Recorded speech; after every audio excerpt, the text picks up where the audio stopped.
Liebe Gott, zwei Method, wann ich werden so wieder abstinent. Dazu hab ich kein Talent, nur ein Wein schenkt's mir rein. Ich bin heut, weil's mir gefällt, immer lustig, lebensfroh. Vor mir rasse irgendwo, sing ich das als Holz. Jesus, Freundl, ausgesteckt ist, da gibt's Weindeln gut und süß. Gibt's mir geschwind ein Lied daher, fallen mir ist Kammerleer. Jesus, Freundl, ausgesteckt ist, da gibt's Weindeln gut und süß. Gibt's mir geschwind ein Lied daher, aber höher geht's nicht mehr.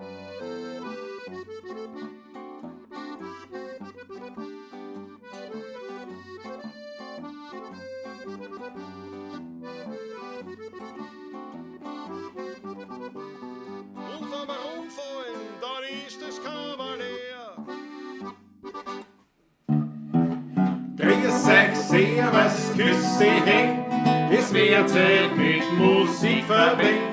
Wir spielen für euch die 16er Bogen.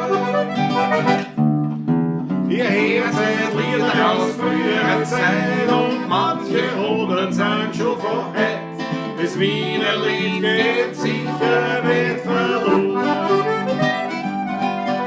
Der Patrick spielt die Harmonika, der Klausi zupft auf der Gitarre. Als Patrick spielen wir noch den Wiener-Charme. Die Quetschen klingt heute super fein, die Kontrabombe hinten rein. Und das Gesang klingt jetzt auch schon recht human. Drum, Leidl, grüß euch, servus, küsse, hey. Es wird Zeit mit Musik verwendet. Wir spielen für euch die 16er Bogen. Ihr hört heute Lieder aus früherer Zeit und manche Hoden sind schon von heute. Das Wiener Lied geht sicher nicht verloren.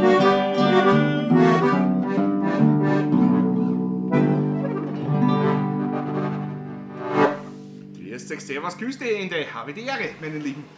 Grüß euch Gott. Servus, Patrick, in der Klause wieder mal in der buckligen Welt. Grüß dich. Achso, die schleichen ja. Wollte ein Loch im Boden sein, nicht? Der Kratzer haben, den Kratzer musst dann du wieder ausbügeln. Das wird der Hubert machen müssen. Schauen wir mal. Ja, grüß euch. Wir sind wieder in der Klause, in der buckligen Welt. Das ist mir eine Ehre. Mir auch eine große Freude. Und dann, ja, jetzt werden wir dann bald einmal aus dem Weihviertel aus dem Weihviertel einmal, ja. Senden. Aus Eiwestal einmal senden. Den Eiwestaler Sendestudio. Aus dem neuen Musikzimmer. Genau. Büro-Musikzimmer, ja. Genau. Und wir begrüßen euch, ihr seid natürlich schon zahlreich vertreten, was uns wahnsinnig freut. Ja, ich meine, alles da, was dahergehört. Gary 1.0, Landalstummer, Markus Franz M., Matthias Mariacher, Herr Mandl, Daniela Schlögl, Christoph Acker, der Martin Rex ist auch wieder da, Markus Pristonik, Andreas Christener, Christi Gott, Dubdred, Steine 07, Straßen, so wie schon gesagt, Straßen, da hat der Achtel rein. Sehr gut. Werner Wichtig, Thomas Franzka, lieber Kollege, servus, die Momo eben. Roman Steurer, meine Eltern schon auch wieder zu, muss ich wieder zusammenreißen. Ja bitte, ich bin unrasiert also heute. Das macht nichts. Das macht nichts, so hoch ist die Auflösung, glaube ich nicht. Aber ich komme ja auch direkt von der Arbeit heute, wir haben heute große Gartenarbeit erledigt. Ne? Endlich die Paradeiser, ich sehe jetzt da. Weil Salat ist ja schon lang und das andere. Wenn ihr auf Facebook schaut, bei mir, so sieht man die Fotos, ja. Ich habe es ein bisschen gesehen, ja. Ich meine, ich habe keinen Guster gegeben in dem Sinn, weil es jetzt da. Es ist ja viel Grünzeug, gell? Aber es ist was Gutes. Also, man braucht zum Schnitzel eine Zuspeise. Ja, so als Zuspeise kann man es durchgelassen. Ja. Ein Schnitzel mit einem Hampesalat. Ja, genau, nein, das ist schon was. Ja, ich habe schon Erdäpfelsalat aber noch lieber. Weil da bin ich ganz Wiener. Aber ein grüner Salat ist ein grüner Salat. Stehe auch drauf. Ja. Maggie Pemberton aus München wieder dabei. Christi Gott, Maggie. Lena Walterower ist auch da. Jawohl, Florian, Susanne Bum. Sandros Musikautomaten, Matthias Maria habe ich ja gerade gesagt. Bernhard Motto, grüß euch Freunde, sagt er. Und wir sagen grüß euch. Der Manfred Graf, da hörst du, da haut es eine. Da haut's eine. Das ist ein Wahnsinn mit euch. Das ist echt ein Wahnsinn. Da trinken wir gleich mal auf euch auf, weil wir haben ja heute schon. Prost. Auf euch. Zum Wohle. Weil wir sind ja jetzt sozusagen nicht im Winzer Dauertester. Momentan nicht, ja. Der nächste folgt, ja. Der nächste folgt. Und der Patrick ist gekommen, ja, heute gar nicht einmal so früh. Na, um 7 ist sowas herum. ja, erst, ja. Zeit genug, um sich einmal ein bisschen aufzuwärmen. Wir haben uns sogar eingespielt und eingesungen. So haben wir sogar eingespielt? Ja, wirklich, ja. So Schmäh ohne. Ja, Völlig entspannt, alles aufgebaut, also kein Stress, gar nichts. absolut. Absolut stressfrei. Ich habe sogar Zigarren angekannst gehabt. Aber wie schon ausgegangen ist jetzt. Da kann man wieder anzünden. Kann man anziehen wieder. Ja, und wir haben ja heute sozusagen, wir stehen unter dem Zeichen vom Wiener Dirndl. Aber dazu ein bisschen später mehr. Jetzt einmal da nochmal schauen. Ulis Lonnig ist am Start. Harald Hunter, grüß euch gut. Marinus Herzl, bin auch wieder dabei. Endlich. Hab das Montagabendprogramm schon vermisst. Wir haben dich auch vermisst, Marinus. Was sagt der Bernhard Motto? Ich war heute schon beim Schweizer Haus, habe nur Gassen verkauft und habe mit dem Landtalstromer telefoniert, weiß schon alles. Ja, ich war schon telefoniert mit dem Ich weiß auch schon alles.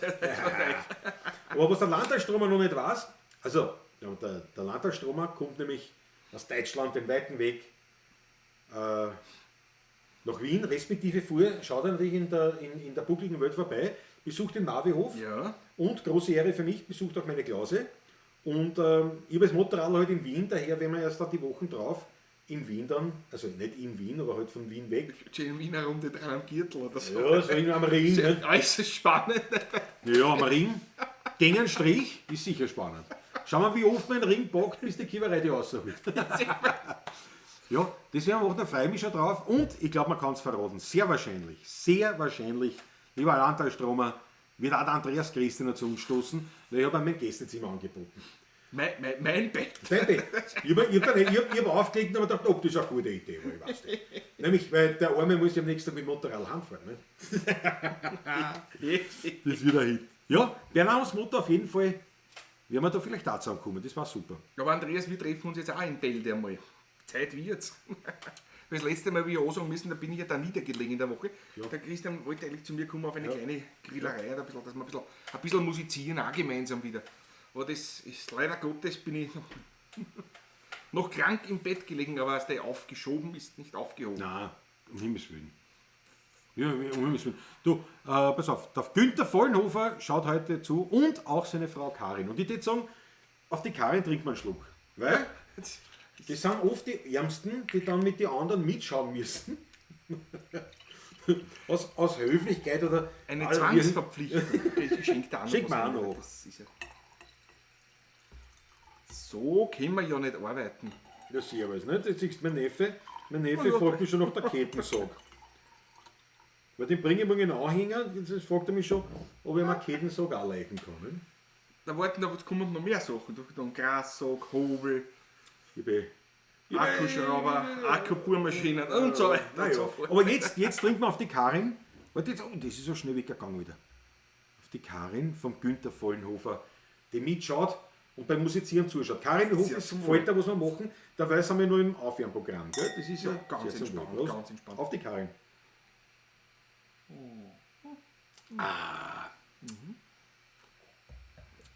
Spielt jetzt wieder Stanzel? Das freut dich, Susanne. Also weiß ich noch nicht, aber sicher, wahrscheinlich schon. Ich vermute Schauen wir schon. mal. Ja. Da waren jetzt alle Varianten drinnen. Ich vermute schon. Der Marius Herzl, ich rauche heute auch ein Zigarrl. Schau, das ist sehr gut. Aus Essen schaut der J dazu, super. Ja, das wird ziemlich sicher was. Ja, Patrick, schau, das fit bleibt, Andreas Christina. Mehr als fit, aber... Landwaldstrom, das taugt mir. Im Hotel Ochsenkopf. Na geil. Nein, der Christoph Ackermann hat der Patrick gerade Andreas Christian genannt. Nein, ich habe gesagt, der Christina, habe ich gesagt. So, der Christina. Ja, man muss das ehrlich sagen, das ist ja oft so, also gerade eigentlich, aber das ist nur unter Männern, gell? Bei Frauen ist es gar nicht so, dass sie die untereinander mit Nachnamen nehmen. Nein. Aber wir haben das oft gesagt, der Rutger. Der Rutger und der Steirer. Ja, das war oft. Steirer. Ja, das war oft, aber unter Und Frauen. ich war sage das zum nie. Beispiel nie Klaus, ich sage immer Klaus. Stimmt. Das hat sich auch so von Anfang Klaus hast du noch nie gesagt, Nie, nein, immer Klaus eigentlich. Ja. Sehr distanziert eigentlich. Sehr distanziertes Ja. Verhältnis. Das ist klar. Ich sage ja Seit Patrick und nicht 27 Jahren, nicht? Patrick. Ja, ist ja so. Na schau, der Gerin 1.0 sagt, eure Das Wienerlied lebt CD, spielt schon bei mir in der Garage, ist super gut. Geri, ich danke dir vielmals, das ist leiwand. Sandro, ja genau, kommt ja auch nach Wien. Ja, Ja, im ja. September, ja. Ja, ich glaube, Sandro, ich habe vergessen, dass ich dazu geschrieben, oder? Habe ich dazu geschrieben? Das weiß ich jetzt nicht mehr. Wo hat er denn hingeschrieben? Ich habe nämlich gar nichts gelesen. Das weiß ich jetzt Darum nicht mehr. frage Ja, ich das ist so. oft, weil so viele glaub, Kanäle sind, wo Ich habe was nämlich kommt. nichts gesehen und Nein, nein. auch bei manchen Kanälen, wenn du nämlich ausschaust, dann kriege ich nicht mehr die Information. Dass einer geschrieben hat, dann war ich dann Ja. nicht definitiv einig. Bei Facebook ist das so nicht. Sobald es einer angeschaut hat, sieht der andere nicht mehr die Mitteilung, dass eine Mitteilung gekommen ist. Also, oder sowas. Ja, ja, genau. Und Ja, da muss man genau. nicht aufpassen. Ja, Ja, schon, ja, schon. Aber ich glaube, ich habe nicht geantwortet. Sandro, ich glaube, ich habe nicht geantwortet. Ja. Weil auf jeden Fall wollte ich da antworten, inhaltlich so, dass wir das spontaner machen müssen. Ich kann da noch keinen, weil jetzt geht es ja drunter und drüber. Es ist ja ganz lustig, weil im Prinzip jetzt ist ja die Gastronomie wieder offen. Ab 10. Juni wird es eigentlich wirklich relevant, weil bis dorthin kann ich in keine Hitten wie eine. Ne? Da passen Genau eine so über ist es, 10, 20 Leute maximal, wann überhaupt. Und ab 10. Juni ist ja bei uns das viel lockerer. Da sind dann nur mehr indoor 1 Meter Abstand zwischen die Tisch. Und ich glaube, 8 Leute dürfen am Tisch sitzen. Jetzt dann nur 4. Ich habe schon wieder was anderes gehört. Der Abstand zwischen den Tischen bleibt auf 2 Meter, allerdings der Abstand der Personen muss unter einem, also darf 1 Meter betragen. Oder so irgendwie wieder. Es ist ja schon wieder alles ein bisschen. Ja, Da spielen wir uns dann immer Augen los. Das wird Augen Da los. wollen wir Gucken wir Augen werden dann, ja. Aber die Sperrstunde ist von 22 Uhr auf 0 Uhr ausgeschoben. Das kommt uns auch ein bisschen entgegen. Sehr praktisch, ja. Also vor allem unseren zahlenden Kunden. Das und so habe ich da jetzt wieder, ich kriege lauter so. Kriegt lauter Sachen rein. Ja, da. Und was wollte ich noch sagen? Nein, genau, also ist noch was, nein, das passt eh. Auf jeden Fall wird es dann relevant, das Ganze. Und das trifft es wenn wir am 10. Juni eben beim Taschler spielen, aber natürlich, wir haben das so mit vielen, die uns engagieren, haben wir jetzt so ein bisschen einen Kontakt und die warten alle noch ein bisschen an. Das heißt, ich tue mir schwer jetzt wirklich mit Termine ausmachen, weil wir echt nicht wissen, wann, wo, was. Wissen wir nicht, ist ein Otterkringer Kirchtag heuer zum Beispiel, Beispiel. Oder Ja, nicht, oder ja. wird der nur ganz klein sein oder gar nicht. Ich Und vor allem weiß es noch nicht. kurzfristig. Kurzfristig Man bedenke, viele morgen Dinge, haben wir unser erstes Engagement seit Oktober. Seit letzten Oktober, ja. Jahres. Ja, genau. Das ist ein Geburtstag. Nein, auch eine Verabschiedung. Ja, einer also Frau. ich, Sieht aus, du, ja, private. Ja, eine Privatgeschichte. Ja, das hat mich gestern die Dame angerufen. Nicht? Ob wir Zeit hätten, vielleicht die Kinder das auch schon länger nicht. Ich hab gesagt, ja, Und natürlich, das muss man nehmen. Muss man nehmen, wie es kommt. Daher, wie gesagt, tut mir leid. Wenn es nicht regnet im Gasgarten sieht, ja. Na, auf jeden Fall, Sandro, war das, also wie gesagt, wir machen das spontan an. Ja, habe ich vergessen die Antworten. Ja, bitte entschuldige. Und ja, Landesstrom, da gibt es eine Weltveranstaltung, das kannst du auch nicht mehr. Der Herr Klaus, ja genau, sagt er richtig. Herr Klaus habe ich aber noch nie gesagt zu dir. Du nicht, ne? Nein, So höflich warst du das nicht zu nicht. mir. So höflich warst du Das noch reicht nie. Klaus. Ja, das reicht. Ja. Meine Volksschullehrerin hat immer ins Mitteilungsheft eingeschrieben, Klaus, wenn es irgendwas war, was quasi was best war gegen mich. Und Klausi hat es eingeschrieben, wenn es um eine Mitteilung gegangen ist. Also was ich bitte dem Klausi einen Fahrschein mitgeben, nicht? Oder soll ich mich für die Exkursion oder oder so. sowas. Ja, ja. Nicht? Aber wenn es drin ist Klaus, dann hat meine Mutter schon gewusst, die hat nur gesagt, Klaus, dann hat sie schon wieder gelesen. Klaus stört permanent den Unterricht. Das ist aber nicht. Aber Klaus hat während der Stunde laut und vernehmlich gerülpst. Mehrfach laut und vernehmlich gerülpst. Ja. Hat's mir ins Wortlose Mitteilung. Ja. Da muss das Elternteil muss man da lachen eigentlich. Man darf man eigentlich nicht. Ja, Aber meine Mutter hat eh gelacht. unweigerlich lacht man da. Meine Mutter hat eh gelacht. Und die hat gesagt, Klaus, erst, warum rülpst du nicht in der... In der Pause. Ich habe da gelernt rülpsen gerade. Also auf Kommando. Also kann ich bis absichtlich. heute rülpsen. nicht. Ja, nein, das habe ich da gelernt. Das ist mir nicht gelungen. Das habe ich gelernt, das habe ich nicht. Und das gesagt, warum magst du es nicht in der Pause? Also, das ist so laut, da hört es keiner. Aber wenn es ruhig ist und du holst aus, du kannst, du hast es gerade gelernt, vor einer Stunde, hast du auf Kommando rülpsen gelernt. Als 7-Jähriger oder 8-Jähriger. Und es ist mucksmäuschen still in der Klasse. Und du hast hier deine 5 Sekunden Ruhm, die du aufbauen kannst. Und holst ihn raus und lässt ihn schön ruhen und er gelingt dir wie nur was, ist dir die Mitteilung scheißegal. Das stimmt. Ich war total stolz drauf. Das gehört auch, finde ich. Finde auch. Finde auch. Ja. Ja, naja, Rauchgenuss, ich rauche, also ich habe die letzte, also das ist eine Quintero.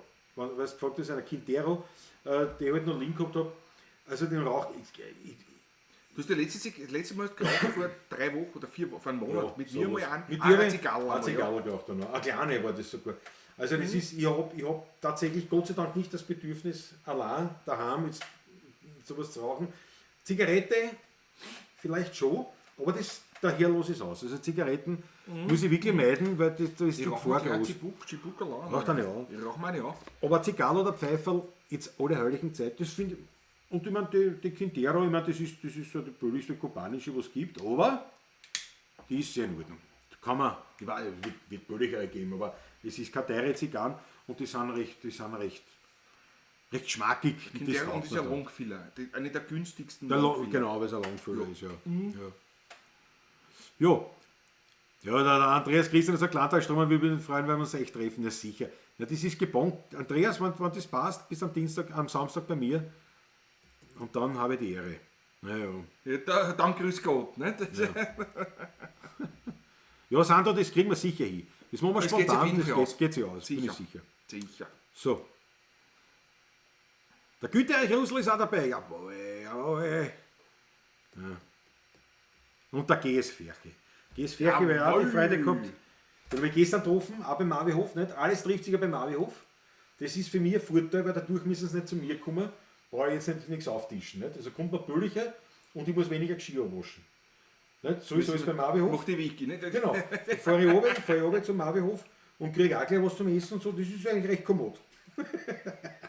So, pass auf, jetzt werden wir was spielen. Wie lange sind wir schon online? Eine halbe Stunde geschätzt. Nein, eine Viertelstunde. Was Also erst nicht. Also.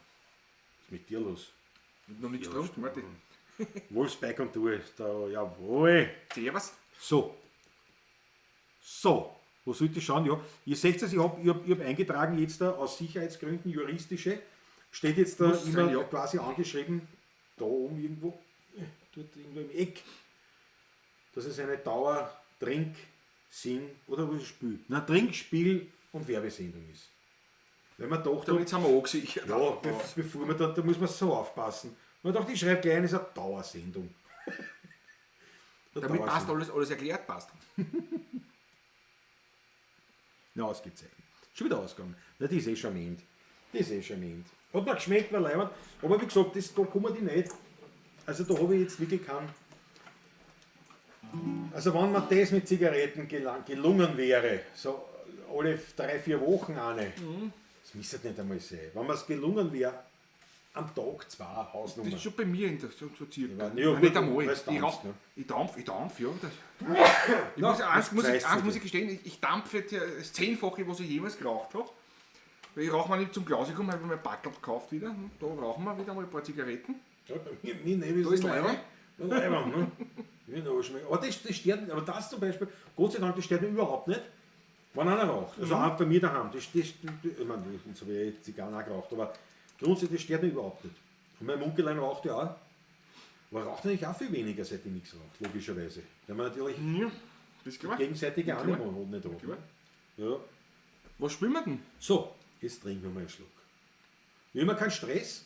Wir müssen heute auch nicht pünktlichst aufhören, weil ja keiner anfahren muss. Aber freut euch nicht, also ein XXL wird es nicht. Wird's nicht, nein. Ein XL vielleicht. Wir lassen es entstehen. Schinken habe ich schon rausgelegt, weil irgendwann werden wir was essen müssen, es nutzt nichts. Brot habe ich mitgebracht. Auf das habe ich vergessen. Wein ist auch da. Und dann kommen wir.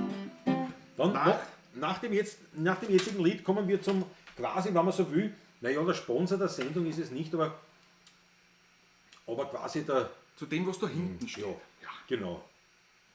Zu dem kommen wir dann. Nach dem Lied werden wir das auch gehen zum Thema Wiener Dirndl. Werden wir was besprechen. Davor allerdings spielen wir ein Lied, was der Patrick sich aussucht. Was ich mir aussuche. Fangen wir gleich mal. Ich fange an, ja?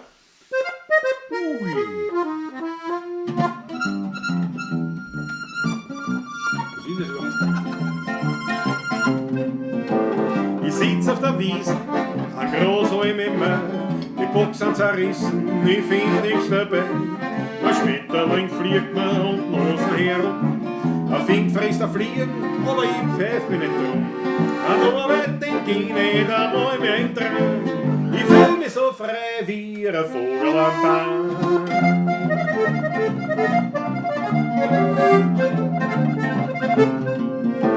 Dann kommt der schönste Erdl am Waldweg daher, ja, da spring ich voll frei, weil was brauch ich schon mehr? Zwei Eigeln schon fest in den Beinen hinein, weil sagen sie möchte deinige sein, aber noch ein paar Bussel, sag ich geh schön heim, ich bin aber frei wie ein Vogel am Baum. Zeig dem Paulacisti den Zwitscher.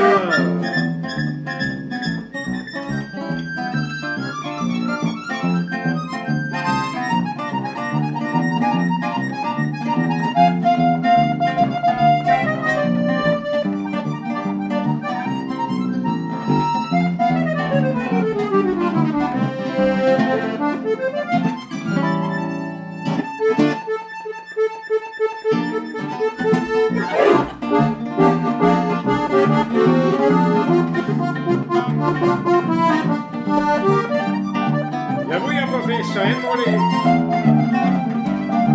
und steht eines Tages der Winter vor mir, sagt ja, sieht doch keiner, geh her noch zu mir, da mach ich noch einmal die Augen fest, sich wieder vor mir die schöne Natur, den draußen im Grünen, da war ich daheim, ich bin aber frei wie ein Vogel am Baum. Aber noch ein Nachschlag, bitte schön, ihr seid so gut.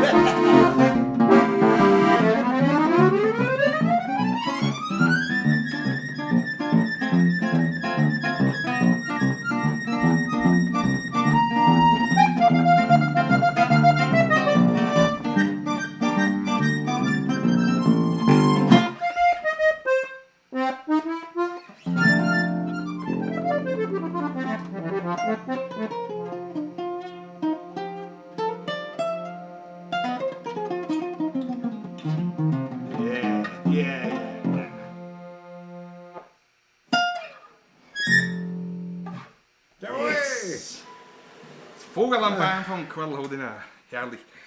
So wie die Chicos, die von mir. Solche Raucher sind wir zwar gar keine mehr.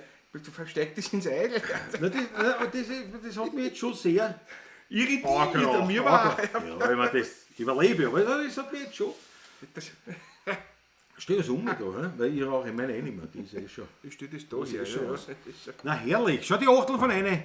Genau, nicht Pavlacisti, sondern Pavlacinger, genau. Die Pavlacinger, ja, genau. Ja, gibt's eine Werbung, leider geil, jawohl. Pavlacia und Ihnen. Na, also gegendert wird nicht. Pavlacisti oder Pavlacerer oder Pavlacinger, das ist sozusagen der allgemeine Begriff. Ja, sogar für Trans, Gender und Queer. Was gibt da? Gibt es ja Haufen gibt es ja da schon. Da gibt es ja haufenweise Geschlechter. Und ich denke mir, bist du deppert, ich meine, wirklich, ich bin tolerant, wo es nur geht, aber.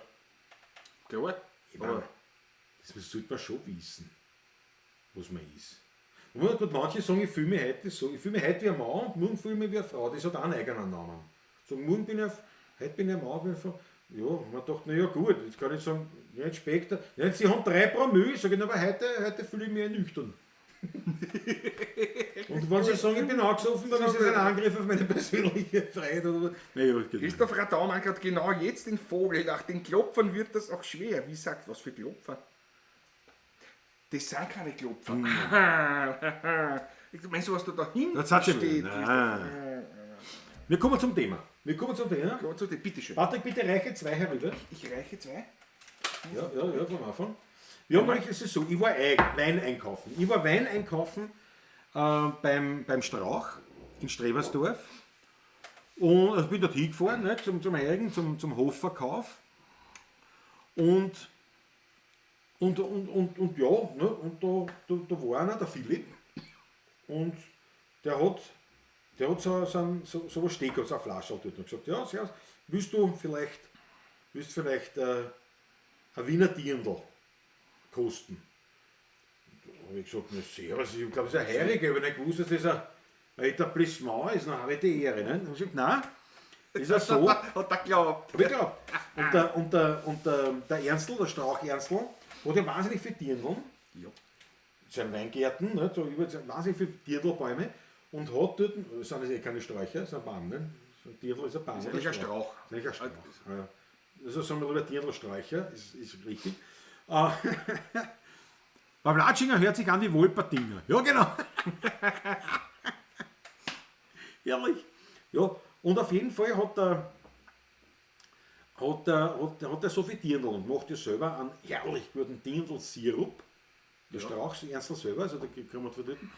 Und hat aber noch immer so viel Dirndl. Also so viel Marmelade und Sirup kann ich gar nicht machen. Und Dirndlmark und so. Ja, alles Mögliche. Auch bei einer großen Wiener Bäckerei, die verwendet das Dirndlmark vom Strauch. Richtig. Richtig. Welche sage ich jetzt nicht, aber es ist eine große Bäckerei. Ja. Ist ja wurscht. Das ist nicht einfällt wahrscheinlich. Oh ja, da fällt's ja, ich weiß sogar ganz genau. Aber ich sage nur Feierabend.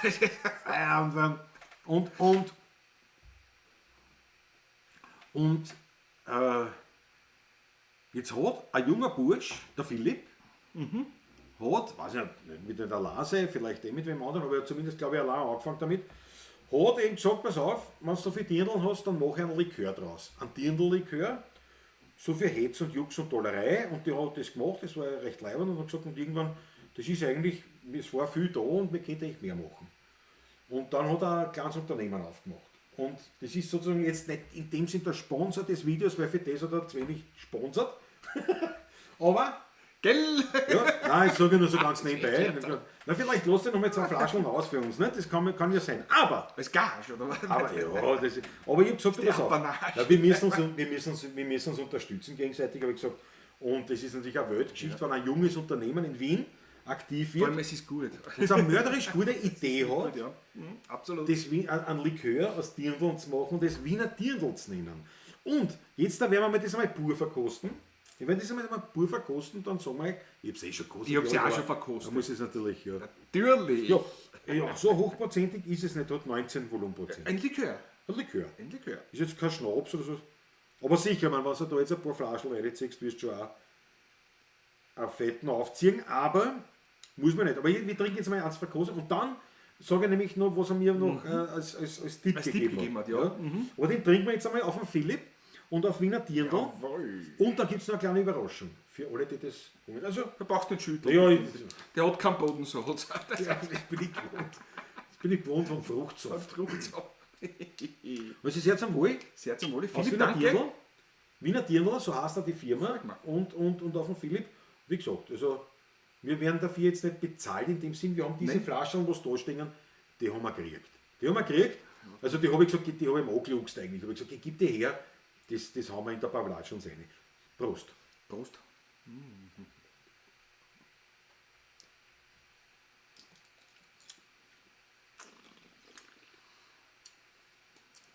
Ich finde es gut. Ich finde das auch gut. Ist eigentlich teuflisch gut, weil natürlich, da denkst du nichts. Haust du das rein? Ja, nicht schlecht, oder? Was du 10 hast von denen, da kriegst du Gold. Ne? Das ist gut. Das höherprozentige vom Strauch ist durchaus empfehlenswert, ja. Da macht der Schnapsel und so auch, ja, absolut. Ja. Likör. Ja, Likör, weiß ich. Likör habe ich noch nicht gesagt, weil ich kein Likör trinke, aber das ist sehr gut. Und jetzt kommen wir, warte, jetzt muss ich ein bisschen. Nein, das Nein, passt. das ist ja ein Likör, ist das. Ein Likör. Warte, ich gebe 2 Flaschen. Ich gebe 2 Flaschen. Ja, genau. Warte, zwischenspülen wegen einem Schmockending, gell? Nicht lang schnacken, Kopf im Nacken. Christoph Radauer. Ja. Jawohl. Das ist der wird da beim Bitteschön. Schnapsaufen sind sie wieder dabei, ne? Das ist ein Wahnsinn. Und jetzt, da haben wir es nämlich in Wein rein. Genau so ist es. Ja, muss man dann noch Wasser auch noch? Oh ja, müssen wir auch noch. Sprudel. Na klar, Spritz. Natürlich. Muss dafür Der Fuß, der fällt aus. Aber vielleicht kann man das auch ohne. Also, Das soll man nicht. Motorradfahrer Robert ist auch dabei. aber so eine kleine Geschichte. So, und jetzt, das ist quasi dann so wie ein Aperol-Spritz oder was, nicht? Also jetzt nicht vom Geschmack, sondern von der Art. Prinzip. Man haut sich das in Wein rein. So. Ich meine, das ist normal überhaupt nicht meine Art, sowas, aber wir machen das jetzt nur. Dann. Na, der Franz eben sagt schon, das größere Gebinde vom Dirndl habe ich daheim. Naja, das habe ich mir gedacht. Franz, das habe ich mir gedacht. Schau, das soll Dann greift man zum Sodawasser, Ja, gibt ein Tröpfchen Sodawasser. Immer ein drauf. Tröpfchen. Nicht zu viel, Immer ein Tröpfchen, nur ein Tröpfchen. also eher Wintergespenst in dem Fall. Tröpfchen. Jetzt könnte man noch ein paar Eiswürfel hineingeben, wenn man Willst du Eiswürfel? Nein, ich brauche nicht. Fleischladen habe ich eingefüllt, die können wir nicht haben. Da geht sich Geschmack vom Tier noch weg. Also, und jetzt probieren wir quasi diesen Dirndl gespritzten. Zum Wohle. Zum Wohl, Prost.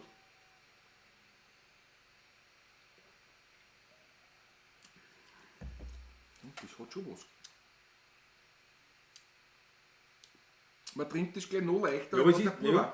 ja, aber, nein, muss ich sagen, pur schmeckt es mir. Ich meine, es schmeckt mir, aber es fällt mir fast nicht auf. Es ist eigentlich fast schon, da man es reinlädt. Eigentlich schon. Oder Wieso? wenn jetzt viel Wein kommt, oder so, nein, glaube ich aber nicht. Nein, Das war jetzt eine Achtelweise, das war das eh war nicht ungefähr. einmal, ne? Bei mir Das war ist nicht eh einmal ungefähr Achtel, gespritzter. Du willst kosten, als darfst du nicht. Was? Wieso darf ich nicht Ich kosten? habe weniger Wein drin. So, naja, viel auch nicht. Nein, aber, nein, ist gut. Es hat schon so einen leichten Hintergrundgeschmack, aber war mir schade. Also ich hätte das lieber, Ich würde jetzt lieber pur trinken, ja. oder mit der Muss ich Soda sagen. aufgespritzt, so nicht? Wenn du sagst, ja, so ein Geschmackel. Aber dass ich jetzt sage, ich habe mir das in den Gespritzten rein, Man müsste das ja mal probieren mit einem Tonic.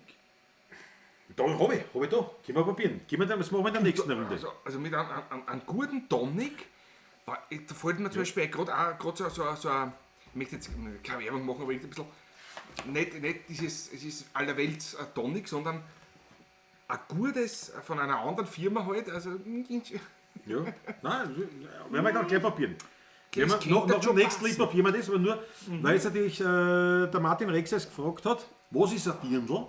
Ein Steirer kennt das nicht, bitte um Übersetzung. Kann ich sofort natürlich mit der Broschüre. Der Dirndl ist die Kornelkirsche. Ja, steht da. Wird seit Jahrhunderten in Europa kultiviert und besticht durch ihre einzigartige Mischung aus Säure und Bitterkeit. Sie enthält viel Vitamin C, Eisen und eignet sich perfekt als Basis und Namensgeber für unseren Likör. Ja? Dirndlsträucher, da steht's. Dirndlsträucher, ja. Na, ich hätte natürlich wieder jetzt in Ich bin den längst Vogel Backel habe ich abgeschossen, ne? angehabt, ja. Den Dirndlbaum. Das Pilachtal wird auch das Dirndltal Ja, genau. genannt. Das Wobei die Dirndl da sind am Biesenberg gewachsen. Also Die sind Strauch von Strebersdorf vom Strauch. Ja, ja, genau. Und jetzt, bevor wir das nächste Lied spielen und dann natürlich den nächsten Test machen mit Tonic, ich habe einen selbstgebrannten Schnaps bekommen fürs Erstbeschlagen eines Pferdes. Das ist ja auch ein Leibwandgüter. Das ist Leibwandgüter. Ich sage ja, wir kommen wieder zurück in die Zeit, wo wir tauschen. Ja. Wir spielen Lieder, kriegen kein Geld mehr, sondern nur mehr Schnaps, Wein, Bier, Schinken, Brot, Käse, Kerne. Amperestunden. Kornusmaß, sagt die Daniela Schlegel. Siehst du, das ist wieder die Fachfrau. Ja, voll genau. dabei. Ja. Ja. So, und jetzt kommt aber ein Angebot. Der Christoph Acker. Die Dirne war in den 90ern am Gürtel daheim, jetzt findet man sie nur am Stadtrand. Das ist ja Wahnsinn. Und jetzt, meine Freunde, wir haben da natürlich vorher gesagt, weil ich in Philipp natürlich auch schon gesagt, du, heute machen wir das.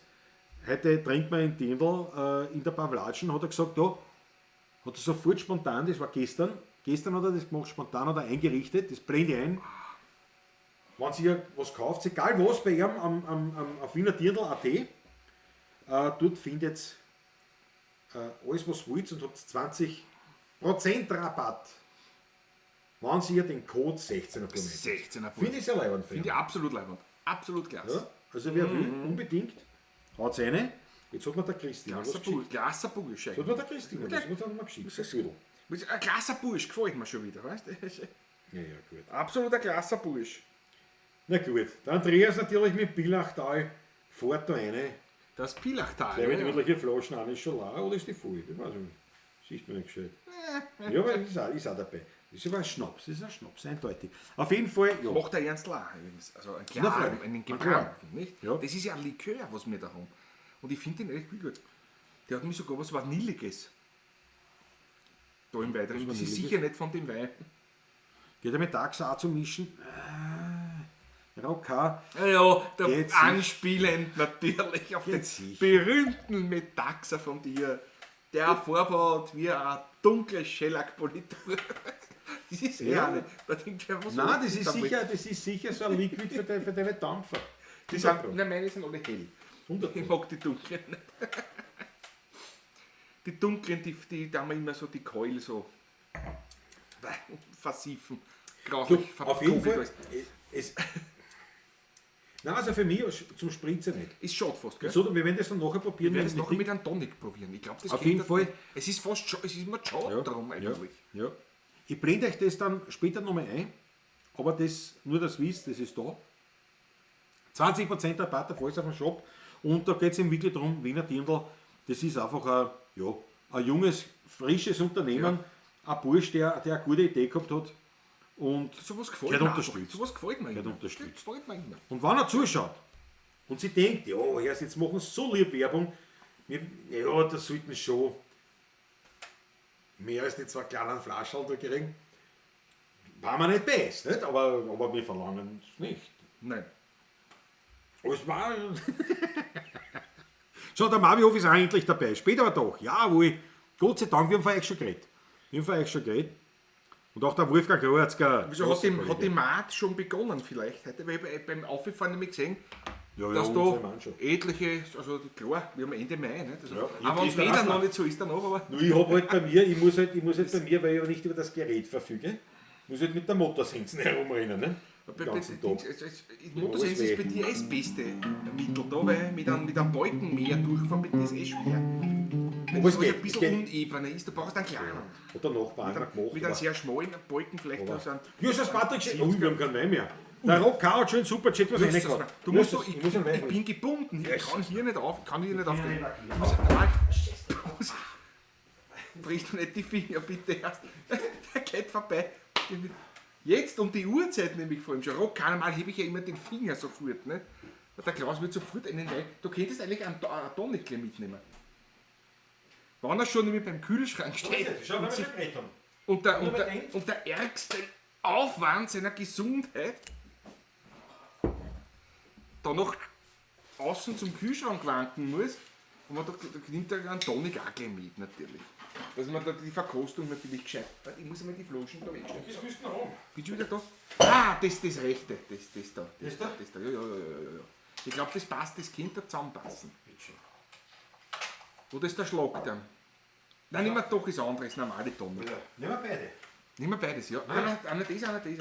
Ja. Sonst wird es warm, weißt du? So. Genau. Das werden wir probieren. Warte, ich hole geschwind die Flasche.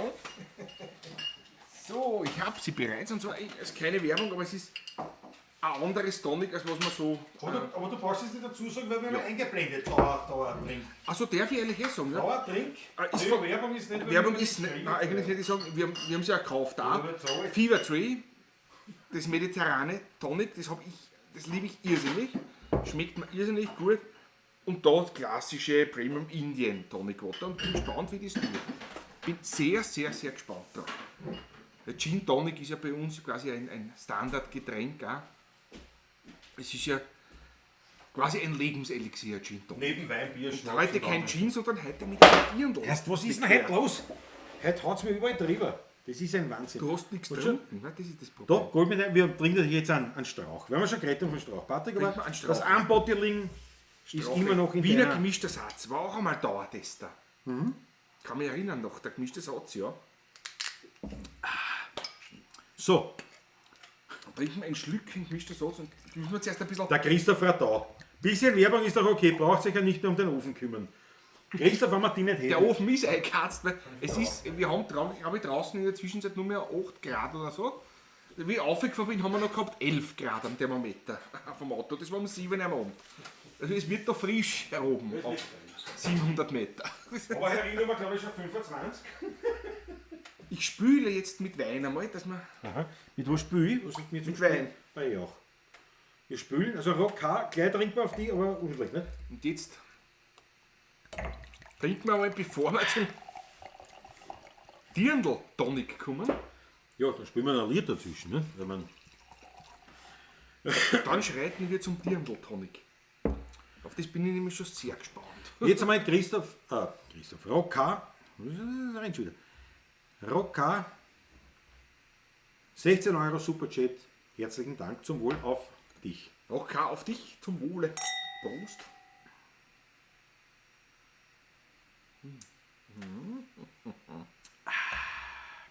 Jetzt wollte ich mal auch rauchen, nein, spülen wir. Dann mach ich es mit der Kurdel, weißt du? Ja. Ja, auch gerade. Von wem ist der gemischte Satz? Vom Ernst Strauch. Ernst Strauch. Also Strauch, Weingut Strauch. Von dem die Dirndln stammen für den Dirndl-Likör, ja. Ich sehe nicht, ob man das sieht. Wiener Dirndl. Super Idee. Strauch. Weingut Strauch, Strebersdorf. Jawohl. Aui. Köstlich. Ich fasse einmal auf. Über Dirndl ist dauert das, der Rocard, das gefällt mir. Das ist, ich war eins, ja. Der Alfred soll schon Spitzer muss es halt machen. Na, wenn man schon so lieb mit uns redet. Ne? Es nimmt schon wieder Form. Ich freue mich schon aufs Live-Spiel. Morgen. Morgen. Wird es nicht so sein. Morgen ist natürlich nicht so wild, aber am 10. Ich glaube, das geht dann ziemlich runter im Taschler. Ja, Weil vielleicht müssen wir einen zweiten Termin gar reinschieben oder was ist. Aber das alles folgt alles noch. Wir haben den Manfred nur einmal angerufen. Ja. Nur trotzdem, also man muss schon eins nochmal ganz kurz zur Deutlichkeit sagen, weil es jetzt natürlich schon so ein bisschen kolportiert wird, ich sage jetzt mal von der Politik oder den Medien, ja, jetzt geht es wieder an, jetzt ist wieder Vollgas. Nein, also wir haben früher gespielt in einem Juni 25 Mal, 15 Mal war gespielt vor 10 Jahren. Ja, spielen wir 5 Mal. Ne? Das 6 ist es. 6 6 ist es jetzt. Ja, das mit muss morgen man, 6. muss man ehrlich sagen. Ja. Also 6 morgen Mal. Und das ist gegen 25 Mal schon. Also jetzt so, dass wir sagen können, naja gut, jetzt geht es wieder an, jetzt da können wir es wieder alles leisten, so ist es nicht. So ist es nicht. Aber habe ich aber eine Förderung im Mai auch bekommen. Bitte, Für, jetzt, ja, für April, Mai, Juni. Ja, passt. SVS, ja, praktisch. Eingereicht vor. für Juni ist das auch, für Mai, bis Mai ist. Nein, das geht bis Juni. Ja, ja, Bitte wahr? Also der kommt voll. vorher, das ist das, was wir gekriegt haben, das war's. Wurscht. Ja genau, Strauch, der mit Höfler gemeinsam eine Online-Weinkostung gemacht hat. Richtig. Genau. Absolut richtig. Genau. Matthias Meyer, genau der. Was ist denn ein Heiler Warte? Fragt die Vicky. Wenn Klause kommt, muss die Kühe wegsperren. Der Landtag steht zum Mavi auf. Das ist ein bisschen eine Frechheit da. Sehen Klaus und rennen davon. Und die Vicky sagt, Markus, da flüchten sie eh. Das ist auf meine Gefühle wird keine Rücksicht. Der hat ja keine Chance, der Klaus. Ich weiß es nicht. Spielen wir was über Wien. Ich hab was. Ich weiß nicht, ob ich das kann. Ich glaube schon, ich bring's zusammen. Wenn, dann muss ich es jetzt spielen, nicht? Wenn man das ausdrücken. Ja, das ist. Pass auf. Du kennst das Kenn ich ja. auch. Ja. Wie heißt denn das? Mein Wien ist schön so. Ja, ich schon gespielt, aber ja. Mein ist sehr hoch, aber ist wurscht. Da, der C. C. Brauche nur die weißen Tasten greifen. Na gut. Machst du Vorspiel? Ja. Hör auf G7 auf.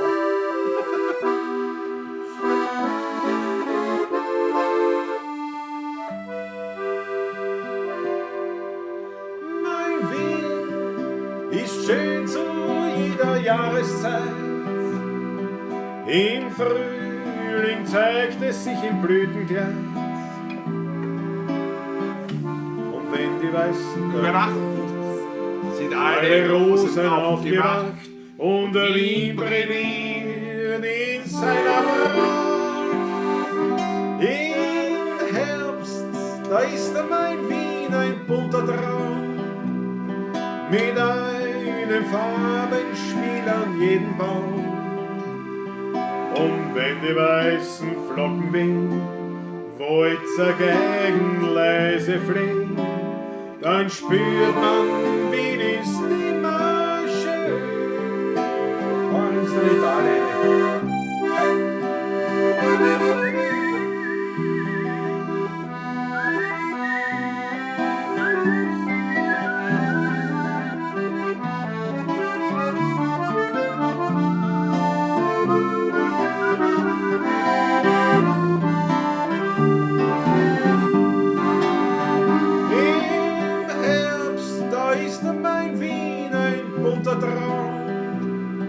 Mit einem Farbenspiel an jedem Baum.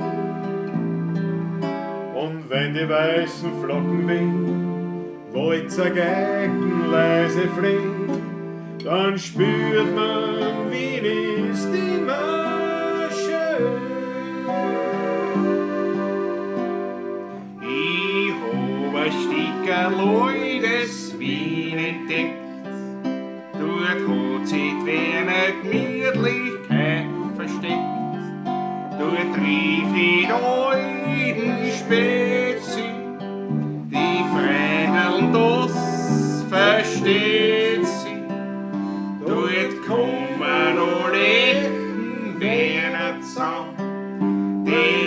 nur ein Herz für deine Musik haben. Und ist auch manches schon darin, dort finster Sticker, oi des Wien. Ja, Ballett, klar.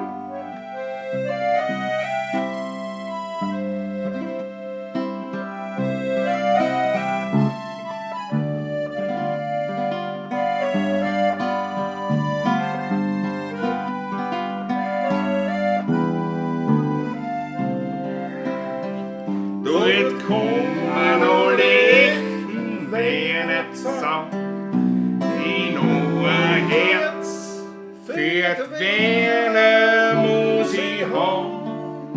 Und ist auch manches schon dahin, dort finster Sticker, oi des Wien. Viele Lieder von Wien und vom Wein singen Menschen, ob groß oder klein, ob in London, Paris und Hawaii. Jeder denkt sich im Stillen dabei, dass der Wiener immer fast so schwingt und den ganzen Tag gegen nur stinkt. Und dass auf der Nacht in sein Bett nur schlaft bei einem Schramme-Quartett. Ja, das hat wer erzählt, ich hab leise nur gelacht und hab ihm drauf aufmerksam gemacht. Jo, was war's denn die Welt, was ein Wiener Herz füllt, wenn die Gegend ganz leise ein Straßenboy zerspült, wenn ein uralter Wiener von Häuserbach singt und die Stimme von den Vater ganz zittrig erklingt. Ja, was war's denn die Welt von einem Wendel in Wien, in das Wendel da steht kein Bedecker drin. Das Geheimnis verraten wir nicht, weil das doch nur ein Wiener versteht.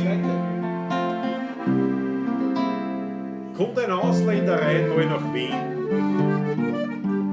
fährt er erstens zum Heirigen hin, ins Museum am Vormittag drauf,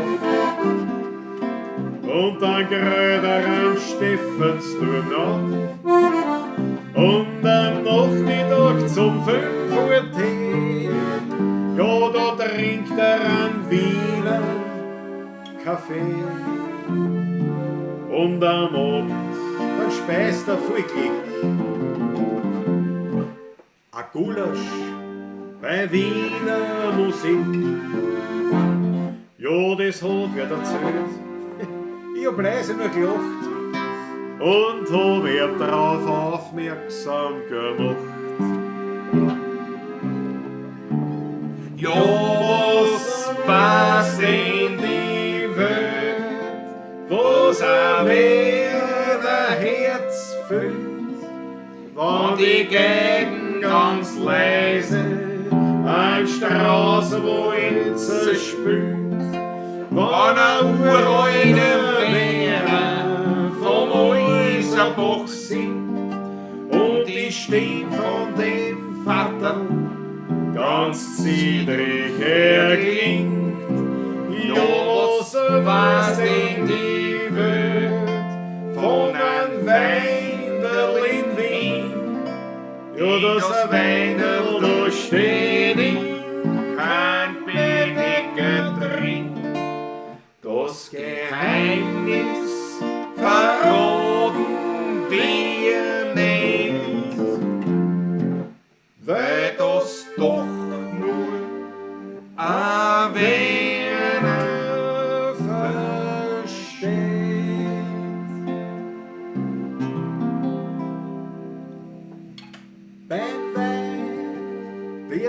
Fahrt sein. Beim Lied muss ich stark sein, sonst hast nur die halbe frei. Beim Bladen du musst lieb sein und beim Busseln ein Dieb sein. Tu es das nicht, tut's das später einmal leid. Das Leben ist ein Rutschen, einmal und am schnellsten verfliegt auf der glückliche Stunde. Drum darf's niemals fad sein, kommt das Glück, musst du stark sein, noch ist an, weil sonst fliegt's dann davon.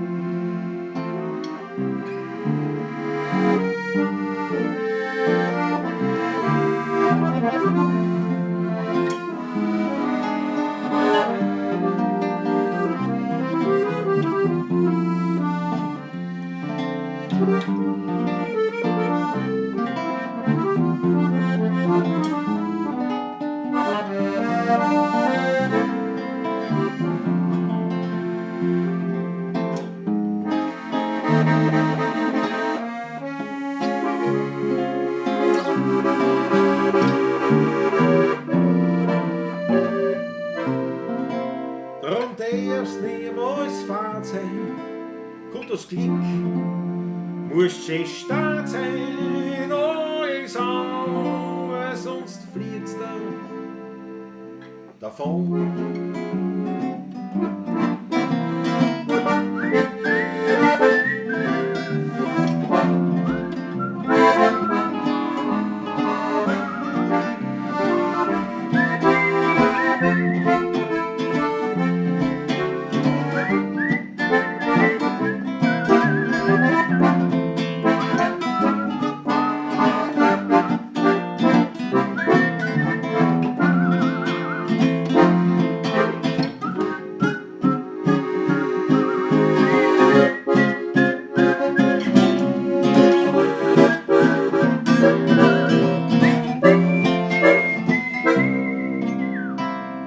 Drum darf's niemals fad sein, kommt das Glück, musst du stark sein, noch ist aber sonst fliegt's dann davon.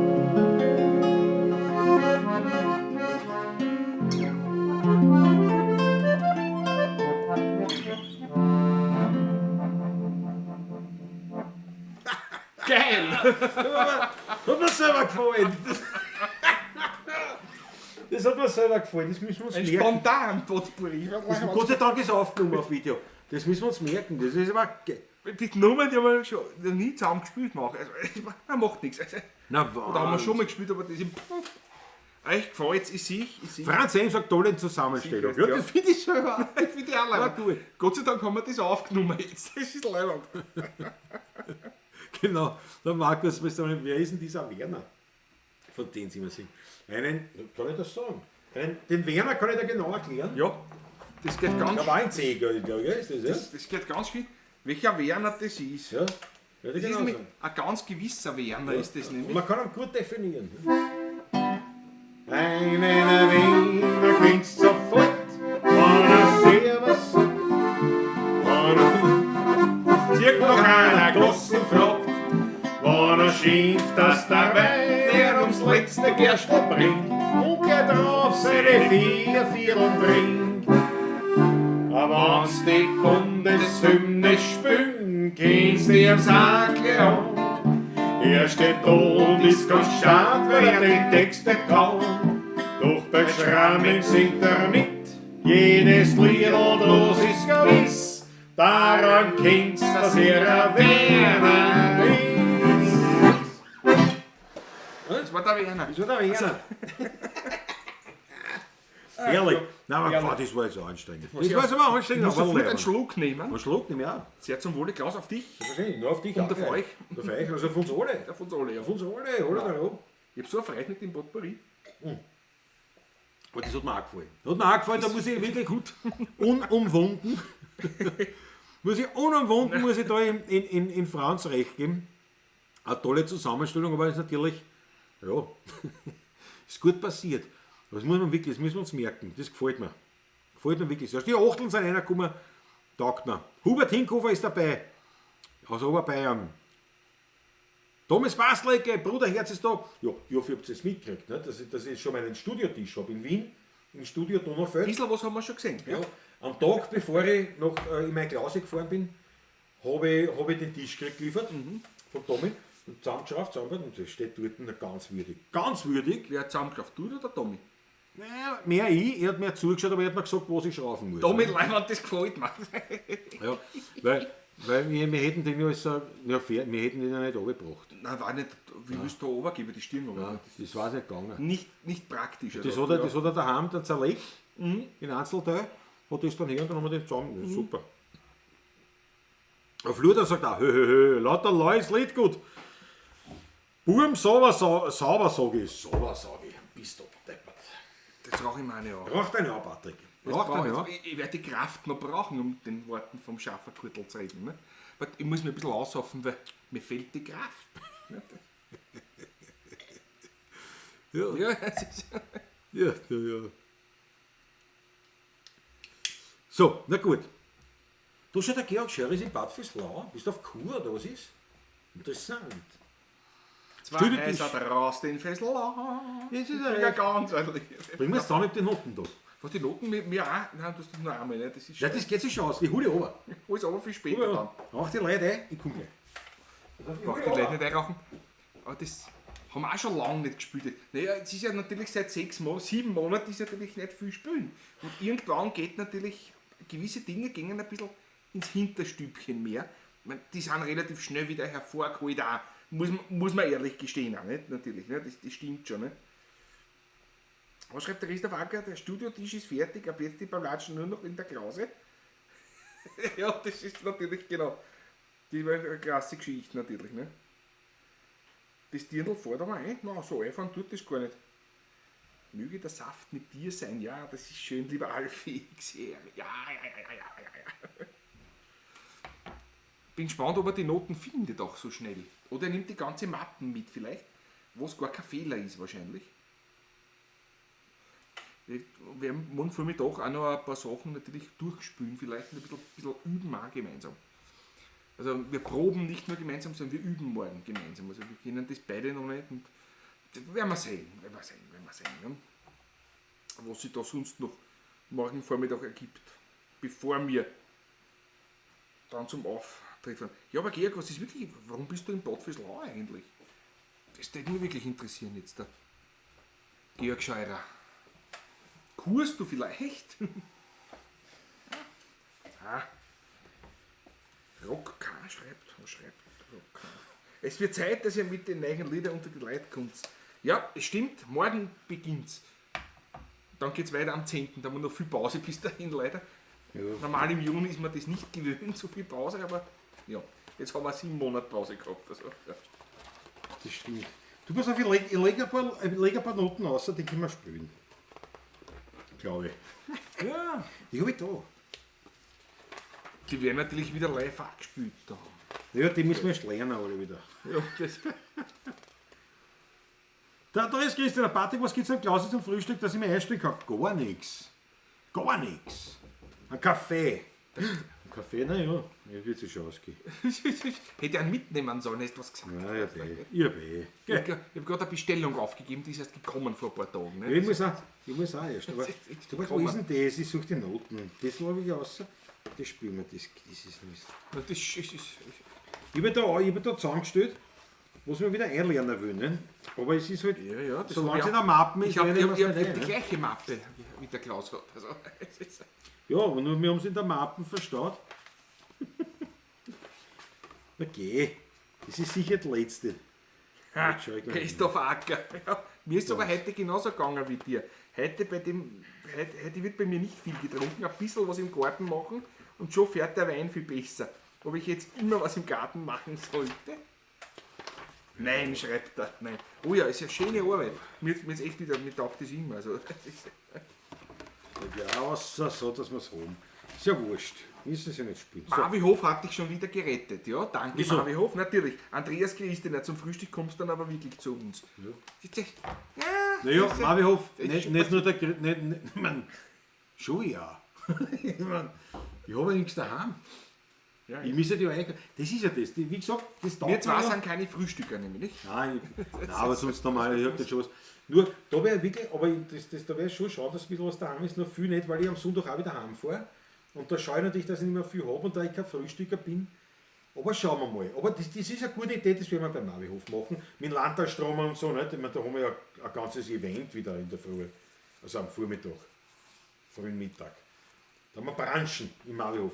Aber es ist ja so, ich bin ja so froh, habe ich schon gesagt, dass der Marvihof da ist, weil ich da spare mir ja da wirklich irre viel, dass ich die ganzen, vor allem die ganzen Motorradfahrer, was da herkommen, dass die nicht, weil die täten zu mir kommen. Die waren im Stand. Natürlich. Die waren im Stand alle, kommen zu mir und ich kann da aufschneiden und alles Mögliche. Und so kommen sie aber zum Marvihof und für mich leibend, weil da komme ich auch gleich zum Marvihof und dadurch gleich zwei Fliegen mit einer Klappe. Nicht? Ich wäre satt und die anderen auch und ich muss aber nicht Geschirr waschen. Noch.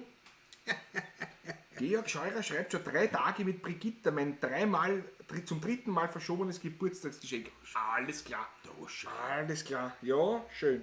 Sehr schön. Andreas, das ist aber auch eine Idee. Der Marvihof soll das Frühstück zu mir aufverbringen. Das ist die Next Level. Das ist eindeutig Next Level. So, na gut, aber pass auf, da müssen wir jetzt aber wirklich für einen Georg Scheurer, müssen wir das jetzt spielen. Das ist in einer Größe geschrieben, was du wahrscheinlich mit deinen Gluckerschecken nicht einmal im Ansatz lesen wirst können, aber Nein. es geht ja nur, schau, die Akkorde Das wirst du Vorspiel sehen. lassen wir. Vorspiel lassen wir aus. In Einlauf lassen wir aus. Ja genau, Andreas, aber das ist bei mir genauso. Ich bin absolut kein Frühstücker, aber wenn ich Urlaub habe, da liebe ich Frühstück über alles. Das ist wirklich wahr. Fritzl! Hallo Klaus, seht ihr meine Kommentare? Ich habe Probleme mit dem Chat. Man kann euch auch keinen Superchat senden. Na eben, Fritzl, ich habe mir schon gedacht, wo du bist. Wir sehen dich nicht. Nein, ne? wir sind dich nicht. Na? Hast du schon alles probiert? Aussteigen, einsteigen, Computer neu hochfahren, alles neu, WLAN hochfahren. Ich habe mir schon gedacht, der Fritzl ist ja da, ist was passiert oder zum Schluss haben wir ihn verärgert wegen irgendwas. Kann ja auch sein, ne? Aber Gott sei Dank bist du da. Aber leider, Fritz Status, du bist hier nicht vorhanden im Chat. Das tut mir leid. Sogar der Siri tut's leid. Das weiß ich nicht, das macht mir Angst. Die Siri macht mir Angst.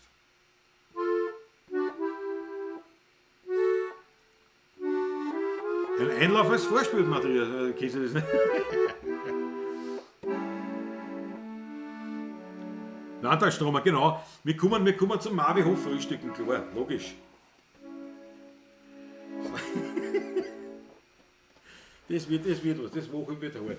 Die nächste Pavlatschen im Studio Donaufeld wird eine harte Geschichte werden, weil da werde ich mich noch immer ein bisschen gespielt Habt ihr wieder- vom Samstag, Sonntag. Na, hoffentlich spürst du dich. Also das, Ja, ist, das ist das Wichtigste. Machen wir da schon in Ding an, oder? Haben wir nicht gesagt. Na, da wird sie vielleicht noch nicht ausgehen. Ja, aber ja. schauen wir. Ja. Müssen wir schauen. Fritzl arbeitet dran. Also für alle Pavlatschisti? Nein, und wir Pavlatscher. Pavlatscher. Nein, das was war das? Nein, noch was anderes war.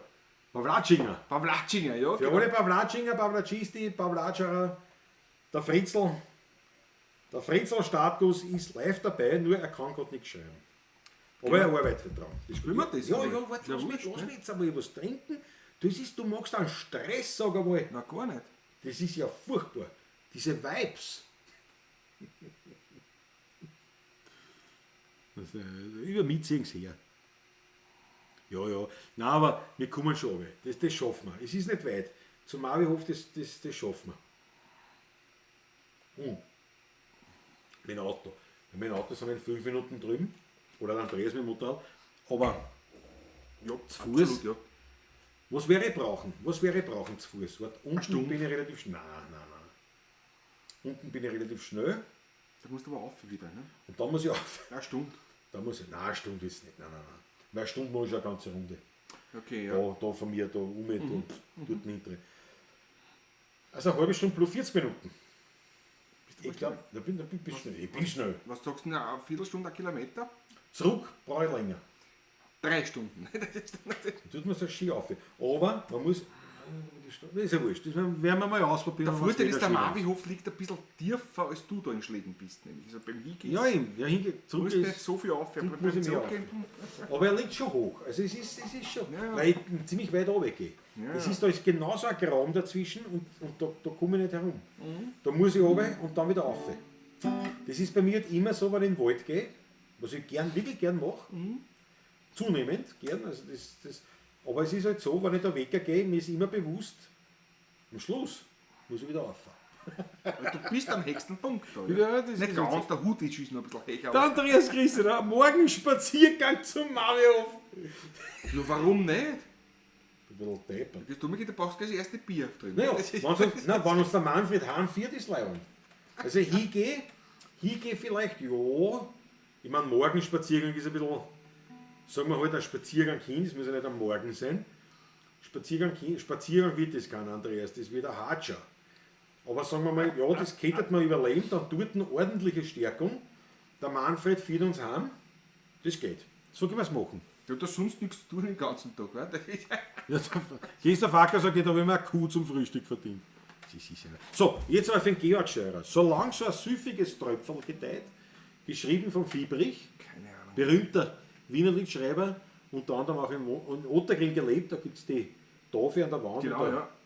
Ottergringer Straßen oder Genau, und der Ja, Alszauberbrunnen am älteren Platz im 17. sitzt der Paul Fiebrich auch am Brunnen. Mit der Mit Schramme. der Gang drauf. ja, Mit der Gang, ja. genau, die Schramme. So, und wir bringen das, warte, muss ich da umrucken ein wenig. Ich sehe es eh nicht. Das ist, Ja. das ist, Wir haben es aufgenommen bei der letzten CD. ja, das ist lange her. Wir haben es Und seitdem haben wir es nicht gespielt. 7 Monate haben wir es nicht gespielt. Oh, dazwischen haben wir es schon gespielt. Wann, wo? Sicher. Ja, sicher, nicht. gell? Sicher. Aber nein, das putzt er eh. So, hast du ein Vorspiel? Ja. Vorspiel?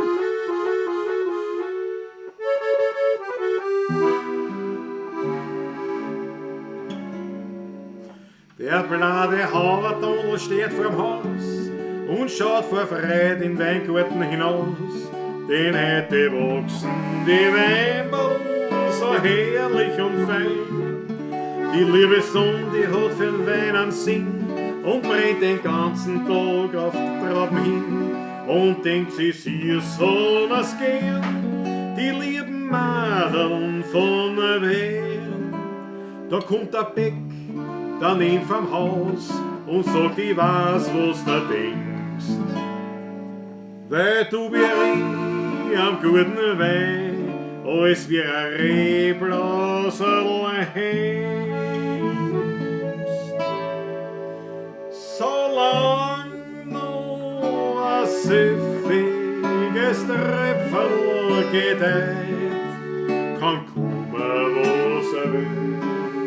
Ich halt mich ganz still, doch kommt dann die Zeit, wo mich Trinken nicht freit. Aber dann dreh ich auf, aber dann dreh ich auf. Zwischenspiel.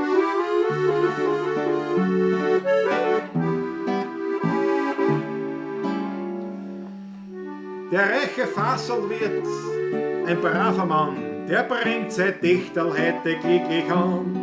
Ein bissl zuzelt und schingelt so, was sonst ist sie gesund.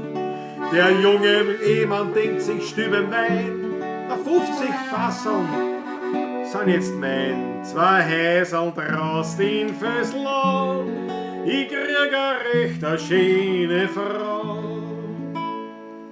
Er nimmt sein Weib und wie er's küsst, drückt er die Augen fest zu.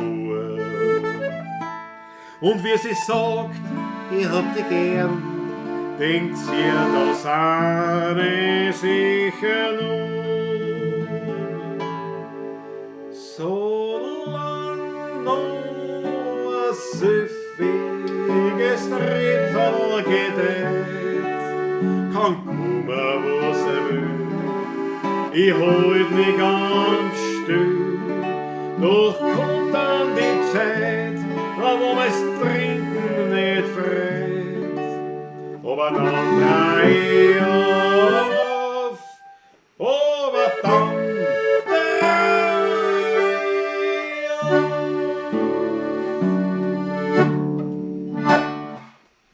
Nix, nur wer einmal fürs Laufen kommt, ne? Die Arme fürs Laufen kommt. Ja, Georg Scheuer haben wir das gemacht. Ja, naja, das müssen wir aber üben. Das ist ja. Aber naja, aber wir haben haben wieder gespielt. Ja. es hat nicht, ich sage einmal so, es war nicht ganz daneben. So ganz klar geschrieben. Weißt du? Ja, klar, was natürlich, Sicher nicht. was natürlich so ein Blickverhältnis mit der Realität hast wie du, dann wird es schwierig, das ist klar. Aber Es ich merke ist das auch, schwierig, ja. ich merke das aber, du, jetzt aber, das muss ich wirklich sagen, Das, ich kriege jetzt auch diese Alterskurzsichtigkeit. Ich war beim Optiker, da im Kirchschlag. Beim Optiker, da vorbeigeschaut und jetzt, ich muss jetzt ganz ehrlich, wie geht das jetzt da? Weil ich habe ein Problem, dass ich wirklich was nah, und gerade so Handy oder was, ne? Handy oder Ding, wenn ich so nah bin, kann ich nicht lesen. Braucht man da jetzt so ein Gleitbrünn oder wie das heißt oder sowas? Ja. Ja, also, ja. Aber versuchen Sie es einmal ohne Brünn. genau. Jetzt habe ich die Brille oben. Und Ja, die- Alter, das war Aber wild. ich habe ihn noch dazu gegessen. Ja. Das geht dann noch mehr. Ja. Und dann bist du dann so. Ja, ja, schon. Na, da habe ich mir gedacht, bist du gescheit? Das ist ja Wahnsinn. Komplett neues, ne? Ich meine, da habe ich mir gedacht, jetzt, das habe ich gesagt zur Optikerin, sage ich erst, das ist aber, bist aber nicht geschäftstüchtig, nicht? Weil, ich meine, der Trick war gratis und der Gleitsichtbrille kostet was weiß ich was. Wenn du jetzt dann aber noch eine Makuladegeneration hast und eine Hornhautverkrümmung hast auch noch und der Sehnerv in einem Auge auch noch geschädigt ist, dann nutzt dir die Anti-Gleitsichtbrille auch nichts. Ne? Dann Ja. So weit war man nicht, aber das war für mich. Aber der Punkt ist der, dass ich dann nach einer Weile, dann habe ich da so das Handy genommen nicht, und habe so auf. Und dann habe ich mir gedacht, jetzt schaue ich aus wie der Patrick. Dann habe ich mir gedacht, nein, das geht nicht. Wer den Schaden seit 3 Jahren hat. Weißt du? Georg Scheurer, herzlichen Dank von Brigitte und mir. Jawohl. Grüße an die Brigitte zurück, bitte. Ja. Ganz, ganz liebe Grüße an euch. So, was habe ich da jetzt an Kommentaren? Der Emmerich Wager ist dabei, jawohl. Die roten Achteln kommen vor, auch der Treu 01 ist dabei, Wolfsbike und Tour. Habe ich heute natürlich, habe mir das Video angeschaut mit 1000 PS Training, das habe ich mir angeschaut. Ich schaue ja sehr wenig Videos mittlerweile, weil ich einfach keine Zeit habe. Also auf YouTube, nicht? Also von diesen ganzen, von den ganzen Freunden, die einen Kanal haben. Und das täte mir wirklich so viel mehr gern anschauen. Aber ich komme da halt einfach nicht dazu. Aber also ja, Wolfsbike und Tour TV, ganz leibend, das war meine Zunge.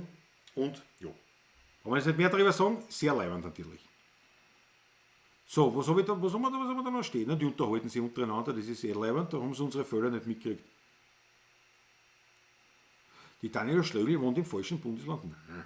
Nee. Ist halt alles so weit weg. Und was wird man denn brauchen von Enns?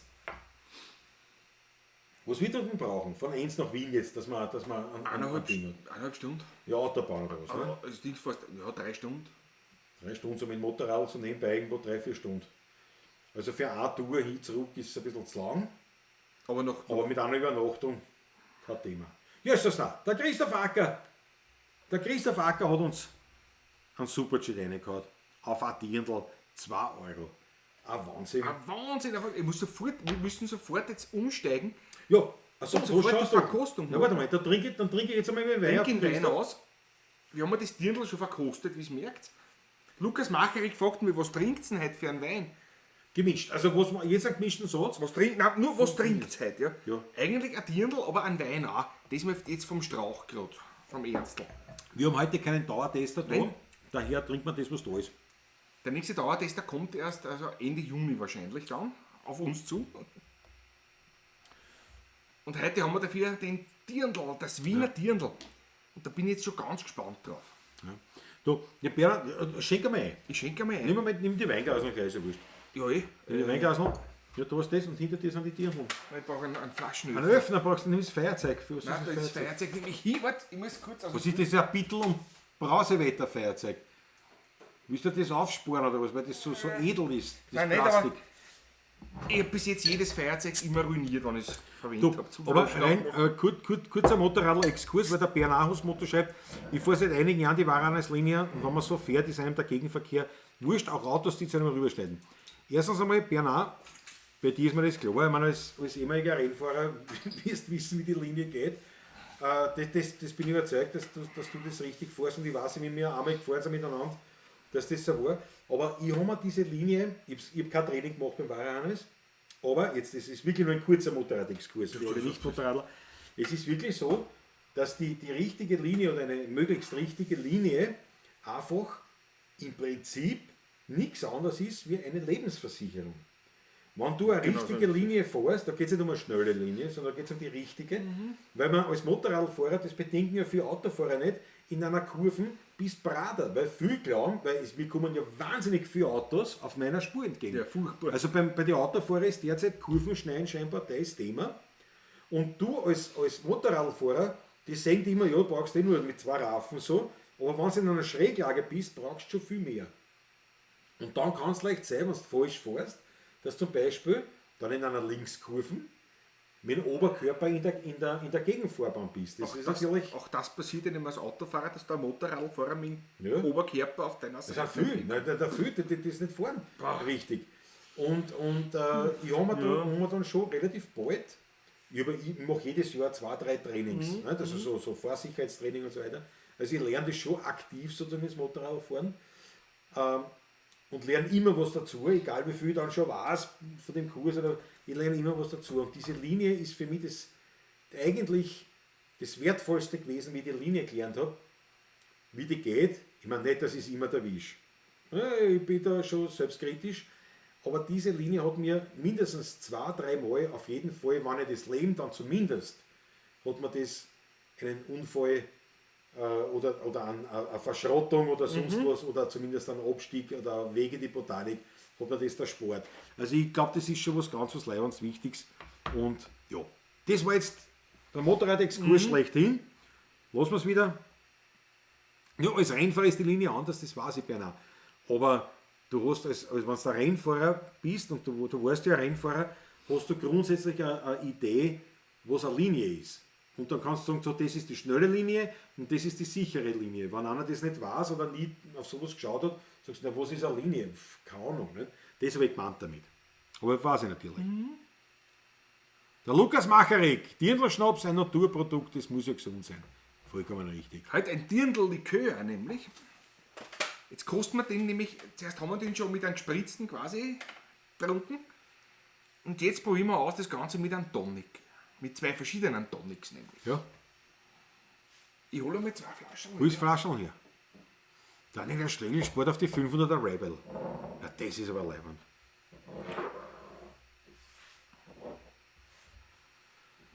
Macht die Flaschen, Entschuldigung, wenn der Harry schnell von dem macht die Flaschen auf der Tischkante auf. Da wird der Klaus auf Reit haben. Ja? Nein, das war mir wurscht. Glaub mir's. Das war mir wurscht, weil ich sage, das sind Narben des Lebens. Aber ich habe meine Tischkanten da nicht abgeflacht. Ich habe die abgefräst. Ja, die sind Das ist wunderschön. rund. Gefräst und geschliffen. Da kriegt das nicht so leicht auf. Ja. So, warte, ich bin schon beim Motorrad. Aber nein, jetzt muss ich mich zurückhalten, weil sonst verehre ich die Nicht-Motorradler. Wo spielst du am 10. auf eurer Website, finde ich keinen Termin. Was? Wieso? Warte, da muss ich jetzt kurz nachschauen. Am 10. Juni spielen wir beim Taschler. Wieso findest du da keinen Termin? Das gibt's ja nicht. Warte, ich schau gleich mal nach. Ich hab die schnell.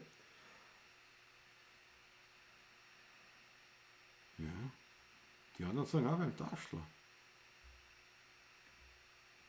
Jetzt muss ich schauen, das muss ich kurz schauen. Ich hab's gleich, ich hab's schon sogar. Warte mal. Termine. Loading Google Calendar. Das Ja, haben wir sicher. Mai, da musst du auf Juni 4. Auf Juni Und dann 4, 10. ja, alles Wiener Lied da. Reloaded beim Tag. Alles Da da. musst du die Monate durchfahren, weil wenn du es jetzt aufmachst, ist nur der Mai drin. Ne? Und dann musst du oben weiterklicken auf Juni und so weiter und so fort. Vielleicht war das der Hänger. Aber an sich steht auf der Homepage, ja. Stehen viele Termine da auf Juni. Achso, die mit der Paulatschen. Darf ich die Präparation beginnen? Bitte darum, bitte darum. Ich glaube nur, wir werden einen zweiten hineinbrauchen, weil mit 2 Zentiliter auf die Menge. Nein, wir haben 4 Zentiliter. Nein, das Da kämen zwei Autofahrer Schnaps, na klar. Naja, Gin Tonic macht man ja auch, normal 1/3 Gin und 2/3 Tonic. Nicht? So ist eigentlich richtig. Nicht? Also, dann machen wir das da auch so. Jetzt werden wir das folgendermaßen präparieren. Ein Schlückchen Dirndl.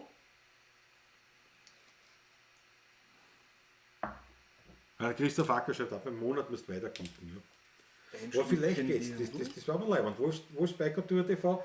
Das Vielleicht war geht's. leibend. Aber du musst unbedingt noch anrufen. Wenn du mit der Mail kommst, zwei Platzeln. Das könnte eng werden, aber probier's. Ruf an, probier's. So, mit der, nicht? Mit der. Das ist mediterran. Moment. Achso, Dass ich das auch. recht hast. Habt ihr den Wanden noch im Repertoire? Fragt der Christoph Morlock. Haben wir die noch im Repertoire? Christoph ist da. Servus. Grüß Freilich. dich. Na, freilich haben wir es im Repertoire, natürlich. Machen wir dann. Natürlich. Machen wir dann. Christoph, wann haben wir uns das letzte Mal gesehen? Ich glaube vor 10 Jahren einmal oder länger. Du warst noch klein, gell? Ja, größer ist er nicht geworden mehr, aber Scherz. Ich war damals schon so lang wie jetzt. Na, das war vor über 20 Jahren damals. Also eigentlich. Du, zweifach wurde jetzt schon der Moped-Star auch gewünscht. Jetzt Dann nehmen wir den vom machen. Acker Christoph und von der Irmi Hinkofer. Beim Acker war mir es wurscht gewesen, aber wenn die Irmi sich den wünscht, muss ich natürlich. Da müssen wir schon. Ackerl. Ja. Ich liebe dich. So, Thomas, so. Jetzt haben wir es. Ein Wiener Dirndl Tonic. Und wir haben jetzt vermischt. Genau. Nicht? Also wir haben vermischte Ton. Ich habe das, genau. Das klassische Tonic und du hast das mediterrane. Das ist mir nicht auch nicht. Das schön. Also wir trinken Bin mal. gespannt, sehr zum Wohle. Jetzt einmal Prost. Prost, Prost.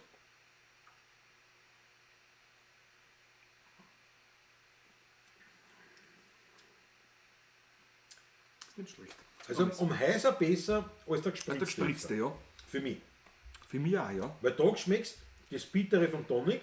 Du hast das Und die Dirndl, Dirndl, das ja. süße Dirndl, du schmeckst die Frucht vom Dirndl. Gut, man müsste jetzt sagen, vergleichsweise müssen wir jetzt im gespritzten aber auch zwei Flaschen Dirndl. Nein, da war nicht so viel im Glasl. Naja, aber trotzdem. Wir haben weitaus weniger gehabt. Ja, Also von der trotzdem. Menge passt es wieder. Warm ist Ja, er, warm ist Prost. er. Kommst du mal da?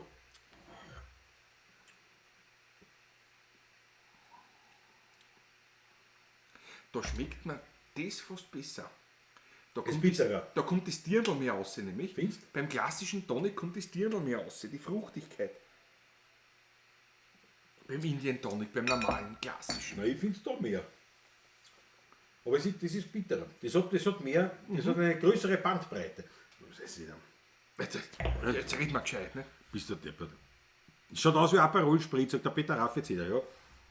Schaut so aus, ja. Aber so schmeckt mir das besser als mit einem Wein. Das Wiener Dirndl Schmeckt auch Tonic. besser. Also mit Wein, mit Spritzen. Also das nämlich, ist eine Geschichte, da muss nämlich ich ehrlich besser sagen. schmecken kann ich gar nicht sagen. Es war im Wein was nicht vorhanden, in Wahrheit. Also es war fast nicht. Es war, also Schott. das Mischungsverhältnis war aber gleich, also das war nur so viel Ja. zuerst drinnen. Ja. Wir haben nicht so angefüllt, es war die Hälfte, ne? Passt schon. Ja. Das Wasser war schuld, der Christoph Acker. Ja, du hast recht gehabt. Wahrscheinlich. Ich will dir nicht nur immer recht geben, weil Klaus, kommst du mich kurz einmal vorbei? Ich muss einen Eiswürfel holen gehen. ein Eiswürfel. Was schauen, ob du das findest. Weiß ich nicht, wir schauen, als ob es noch findest. Bei der Gelegenheit geht es ein kleines Brot aufschneiden und in den Schinken auslegen. Also Idee, ja. Moment. Wenn du schon unterwegs bist. Nicht schlecht, nicht schlecht. Ja, das schmeckt aber wirklich, das hat was.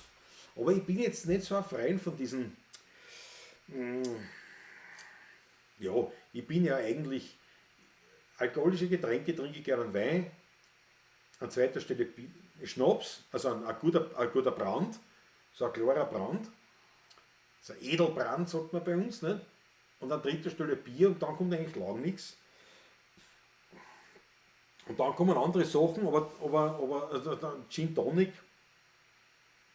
ganz gern. Aber das,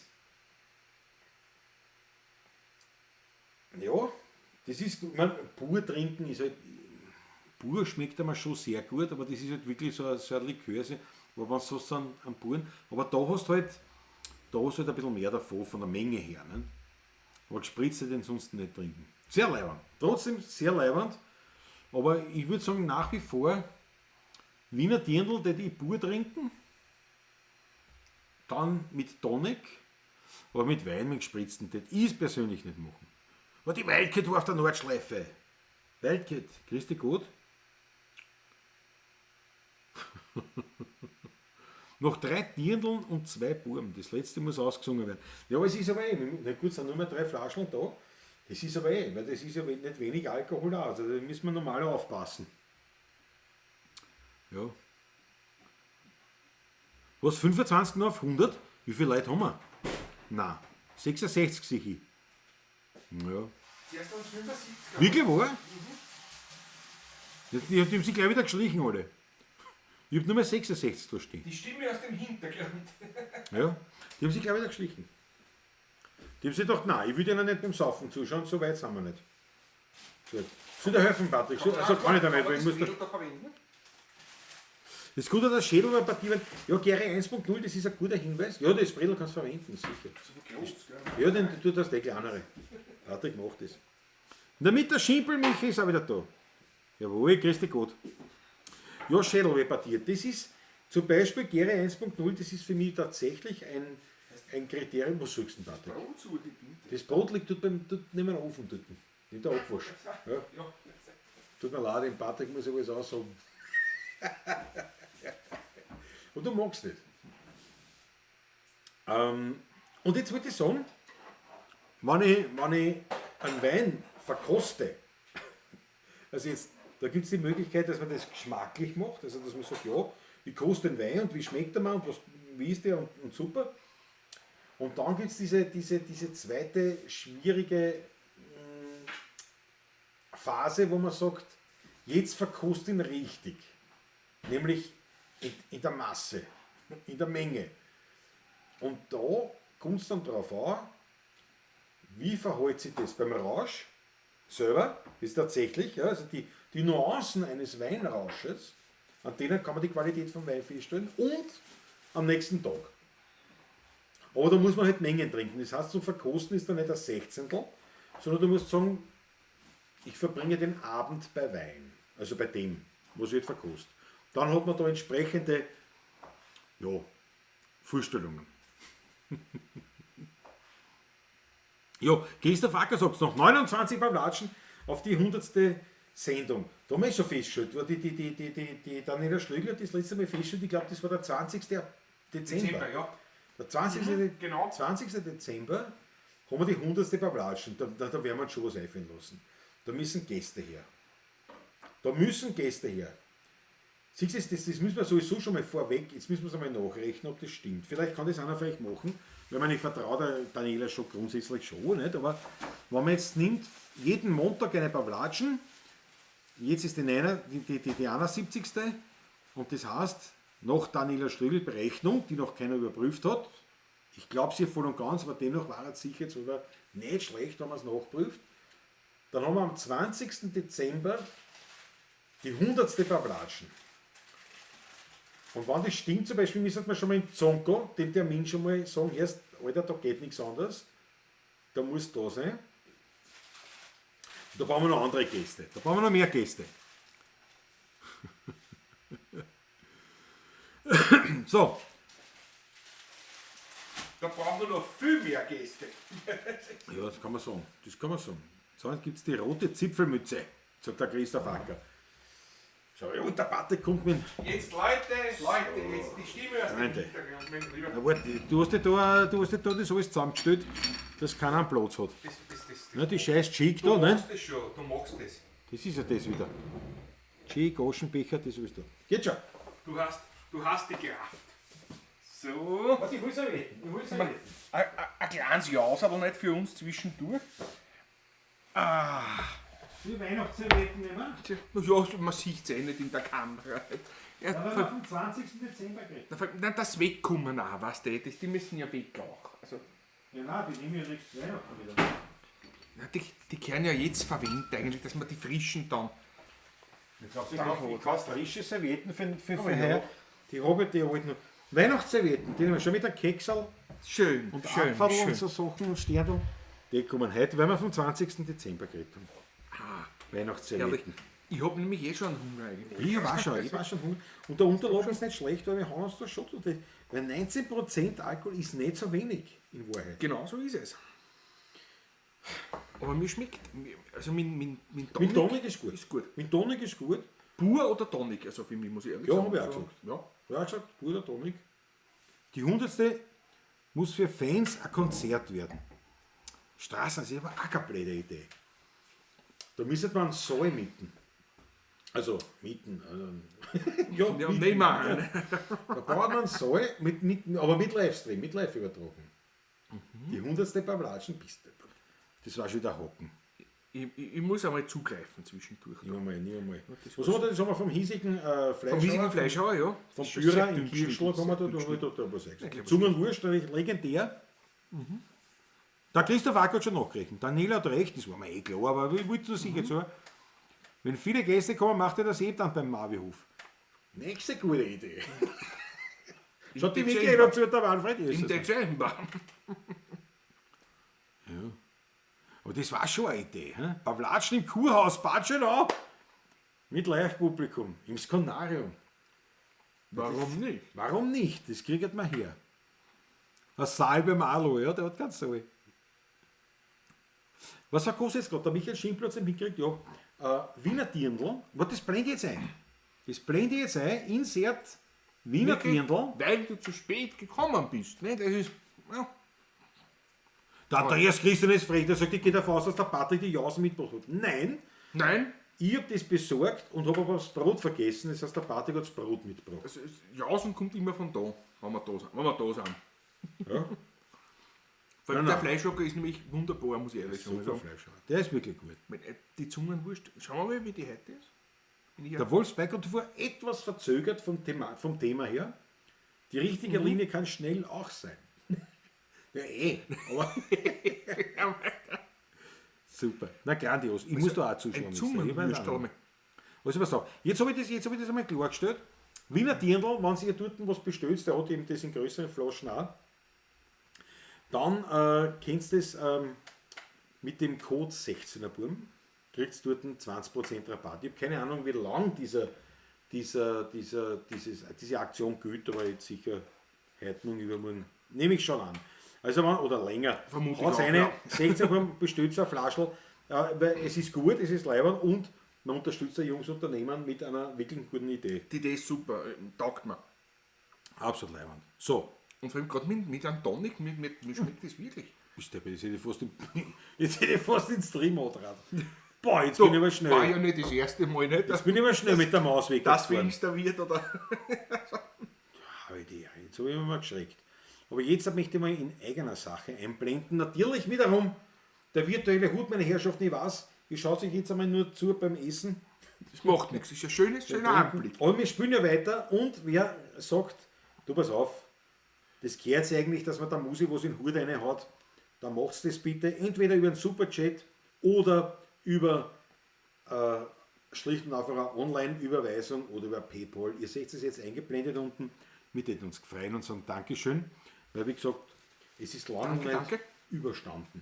Aber unabhängig davon, es geht gar nicht um das, also im Sinne von Bedeln, sondern es geht darum, wir spielen, ihr seid dabei und wenn es uns ein bisschen was reinhaut. Das kann sein von einem Kaffee, also was kostet ein Kaffee? 2-3 Euro, 2 Euro, 3 Euro, ja. bis hin zu einer wirklichen, was ich, so wie man halt, Das ist nicht so ein Auto, ne? Das heißt, das ist ich will jetzt nicht nicht so realistischen Bereich, bis hin zu einer Konzertkarte. bis hin zu einem Objektiv. Ne? Ja, ja, alles ist möglich, alles möglich. Also wie gesagt, ich sage jetzt schon mal danke herzlichst. Danke. So, von der Mutter Rutger wurde schon lange nicht geredet, sagt die Daniela Schlögl. Ja, Ja, stimmt. was denn wie? Oh. Zu wenig Platz in Eibestal generell. Das ist eh beim Marvihof fertig. Eigentlich hast du mit dem gar nichts mehr zu tun. Nicht, ich brauche Das nur den ist Namen nur- hergeben. Du Der ist brauchst nicht teuer. hernehmen. Wir nehmen den Namen einfach. Schon geschützt. Du brauchst nur Kummer trinken. Wir müssen nicht machen. Den Grüller aufwerfen. Die 10.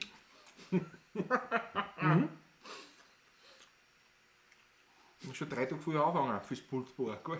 Nein, Pultbeef machen wir da dann. Ja, der Franz Brisket sagt, und so und so. der Patrick will sein Fledermaus Züngerl. und so. Der Patrick will sein Züngerl, sagt der Franz ihm. Ich bin da sehr hagelig bei Zungenwurst. Die ist gut. Superchat, Prost, sagt der Mario Habinger. 20 €, bist du gescheit. Mario, danke. Danke recht narrisch, da trinken wir auf die jetzt aber. Zum Wohle. Mir schmeckt das wirklich. Das Tier mit Tonic ist leibend. Das ist leibend, ja. Das ist leibend. Also, Pur oder mit Tonic? Im Wein schmeckt es mir gar nicht so. Nein, im Wein, möchte ich nicht sagen, es schmeckt mir nicht, sondern im Wein schmeckt es nicht. Da kommt es mir nicht vor. Aber da ist Im leibend. Wein geht es unter irgendwie. Ja. Warte, trink. Wein. Also ich gerade mit vollem Mund spricht man nicht. Wir haben den zweiten Superchat. Ja. Michael Schimpel, 5 €. Schönen Abend wünsche ich allen. Michael Schimpel, danke schön. Sehr Danke zum Wohl. sehr zum Wohle. Ein super Sticker. Sowas gibt es auch. Moment, ich muss sofort den Finger Vom hochhalten. Alfie. Alfie, sofort ein... Da, Das Superchat da. Super Also Sticker. lässt du das gerade vor? Ja, super Sticker steht da. Das sehe ich nicht. Das schaut genauso aus wie ein Superchat bei mir. Jetzt sehe ich gar nicht, ist schon weitergefahren. Das schaut gleich aus wie Ja, ein aber bei Superchat. dir sieht man das Ding und bei mir ist es beschrieben. Das Emoji, oder das ist bei dir beschrieben. alles klar. Und bei mir steht Peer Character turning around, waving his hand, saying hey you, while lowering his glasses. Und So schaut es, das macht's dann. Ich verstehe. Ja. Also den guten Alfie, haben wir auf den Michael schon getrunken? Michael haben wir schon getrunken, ja? Haben wir schon? Michael haben wir schon, Michael, ja. danke schön. Alfie, auf dein Wohl, danke dir. Hebe sofort wieder meinen Finger. Auf ein Brauerbrot. Bernhard's Motto ist auch da auf ein Brauerbrot. Jawohl. Bernhard, grazie Zum Wohle. mille.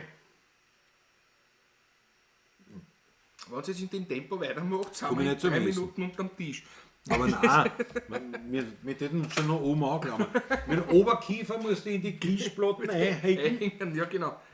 dann bist Da du kommt der fixiert. musikalische Genuss aber dann zu kurz. Müsst ihr da mal was essen, ein bisschen dazwischen? Ich muss was essen, ja. Ist einmal was, ja. Ja. Aber das sind gute Sachen. Aber heute frisch geholt. Absolut gut.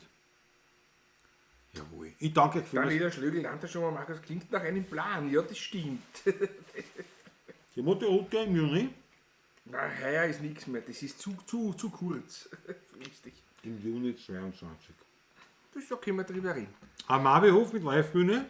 Für Gäste, Zeltlager. Das ist jetzt ja klar, ja. Für die Motorräder und Ochs am Spieß. Genau das machen wir. Müssen wir noch mit der Wicke reden. Vielleicht sollte man Manfred auch fragen, was er meint. Ich glaube, die schwitzen gerade die zwei da drüben. Das Licht brennt noch, habe ich gesehen. Ja, Ja. na, das ist eine gute Idee. Der Landtagsstrom hat recht. Im Juni 2022, Marvio hat schon geantwortet. und das sehe ich noch nicht. Das dauert noch.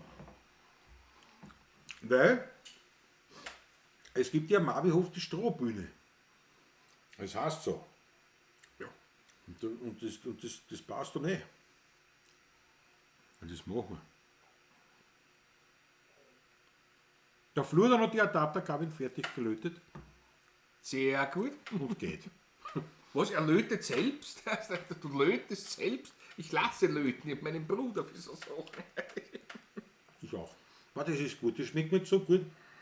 Wir müssen irgendwas reden, aber am liebsten nicht jetzt einwerfen kurzfristig, aber das geht nicht. Weil geht man, nicht jeder Autofahrer kommt brav um die Kurve. Es gibt doch welche vom vom Querfahren. Ja, das stimmt, aber ist seltener. Aber was wirklich zunimmt momentan ist, dass ein Autofahrer nicht da quer kommt, sondern wirklich auf der anderen Spur da entgegenkommt in der Kurve. Das ist gerade irgendwie Trend. Ich weiß nicht, ich meine, das ist ja nicht normal. Also So, wenn es die vergriffene Wiener Vorstadt plus das wieder gibt, dann bestelle ich sie mir auch. Ja, die wird es nicht mehr geben. Das ist ja. Die gehört an Verlag. An anderen, nicht unserem. Und das ist, es ist kompliziert. Es wäre möglich, aber viel zu kompliziert. weil das Ganze auch bei einer anderen Presswerk gemacht wurde, was wir heute haben und so, das ist dort sauteuer, das nachzumachen einfach. Und da geht dann eins ins andere und das ist... Ja, Nein, es ist einfach zu es ist einfach... kompliziert. es ist wie soll ich sagen, in der Praxis nicht durchführbar. Ja. Aber wir haben gesagt, wahrscheinlich nehmen wir Doch einige Nummern die von Hits diesen von dort Hits wieder auf. Noch einmal neu auf und dann Ja. ist natürlich was anderes. Wobei, sagen wir es wird natürlich eine CD, wird es wahrscheinlich gar nicht mehr geben. Vielleicht einmal wieder, aber eine CD, eine physische CD, es hat sich aufgehört. Das ist so kostenintensiv für das, was du verkaufst. Für das, was du verkaufst und da, heutzutage ist aber so, man ladet sich die Musik einfach ein Download oder was anderes ist, man macht einmal eine Auflage von 100 Stück, wann das wieder kommt, ein Vinyl.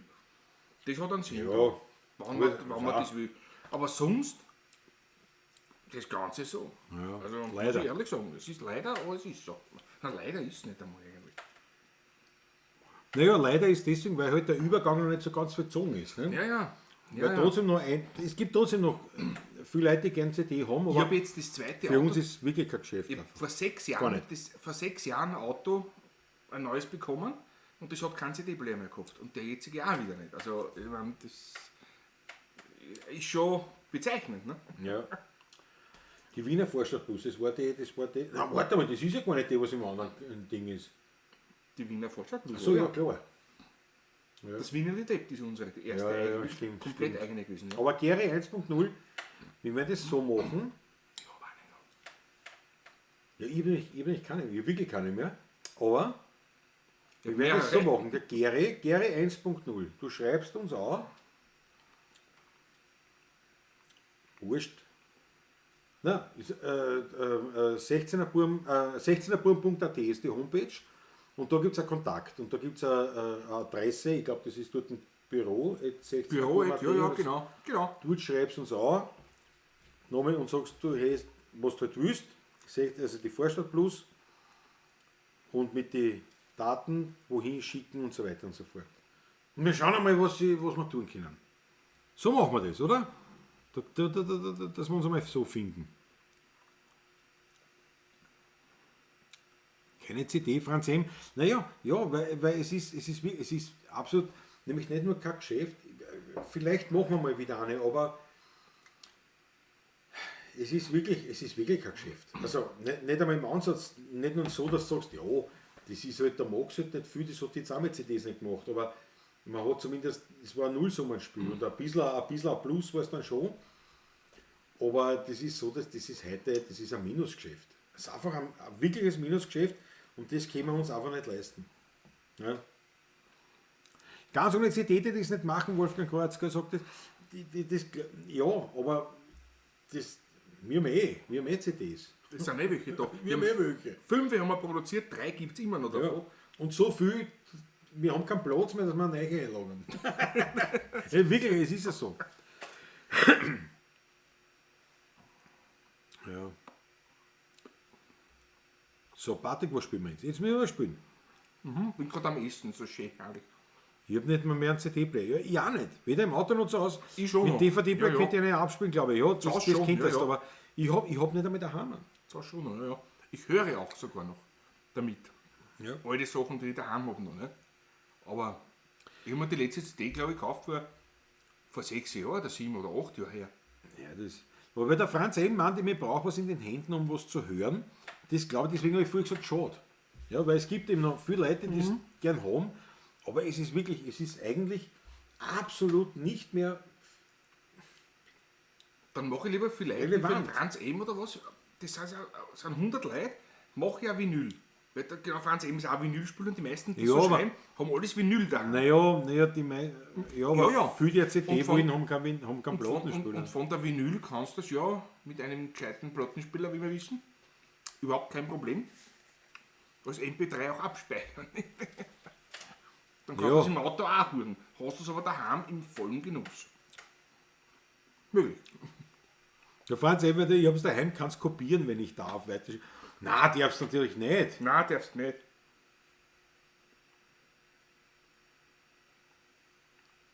Aber es tut mir das Auge weh. Vom Blinzeln. Das Licht ist so scharf heute. Mir Da ist erinnert das wurscht. Mir ist das wirklich vollkommen wurscht. Ja.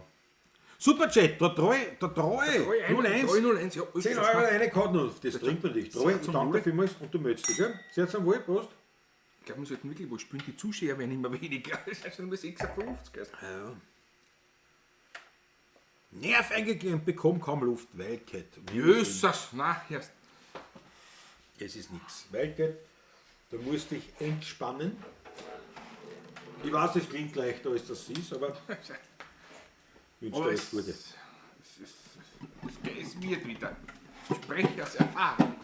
Aber ich glaube, auf Spotify hast 100 Millionen Songs zur Auswahl, inklusive bis 16, unglaublich, was da alles gibt. Ja, eben, es ist einfach, das hat sich einfach verschoben. Das ist da können wir wirklich eine eigene Sendung machen, allein über diese Musikindustrie der heutigen Zeit. Es hat sich so verändert und es ist aber noch nicht angekommen. Das heißt, der Markt hat sich von selber verändert und die Industrie selber hat überhaupt das noch gar nicht mitgekriegt, so Ja. scheint es. Ja. Und das ist halt so. Nicht? Und natürlich können wir beim Heurigen, wir verkaufen immer wieder CDs, also jetzt vor Corona muss man natürlich sagen, aber das sind am Abend beim Heurigen 3, 4 CDs, 5 CDs. Nicht immer. Nicht einmal immer, also Ja. muss man ehrlich sagen. Dann dafür wieder mal mehr, aber das ist, aber du musst ja 1000, 2000 nehmen, dass das überhaupt einen Sinn hat. Ja, 2000 mindestens war immer. Ja, Die ersten haben wir gemacht mit 5000, haben wir Ja. 5000 verkauft. Ne? Damals haben wir schon viel verkauft, bei den ersten ja, da CDs. haben wir aber auch mehr nachbestellt und sogar. Da haben wir nachbestellt, da sind noch 5000 gegangen. Ne? Aber da hat es halt noch keinen Stream und nichts Und da hat es gegeben. keinen Stream und nichts gegeben. Und bei die letzten zwei, die wir gemacht haben, ist der Verkauf nichts mehr nachbestellt und da haben wir nur 2000 machen lassen und ich habe am Lager liegen. Enorm. Der Uli Sonneck hat den Schmattes wie üblich überwiesen. Ich danke dir. Uli, Uli, danke. danke dir vielmals. Der Franz M. redet von einem Project-Plattenspieler. Ich weiß nicht, was er damit sagt. Ich weiß schon, was du meinst. Ganz genau sogar. 301 zum Wohl. Ja, jetzt habe ich nichts zum Trinken. Jetzt Der brauche ich- Klaus war seit Weihnachten nicht bei mir. Na, stimmt. Der hat meinen wunderbaren Plattenspieler und die wunderbaren neuen Boxen und die ganze Anlage nicht gesehen. Ja. Der Platten kennt wieder die gegeben. Maui auch noch nicht, die Platten habe ich von ihm schon alle gehabt. Die sind in guten Händen bei mir. Werden alles sukzessive jetzt gereinigt und so weiter. Mache es an restlos verloren, leider. Das ist leider die Gulderplatten, die Jazz, die eine. Was ist? Ich habe mir gedacht, wir spielen. Du bist der Mundschenk. Ne, ich habe nichts im Glas. Jetzt Was soll ich nehmen spielen? wir einen Schluckerl Wein einmal wieder. Ne? Ja. Die Musik spielt mit Leichtigkeit, wenn es nicht fehlt an Feuchtigkeit. Nicht? Richtig. Wie man sagt, das ist Und bei der Bernardis manchmal, ich könnte selbst ein paar brennen. Also uns, jetzt ganz ehrlich, uns stört es, weil es die Realität ist. ja, Also früher, heute ist es Streamen und so weiter, aber man hat früher, ganz am Anfang die Musikkassetten, da hat man halt die Lieder, die Platten aufgenommen oder aus dem Radio aufgenommen. Und jetzt dann irgendwann die CDs hat man dann einfach brennt. Punkt. Ist er so? Ich bin froh, wenn man unsere Musik hört. Von uns gehört wird, ja. Zum Wohle. Also, Einmal. Brot weg. Was? Kommt Jetzt einmal. nur was. Auf Jetzt euch nur. auch. Was haben wir denn gesagt alles jetzt? Der Moped-Star war gewünscht und noch die Wampen. Christoph Morlock, die Wampen, ja. Warte, ich nehme noch ein Stückchen vorher. Fangen wir mit der Wampen an. Kannst du singen dabei? Ja, kann ich. Ja, weil dann haben wir noch einen Schinken an.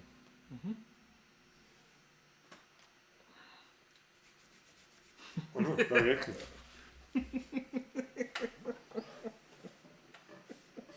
Was ist die Wampen? Also,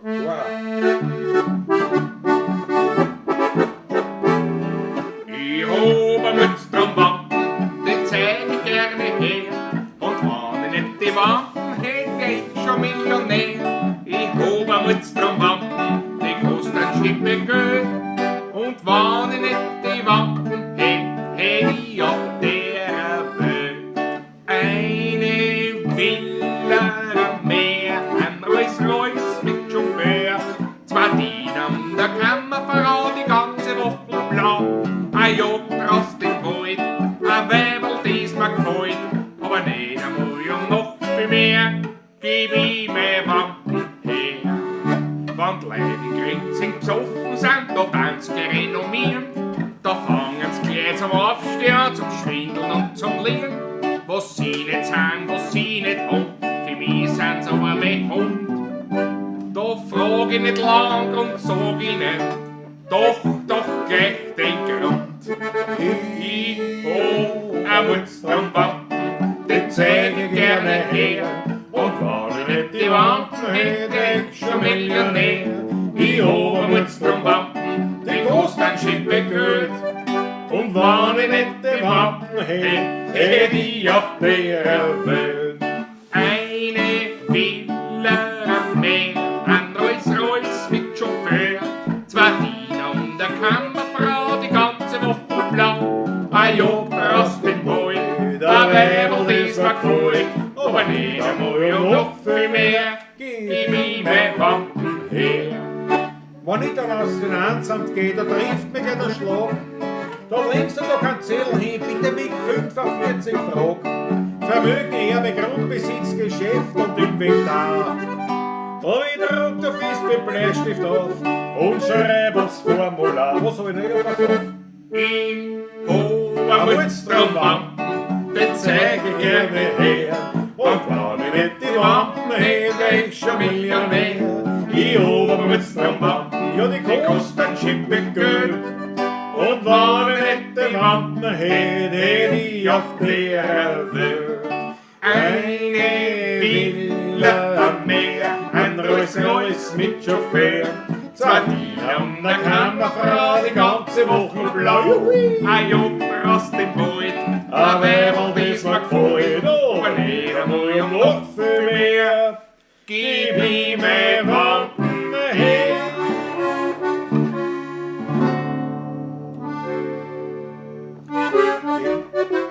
Was geht da? Geburten? Was ist das? Zum Haus, das ist der gleiche Anfang nämlich. Da schon her. Ja. Okay, ja, du hast recht. In unserem Haus, da wohnen lauter fesche Puppen. Auf viele Wiener Straßen Nummer 104. Ich brauch nur Rahmen mit der Moped huppen. Schon sind die Puppen wie die Wilden vor der Tür. Ich bin der größte Moped-Star, das war ein Pech, wenn ich nicht war. Ich hab eine nagelneue weiß lackierte Pony. Mit der werde ich jetzt sagen, was ich kann. Ich hab ein Pony ganz am Nähe des Betoni. Und schmieg die auf, Puppe, jetzt gehen wir's an. Nur streck die Füße nicht gar so aus, sonst kommen wir nicht ums 12 Haus. Zuerst kommt der erste Gang, der hat einen gesunden Klang. Wenn ich einen Auspuff hab ich längst schon abmontiert. Ja, wegen der Reinigung und der Beschleunigung und weil man's Auspuff früher lesen leicht verliert.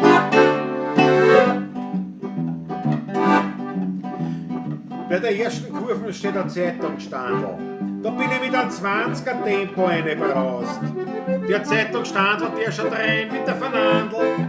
Dabei bin ich schon wieder hinten rausgesaust. Und meine Puppe hinter mir, die hat im Ausschnitt einen Kurier. Die nächste Kurve ist dort vor bei uns am Becken. In der Beckenkurve bin ich nicht zum Schlagen. Das muss man sehen, wie ich mich umgetraue und decken. Dabei ist mir mein Puppen hinten runtergeflogen. Der Strotz aus sie nicht halten wollen, jetzt hat sich Goschal ganz verspielt. Jetzt kommt der zweite Gang und dann der dritte Gang.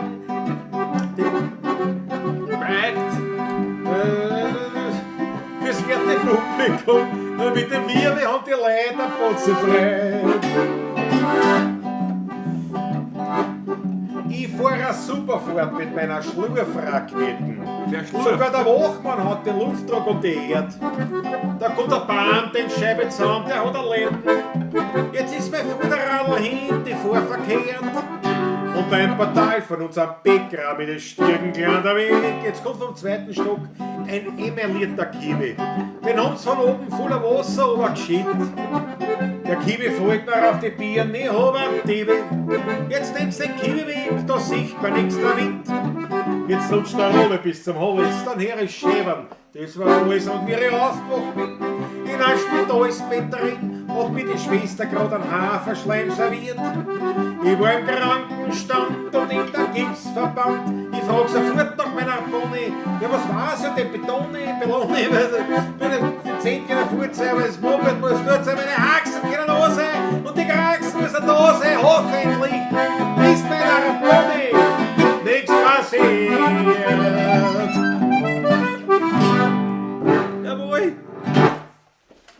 Ehre. Jetzt habe ich durchgeimpft. Aber Bei ich mir nicht gut vollkommen in Ordnung halt. Also, gewesen. Ja, du musst das tun wie ein Meister. Wie ein großer Meister. Durchzogen. Auch das halt. Intro, aber das habe ich war auf einmal bei, weiß ich nicht, Gebunden da Textil. Das gleiche Intro. Das gleiche, nee, was das gleiche Intro spielt. 1:1. Es ist aber so. Also, Ja. Verstehen Sie, sagen, ja, Zukunft. Stream ist die Zukunft, aber bei ihr spricht das Netz zusammen, ja. jupp, darum habe ich Aber das ist früher so können beim Plattenspieler, ne? Das ist wurscht. hast keinen Strom, hast keinen Strom, wenn du die Null abbricht, ist die Ja, Null. genau, ne? Wenn du die Platten einmal in die Sonne gekommen ist, was hin. Also die Urvariante ist einfach live. Live ist live mit handgefertigten Das ist so. Instrumenten. Da kannst du immer spielen. Und die Konsumation von Musik ist halt dann mit dem elektrischen Strom, ist es dann gekommen, weil man die Plattenspieler, die ein Grammophon, hat's ja Grammophon, gegeben, ja, aber das war ja kein Massenphänomen. Ne? Nein, Das, überhaupt das nicht. war ja, das haben wir da, ja. So, aber wir haben das gebracht. Von der Musikkombi kommt der Name Wampenschaukel daher. Na herrlich. Der Christoph Acker. Aber du, die roten Achtel, es scheint gefallen. Es scheint gefallen zu haben. Ja, das ist schön. Hab ich mir schon Superjet der Morlock. Der Christoph Morlock, 4,49 €. Ja, da trinkt man natürlich einen Schluck. Das ist kein Thema. Sofort. Sehr zum Wohle. Servus, danke herzlich zum Wohl.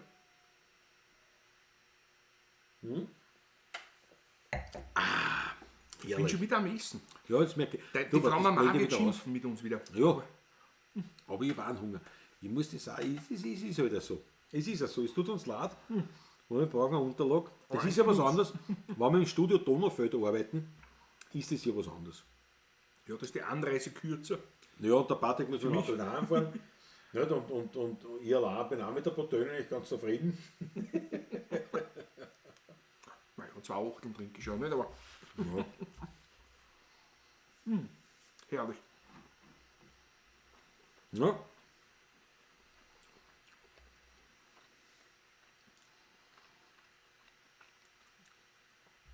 Aber. War der Christoph Acker ist schon wieder frech. Wieso? Und wenn live der Musiker an so einen Hocken hat, geht auch nichts mehr. Aber ja. Geh. Ja. Wenn der Strom ausfällt. Länger. Dann ist einer, der Musikinstrument spielen kann, nebst Vorteil. anderen Leuten. Vorteil. Nebst anderen Leuten. Aber da bist du nicht Musikinstrument, da wirst du angehimmelt. Weil die Leute, weil es keine Musik mehr gibt.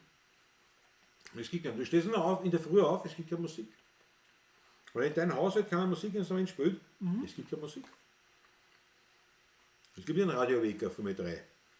Nix. Und ich muss ehrlich gestehen, ich höre sehr wenig Radio, eigentlich gar nicht. Aber doch.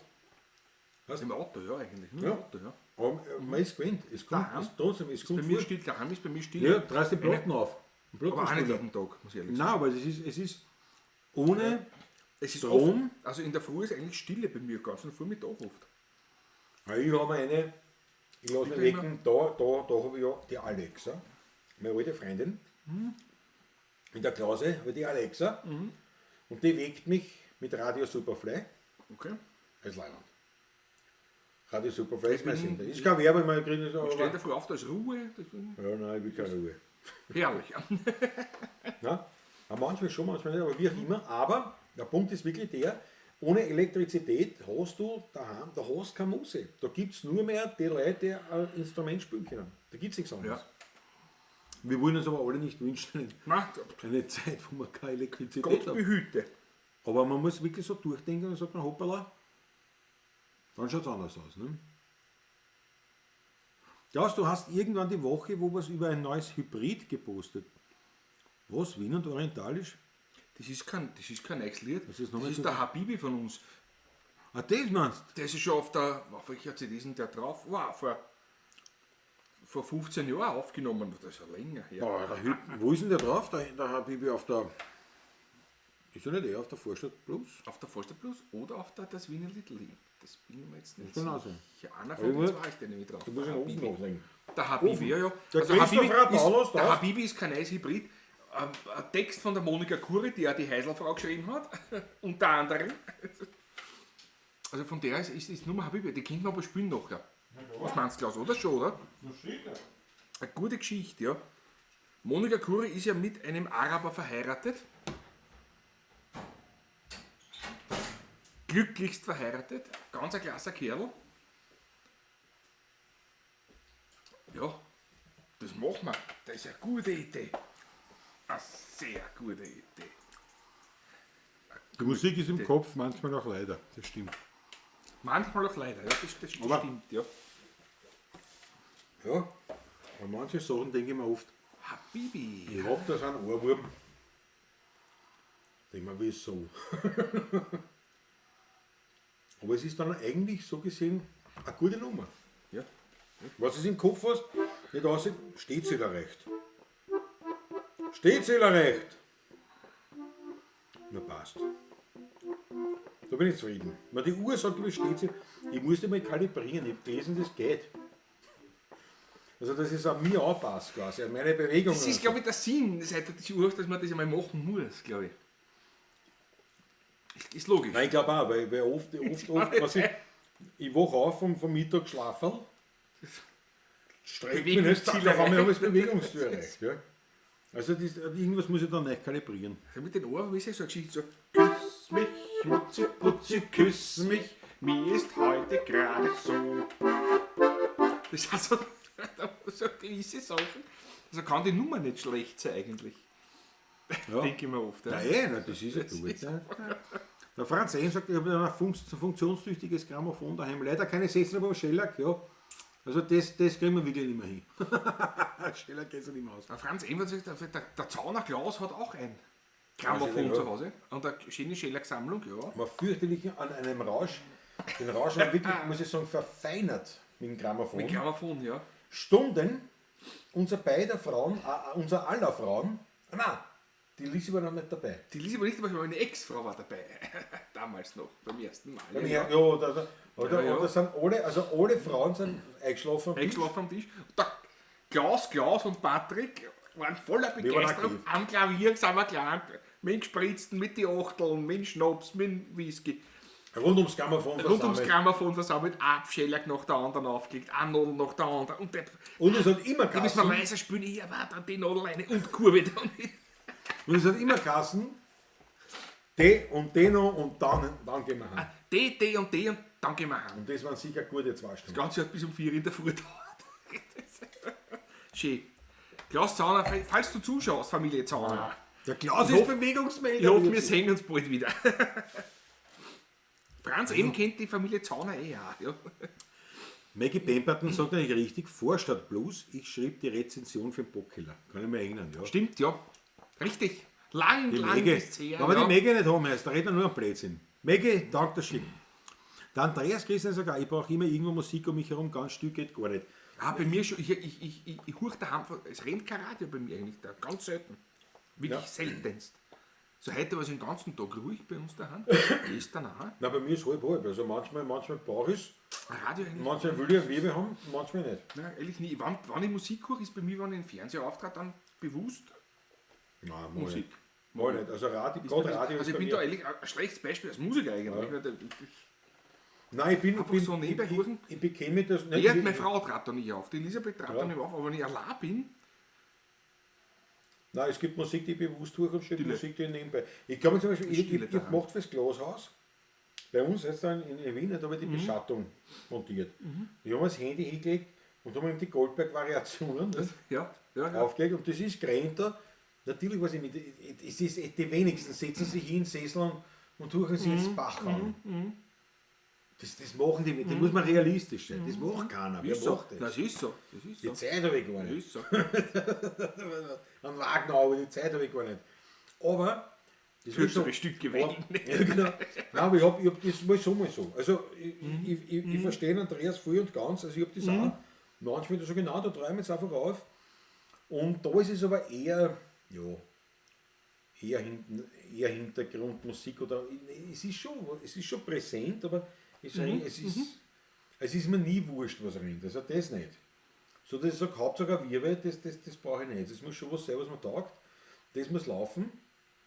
Und dann mal wieder Zeiten, wo ich sage, nein, ich will Ruhe haben. Also das ist ihr beides sozusagen. Bernhard aus Motto gefällt mir. Carol Kay, eine der großartigsten Bassistinnen der Welt.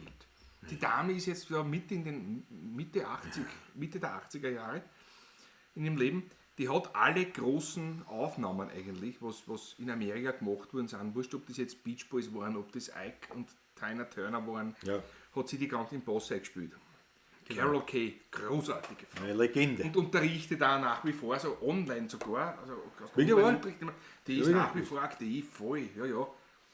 Du kannst buchen bei ihr Seminare und alles. Geht das einmal was bringen? Carol Kay. Nein. Carol Kay, großartig. War Wahnsinn. Ja.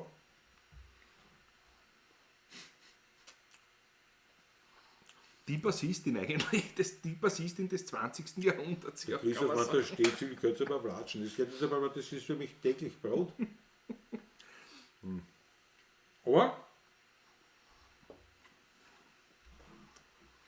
das ist der Vekton, ja. Nein, ich habe sonst keinen Vekton habe ich nicht.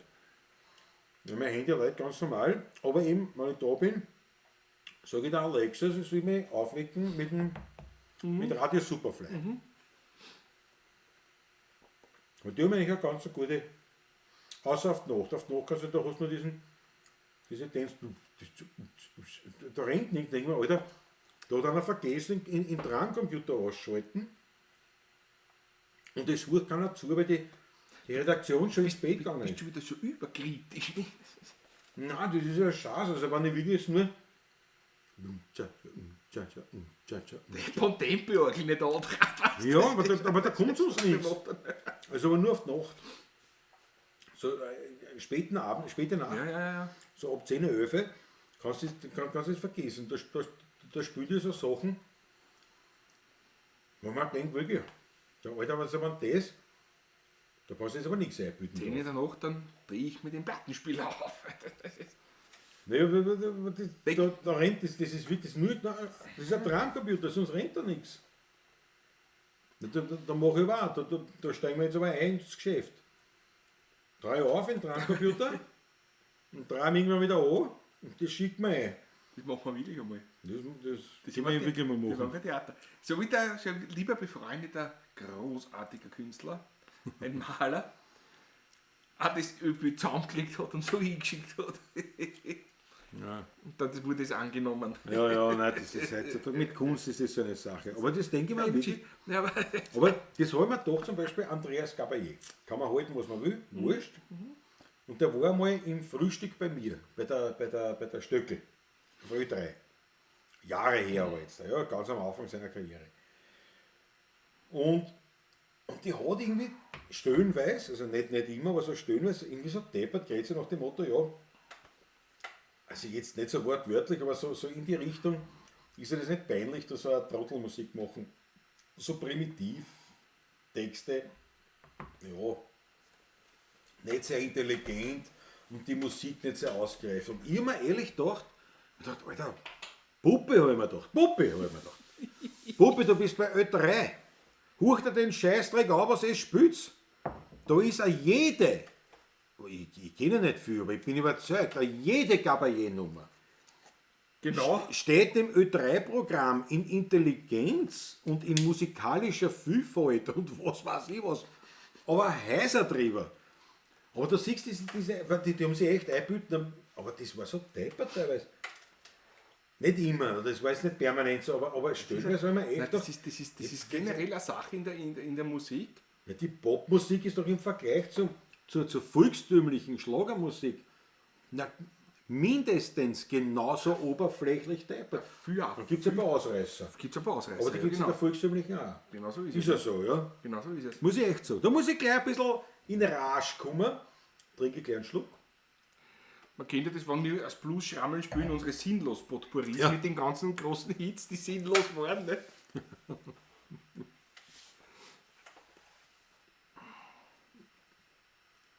She's faster than most and lives on the coast. Das ist großartig. Was heißt das auf Deutsch? Na, mach einmal den Text. Das ist Wurscht, das ist zum Beispiel nur, nicht? Also, 99,9% der Pop-Songs bestehen aus 3 Akkorden. 3. 2 sogar, manche nur. Ich habe gesagt, 99,9% bestehen aus 3 Akkorden. Nicht mehr. Und in einem Tonumfang gesungen von 5 Tönen. Mehr ist es nicht. Nein, das nicht. 5 Töne und 3 Akkorde. Das ist großartig, das ist noch Heiland. Nein, aber da kann man sich nicht einbilden drauf. Nein. Aber das hat mich so aufgehört, weil diese Selbstgefälligkeit, die da besteht, weißt du, das sowas ärgert mich wirklich, weil ich denke mir, aber Ja, du glaubst, du bist was Besseres, Geht mir genauso. aber es stimmt nicht. Das ist sowas ärgert mich. So, ich habe nichts mit dem Glasl, also kann man selber auch nachschenken. Ö3 hat im Frühjahr das Programm auf altes Publikum umgestellt. Ja, weil die Jungen huchen alle Spotify. Da hucht keiner mehr Ö3. Ja. Ja, sie spielen jetzt die 80er und Austerpop mehr, ja. Stellenweise, aber sie haben es nicht verstanden. Christoph Acker schreibt, dance for me, dance for me, dance for me. Oh, oh, oh, yeah, I've never seen anybody do the things you do. Ja, großartig, oder? Andreas Christian hat gut aufgelegt. Jeden Tag. Radio Salzburg. Ich kenne die Sendung nicht, aber bin sicher, das sind Leibende, aber das sind authentische Geschichten. Genauso wie bei uns war das immer wie das Gasserfrau in Niederösterreich. Von der Volkskultur, was die gemacht haben. Gibt es eh noch immer einmal in der Oder Woche. machen, ja, das ist schon wirklich Eine schon halbe Stunde oder so. Aufhorchen hat das Aufhorchen. geheißen, ja. Nein, das war der. Aufhorchen hat der Edgar Nemitz Nein, aber wir hatten die erste Sendung da gesungen und gespielt. Gesungen und gespielt. Hat es gegeben, genau. Und Gesungen Aufhorchen und auch gespielt, nicht, ja. Ja, ja. Das war so die Volksmusik. Die echte Echte Volksmusik, ja, ja. Volksmusik, ja. Hat mir auch getaugt.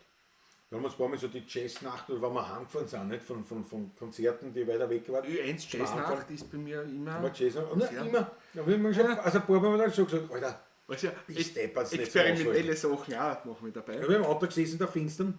Also, ich angesoffen, der Patrick nüchtern. Ist gefahren. So schlafst du nicht ein bei der Musik, sag ich, nein, ich mache das immer. Beim Fahren. Na, bei vielen Sachen hast du schon oben dran. Da hast du sogar auch dran einmal. Aber Ich höre auch öfters nach der Pavlatschen am Montag dann Ö1 in der Nacht. Das ist oft das Musik des 21. Jahrhunderts. Ne? Das ist, ja, aber also der Große ist nicht zum Aushalten. das macht mir schon etwas schwierig. Ne? Es ist manchmal interessant, aber fast immer schwierig. Für mich halt. Machen wir eine kleine Dokumentation über Ganymed zum Beispiel. Nicht? Ganymed sagt da nichts mehr. Ja. Eine österreichische Produktion. René Reitz hat das damals produziert. 80er, Anfang 80er Jahre, Ende 70er Jahre, Ende 70er war das sogar, ja. Ja, keine Ahnung. Habe ich eine Platten daheim. Die habe ich sogar gepostet schon mal. Ganymed. Ja, dunkel. Wenn du das hörst, da kennst du das. Also, Genau, Reading Play. 2 Akkorde. Also viel. das macht ja auch nichts, ist ja nichts Schlimmes. Ne? Weil der Franz eben meint, viele in der volkstümlichen Musik sind geniale Musiker, die mit den Oberflächlichen das Geld machen, ja. Aber das ist jetzt der Unterschied zu wirklich sehr viel Popmusik. Da sind nämlich nicht so viele geniale Musiker. Da hast du ein paar geniale Produzenten, aber sonst nichts. Es ist um Häuser primitiver, wirklich. Ja. Glaubt ihr das? Popmusik der heutigen Zeit, da gibt es gute Sachen, also das ist so ist nicht. Aber die breite Masse, das ist weit, qualitätsmäßig, vom Niveau her, weit unterhalb der kompletten volkstümlichen Schlagerbranche, was es da alles gibt. Und ich bin wirklich kein Fan davon. Aber Ist nicht mein, die sind, ist die nicht sind um Häuser ausgereifter oder die Popmusik, das ist unglaublich so ein Schrott, aber es ist so gut verpackt. Und auch vom Nimbus, ne? Der Popmusik. Das sind die Stars. Da müssen wir noch, wenn eine Adele auftritt, die Adele, wie immer sagt, wenn die Adele auftritt, immer, Das ist großartig. die kann was, die Lieder sind was und so weiter. Also es gibt schon ganz große Stars dort. Aber Absolut. 90%, was in dieser Hit, du brauchst auf Spotify die Top 50 von Europa, von Deutschland, von Österreich, kann man sich alles aufrufen, die Top 50. Und da ist es an, da gibt es wirklich gute Sachen, gute kreative Geschichten, immer mehr. Aber das sind die Lieder, die deswegen in diesen Top 50 drinnen sind, weil sie auf TikTok gespielt werden oder auf YouTube oder sonst wo. Und die beim Radio gar nicht vorkommen. Die erst irgendwann dann einmal im Radio vorkommen, weil sie sich denken, scheiße, jetzt müssen wir spielen, weil es einfach so viele Fans haben. Oder nach 20 Aber Jahren dann Sind hinten kommen, noch. nicht? Oder so. Ja, die sind hinten noch. Radio ist komplett hinten noch. Mache Gruppen, ne? Zum Beispiel Ja. aus Österreich auch, gibt es ja auch einige, ne? Das auch. Also einige nicht, aber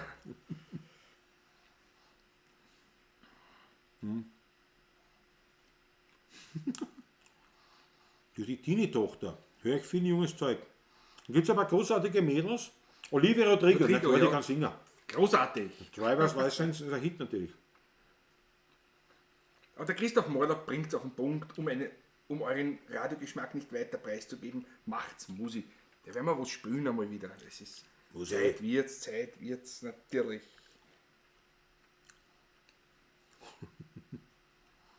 Herrlich. Na, super Song. Na, aber, also ich rede jetzt im Wirklich in erster Linie jetzt vom Musikalischen. Und mich stört es so, Da ist wenn die, jemand sich selbst so in den Himmel, also wenn sich jemand über einen anderen drüber stellt. Und das kann machen, was weiß ich, keine Ahnung, das kann machen, Ricardo Mutig und sagen, ihr seid alle Würmer. Das aber nie machen, weil das nie so sagen geht und nie so empfinden würde. Aber wenn Ö3 Leute glauben, sie sind besser oder ihre Musik oder ihr Ding, ihr Konzept, die Popmusik ist besser, höher gestellter, qualitativer, äußerst bedenklich, muss ich als sagen. volkstümlich. Ich denke mir, Alter, das gibt's ja nicht. Also Popmusik ist das Primitivste der Welt, es ist gut verpackt und es gibt wahnsinnig gute Leute, die wirklich auch drüber stehen, aber der Großteil, der absolut größte Teil der Popmusik ist eine langweilige Farce, sonst gar nichts, das kann nichts. Das bringt mir, also da brauche ich nicht viel Gitarre üben für den Scheißdreck. Wirklich, da komme ich mit 2, 3 Akkorden aus und kann alles anspielen, also 90% kann ich anspielen, danke, kann ich machen. Der Rest ist halt dann lieb dreischauen und sexy dreischauen oder halt den Jugendgeschmack treffen, also ich falle aus. Ich vorher aus, es ist macht nichts. Aber die 2, 3 Akkorde könnte ich beister werden. 301 geht eh schon schlafen, nicht? Gute Nacht, muss man früh aus. 3/4. Gute Nacht. Straßen haben sie gar nicht mitgekriegt. Ja. Lang ist sehr lang. Ja. Da war ich noch sehr klein, sehr klein. Der Michael Schimpel urtiert die. Habibi. Zu Recht, mein Lieber, zu Recht. Zu Recht, Ist momentan. völlig zu Recht. Daniel Schlögl. Ich bin in den 90ern aufgewachsen. Ich bin einfache Musik gewöhnt. Du, in den 90ern gegen heute war das hochkomplizierte 12-Ton-Musik. Heute ist nur mehr primitiv. Wirklich wahr. Also nur mehr mit Ausnahmen. Aber eben Ausnahmen. Ausnahmen heißt ein geringster Teil des Üblichen. Aber die Ausnahmen, die sind gut. Aber da gibt es schon so junge, sehr kreative Leute. Ich sage nur Amy Winehouse, leider viel zu viel verstorben, Ja, schon 10 Jahre her wieder. Dass Die sie war verstorben ist, war für mich so das Die war eine ganz eigene Klasse. Aber großartig. Ne? Zum Beispiel. Ne? ich kenne die ganzen Namen nicht, aber es gibt ja auch so, es gibt durchaus auch so Rapper oder halt so Ja, Hip-Hopper oder wie man das, wie sagt, die Hip-Hop übrigens die größte, weltweit gesehen, die größte Musik, wie sagt man, Genre, das Genre, größte ja. Musikgenre Ja. der Welt, ja. mit dem größten Umsatz und alles, Hip-Hop. Aber da gibt es schon, also auch in unseren Breiten, nein, die sind kreativ, die sind gut. Also ich will das nicht so abwerten grundsätzlich, sondern nur in der Relation, wo eben, wenn eben Leute glauben, die aus dem Mainstream-Pop kommen, wie Ö3 Musik, wenn die glauben, dass das ja Urteil erlauben dürfen über einen Schlagersänger. Da steige ich aus und ich denke, das ist Selbstreflexion null. Das ist das, was ich meine. So. Ja genau, und wenn der Strom ausgeht, wie der Franz eben sagt, geht nichts mehr. Das ist richtig. Du kannst 90% von den ganzen Pop-Hits könntest du a cappella unplugged nicht spielen. Also geht das schon, aber dann würdest du erst wirklich diese Primitivität erkennen. Ne? Weil dann hast du laufend noch. Damit haben wir jetzt sicherlich, sage ich jetzt einmal, 60% aller Hits abgedeckt. Genau damit. Mehr brauchst du nicht. Vater 4 sieht er weit vor Capital Bra. Ne, der fängt an, da habe ich die Ehre. Dirty Beach Video im Dirndl. Jawohl. Der Ganymed-Drama ist ein lieber Freund von mir, sagt der Bernahus Motto. Na schau.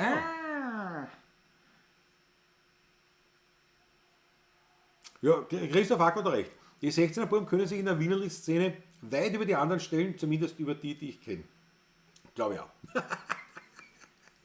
Das gefällt mir. So, Habibi. Habibi ist auch gesagt. Wenn ich schon. Wie?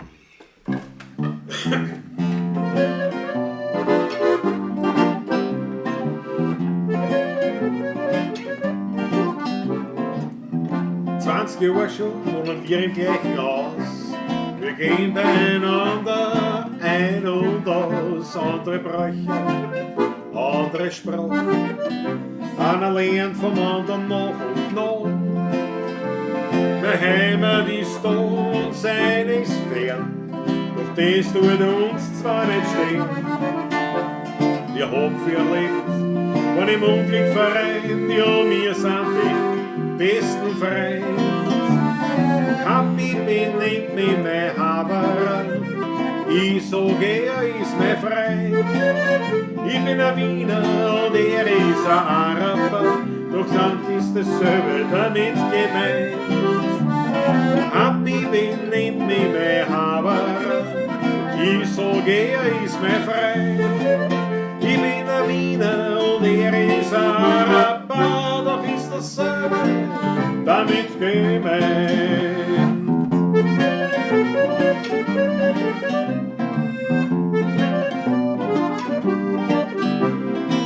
Unsere Kinder gehen ins gleiche Glas. Sie spielen miteinander und sie haben viel Spaß. Andere Bräuche und anderes Essen. Aber wir zwei haben das schon lang vergessen. Meine Heimat ist da und seine ist fern. Aber wir zwei, wir haben uns gern. Wir haben viel erlebt, waren im Unglück vereint. Ja, wir sind die besten Freunde. Happy bin ich mit mein Haber. Ich sag, er ist mein Freund. Ich bin ein Wiener und er ist ein Araber. Doch ist dasselbe damit gemeint. Happy bin ich mit mein Haber. Ich sag, er ist mein Freund. Ich bin ein Wiener und er ist ein Araber. Doch ist dasselbe damit gemeint. Doch ist dasselbe damit gemeint. Mein Freund.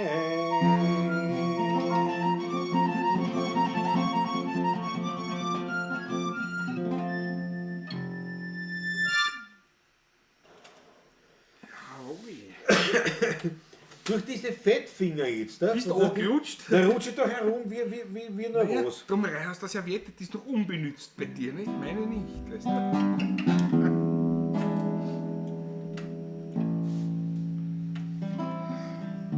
Wiesenberg, ne, das ist so.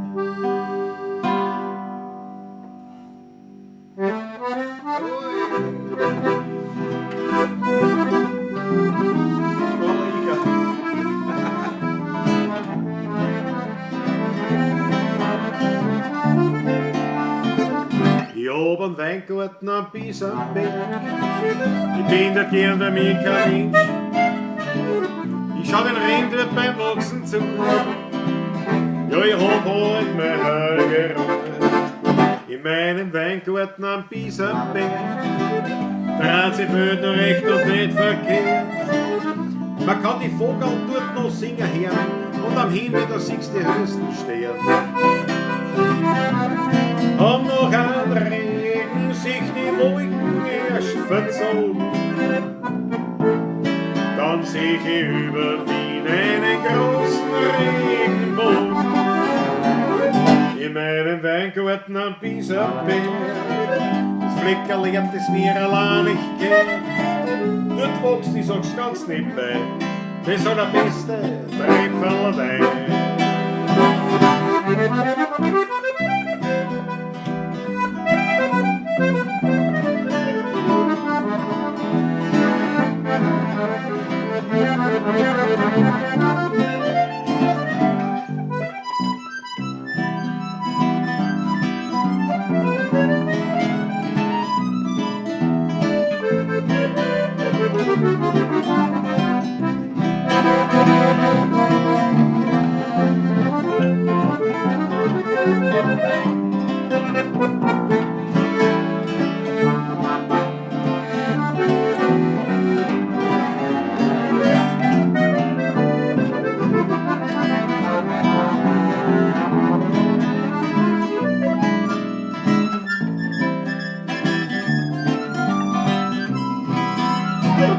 Hier oben Weingarten am Biesenberg.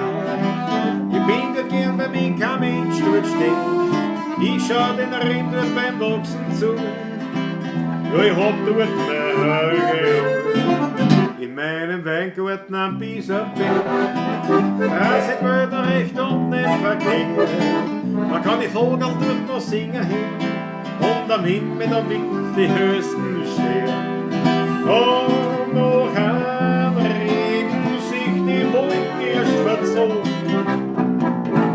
Dann sehe ich über Wien einen großen Regenbogen.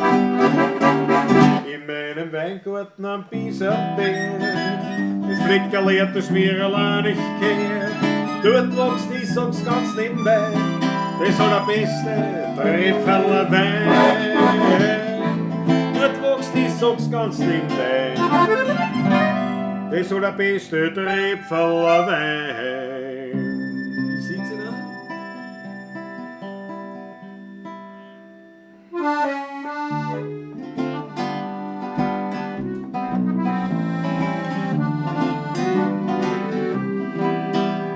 Ich sitz in einem Weingarten unter einem Baum, dazwischen die Rebstück vor ihm in der Hand. Das Weinlaub besticht durch sein saftiges Grün, dazwischen schau ich auf mein herrliches Wien. Und über mir wärmt mich der Sonnenschein, darunter sitz ich und trink ein Flascherl Wein.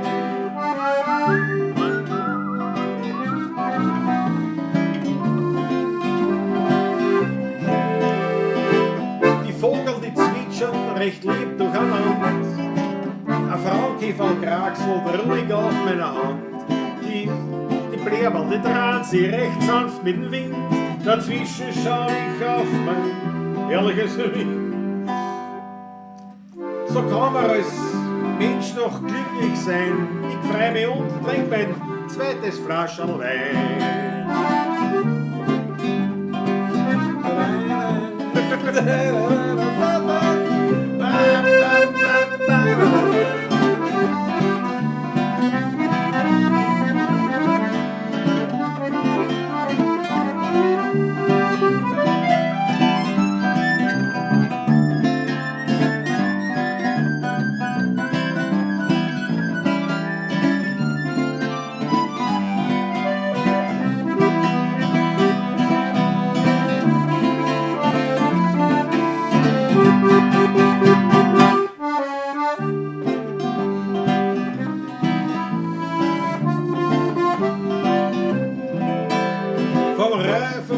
Berauscht schau ich auf zum Mond, der lächelt mich an, weil mich ist er schon gewohnt.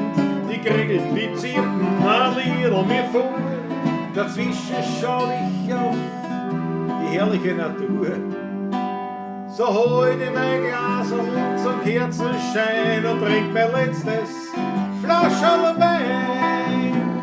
Und trink mein letztes, wirklich letztes für heute Flascherl Wein.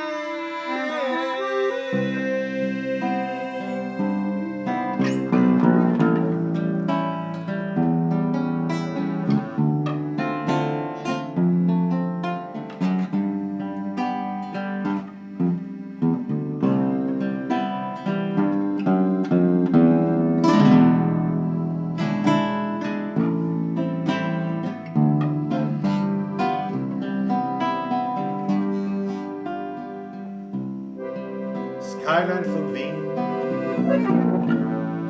du lebst in mir drin. Es kann kommen, wer will, die macht keiner hin. Du beruhigst mich und du bist mir vertraut. Du bist mächtig, manchmal auch zerbrechlich. Skyline von Wien, du bist die schönste Wienerin. Den Neidern und Heuchlern hast du immer verziehen. Bin ich einmal fort, brauch ich kein Souvenir. Skyline von Wien, du lebst tief in mir.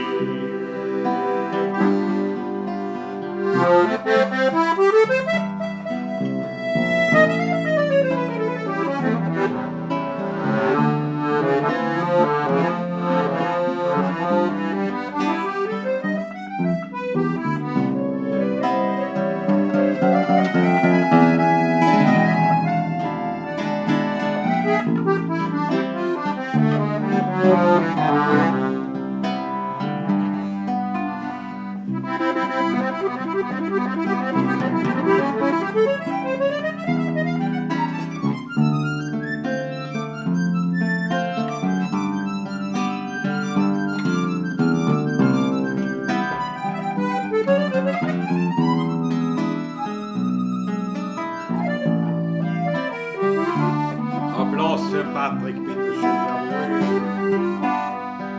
Skyline von Wien, du lebst in mir drin. Es kann kommen, wer will, die macht keiner hin. Du beruhigst mich und du bist mir vertraut. Du bist mächtig, manchmal auch zerbrechlich. Skyline von Wien, du bist die schönste Wienerin. Den Neiden und Heucheln hast du immer verziehen. Bin ich einmal fort, brauch ich kein Souvenir. Skyline von Wien, du lebst tief in mir. Na, na, na, na, na.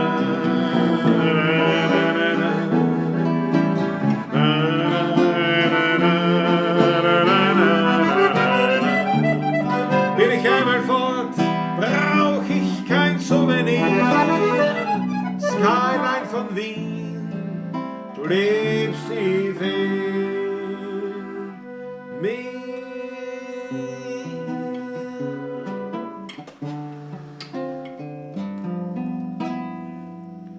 Zwischen Nussberg und Donau, am Rande von Wien, da liegt ein ganz kleines Dörfel mit kleinen Häuseln darin.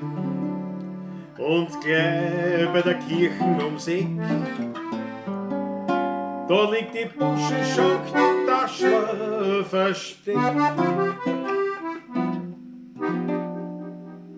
Gleich in der Kirche von Kohlenberger Dorf, da liegt der Herriger ganz still und klein.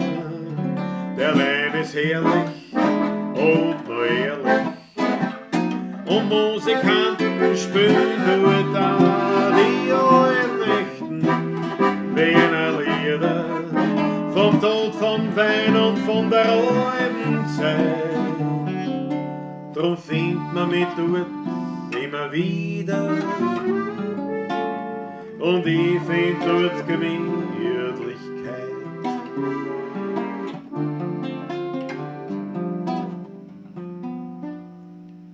Du dies noch nix neu und nicht modernisiert. Vom Essen das Beste findet man dort garantiert. Viel Frohsinn, Hamur und viel Glück liegt darin in der Buschenschank-Taschler am Rande von Wien. Klein in der Kirche vom Kohlenberger Dorf, da liegt der Herriger ganz still und klein.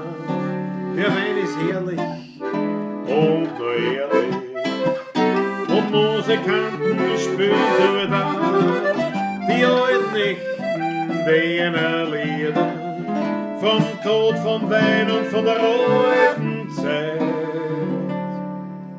Drum findet man mich dort immer wieder,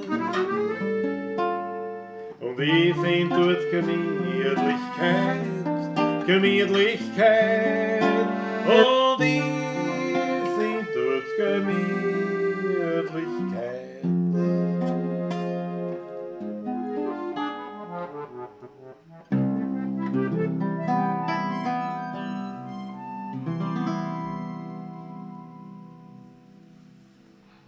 Jawohl, ein Potpourri. Ein Potpourri.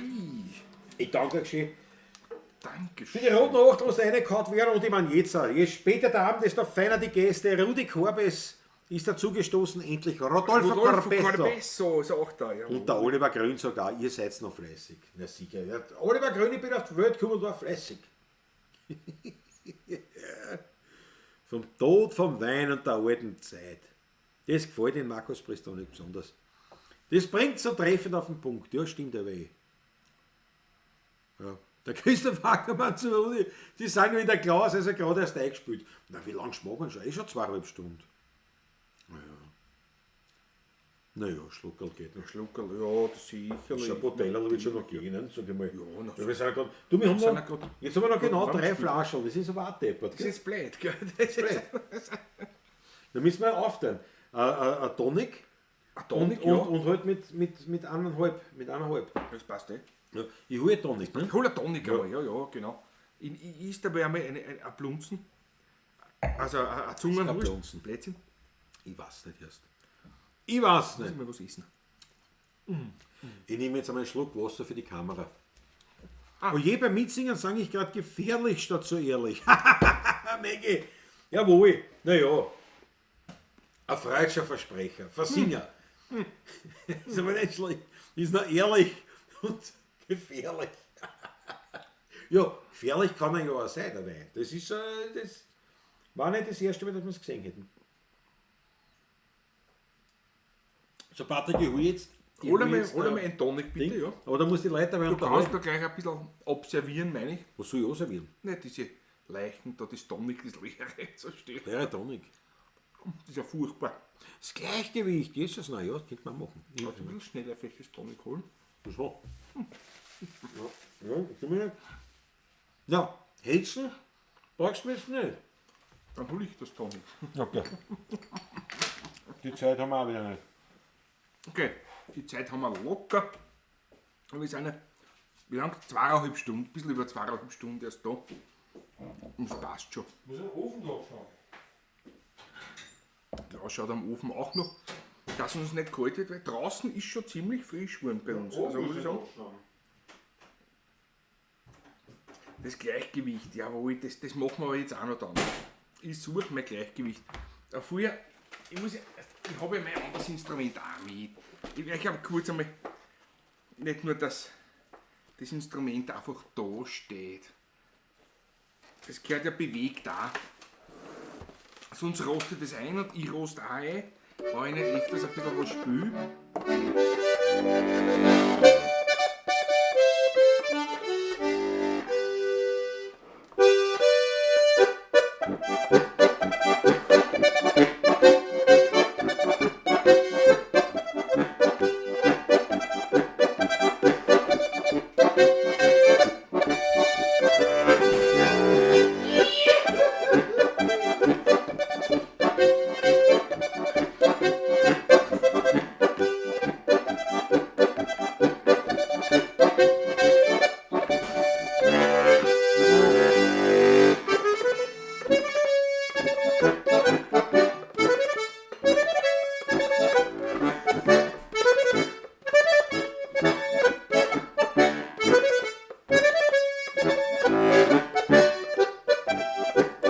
Auf geht's, Turma!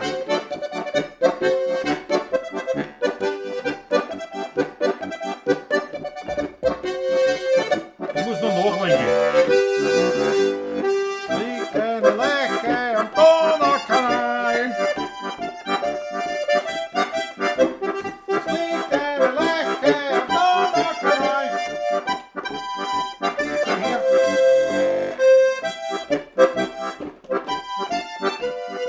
Was ist?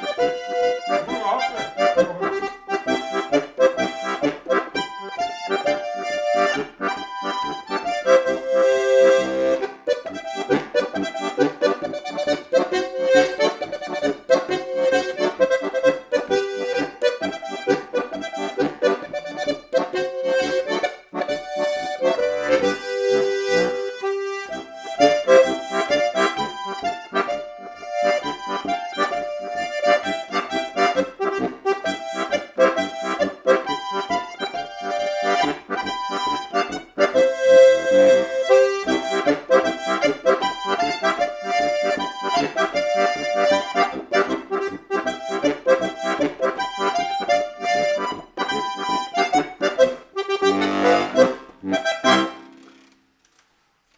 Wunderbar, die Achteln fallen ein, das freut mich sehr. Der Klaus, ich muss ja den Ofen, der ist schon da. Ich habe oben nachgelegt. Du, ich muss jetzt sagen, beste Grüße vom Fritzl, vom Status Fritzl. Oh, danke, gelingt es mir Nein, heute gelingt ne? nicht. Es geht nicht. Geht nichts. Vielleicht kann Das mir heißt, jemand helfen. Kommen mit nichts durch. YouTube lässt mich nichts machen. Ich weiß ja, was das sein kann. Auch mal dieser. Ja, Lass du mich kurz einmal vorbei. jetzt bin ich mir gerade hingesetzt. Naja, ich wollte ja. Ach Gott, na. Jetzt habe ich alles hergebracht, dass du einschinken kannst. Ja, ich komme gleich wieder. Ich komme gleich wieder. Jetzt müssen wir uns um einen Fritzel kümmern. Wir müssen uns um einen Fritzel lernen. Ai. Der Pfarrer von Dornbach, ja. Können wir schauen. Aber jetzt müssen wir schauen. Aber. Naja, aber Fritzl, wir haben die ja nicht gesperrt oder so. Aber jetzt schaue ich mal.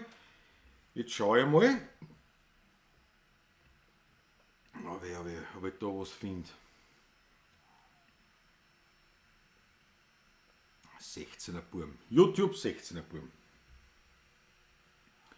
Und jetzt suche ich in Fritzl.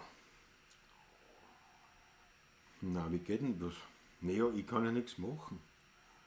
Was kann ich da machen? Was glaubt ihr? Wenn ich der arme Fritzl sitzt, dann kann, aber du kannst uns schauen scheinbar, du kommst nur nicht in den Chat rein. So. Na, wie geht denn das? Wie kann man das? Ich gebe mal einen Fritz-Status. Wenn ihr auch was wisst, müsst ihr mithelfen, weil das kann es nicht sein. Das kann es nicht sein.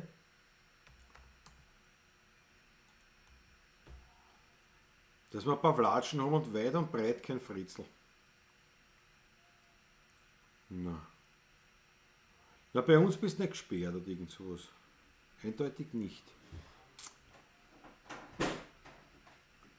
Vielleicht hat YouTube dich gesperrt. Was hast du denn geschaut? Na, kann man auch nicht sagen. Das rennt, gell? Ja.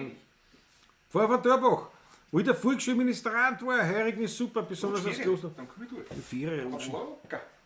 Ja, bin ja erst lang. Der Fritzl auf der Blacklist? Nein, gar nicht. Der Fritzl ist.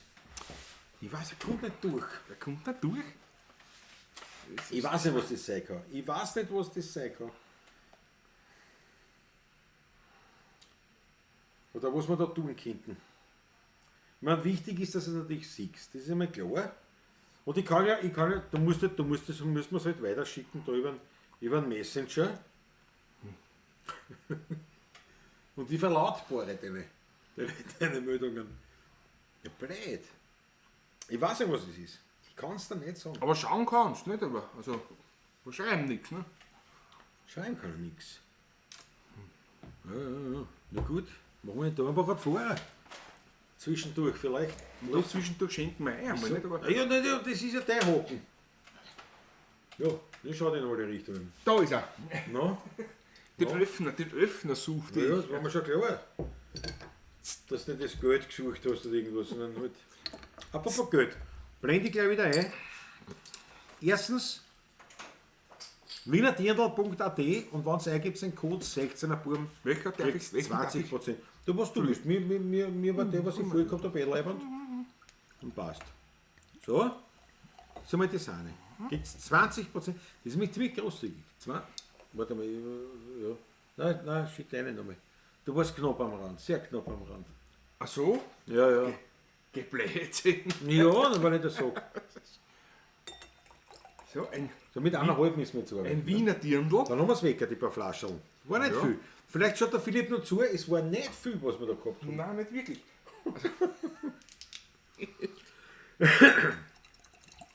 Franz M. Dann Röschenkeller. Dort haben wir die letzte paar Flaschen versoffen. Das passt eh. Und was haben wir? Das ist ein C, gell? Ja. Das ist ein C. Jetzt teile ich ganz brüderlich. Ich bin ja ein netter Mensch.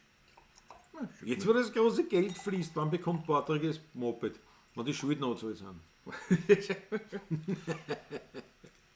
Haben wir Gott sei Dank nicht viel. Gott sei Dank. Gott sei Dank nicht. So, warte, ich muss das jetzt wieder weg. Also Wiener Dirndl ist klar. 20% auf alle Produkte mit dem Code 16er Burm. Und wer noch ein Geld über hat, oder vielleicht vorher, haut seine im virtuellen Hut. Das sagen wir jetzt schon mal Dankeschön. Dankeschön. Herzlichen Dank. So, dann fass ich auf. Dornbacher Pfarrer hat's Ja. geheißen. Ja, dann hängen wir in Dann der Röschenkeller ne? drauf gleich. Ja, klar. Taschel haben wir auch schon gehabt. Ne? Das haben wir schon gehabt. Haben wir schon gehabt. Die Grinzinger Aurin habe ich nicht mehr drauf. Jetzt nehmen wir zuerst einmal einen Schluck. Und immer einen Schluck. Sehr zum Wohle, Prost. Sehr zum Wohle, ja. Wiener Das Dirndl. letzte Wiener Dirndl, was wir gehabt haben, zur Verfügung, ist jetzt quasi Ein Dirndl Tonic quasi. ja, ein Dirndl Tonic. DT, Großartig. Dirndl Tonic, aber Zum Wohle. aus. Zum Wohl. Gut, aber aus. Also ein Dirndl Tonic ist wild. Also ich Dirndl Tonic ist wild. Das ist ja wild. Ja, ja, ja.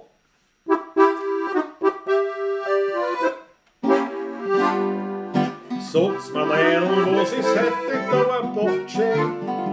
Über die Eiszeit kann man's aus der Arena sehen. Keiner will dabei der Letzte sein. Wie schön, da gibt's einen guten Weg. An jeden, den man fragt, die Antwort uns sagt. Der Dornbacher Pfarrer steigt aus, da bleibt doch kein Weib besser zu Haus. Da kommen's pünktlich zur Zehnermiss, auf einmal da wissen's vom Pfarrer die Adresse.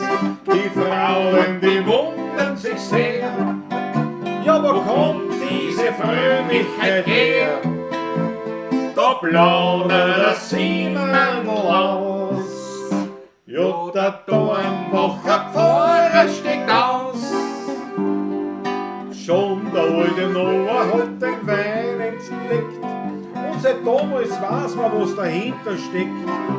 Ein so ein Schluckerl von dem Wein der Les. Der erste Schritt ins Paradies.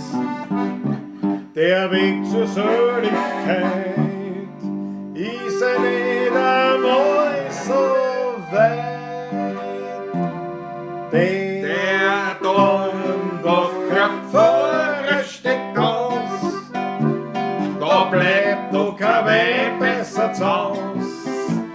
Da kommen's pünktlich zur Zehnermiss, auf einmal da wissen's vom Pfarrer die Adresse. Die Frauen, die wundern sich sehr, ja, so kommt diese Frömmigkeit her. Da plaudert der Siemandl aus. Ja, ja, der Dornbacher Pfarrer steigt aus. Jawohl. Ich glaube, du machst gleich weiter mit der Ach so. Hallo, ich wollte dich nicht über anstrengen. Am Montag der Köhlergassen, Leil, es ist nicht zum Fassen. Schmeckt der Wein nicht sauber, weil dort gibt's einen guten Hauer. Das Essen hat 4 Hauen verdient, man daran keinen Makel findet. Und bleibt halt keiner zu Haus und fährt nach Stammersdorf hinaus. Der dann Röschen Schlaf ist jetzt vorbei. Offen ist die Köhler dir. Zum Essen gibt es allerlei. Zum Trinken oder das nur kein Bier. Der gute Wein, die Leute beschwingt. Dazu eine Klasse Musik klingt. In ganz Stammersdorf spendet man Applaus, weil der Dornröschen Köhler, der steht wieder raus. In ganz Stammersdorf, da spendet man Applaus, weil der Dornröschen Köhler, der steht wieder raus. Die Buschen schauen war viel zu lang zu, fast ungut, war die heilige Ruhe. Jetzt freut man sich aufs Weinderl und auf ein bratenes Schweinderl, manchmal mal im Garten sitzen und dann wieder beim Ofen schwitzt. Das ganze Jahr ist schön und wer's nicht kennt, kann's nicht verstehen.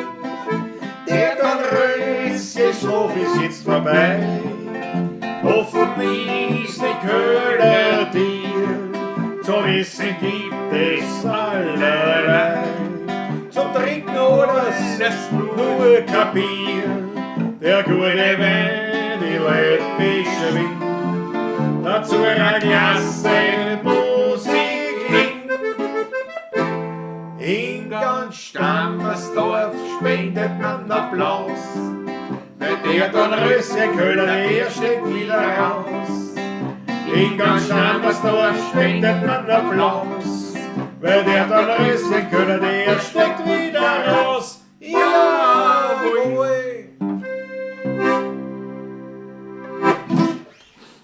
Jawohl. Jawohl. Im Schlussakkord habe ich jetzt nachdenken müssen, welcher Torwart wir sind. Musst du dir vorstellen. Die ganze Zeit spiele ich richtig und dann denke ich mir am Schluss auf, was ist das für ein Torwart? Na. So, was haben wir da? Fritz, ich glaube, es liegt an Nutzungsbedingungen. Von Google anmelden, neu anmelden und dann Nutzungsbedingungen akzeptieren. Nur eine Vermutung, das ist aber eine gute Idee. Fritzl, hast du das mitgekriegt? Ich hoffe. Das ist aber eine Idee. Eieiei, der Fritzl, aber er geht dann schon. Eigene Nutzungsbedingungen nicht anerkannt, ne? So was kann es sein. Ja, mit Dirndl alliert haben wir sicher, aber mir fällt kein sein. Mir fällt kein sein. Da gibt es ja das Lied Werner Dirndl. Werner Dirndl zum Kassiers. Werner Madl. Werner Madl heißt es, ja, Ja, ja. stimmt. Stimmt. XD. Ich rede am Blödsinn.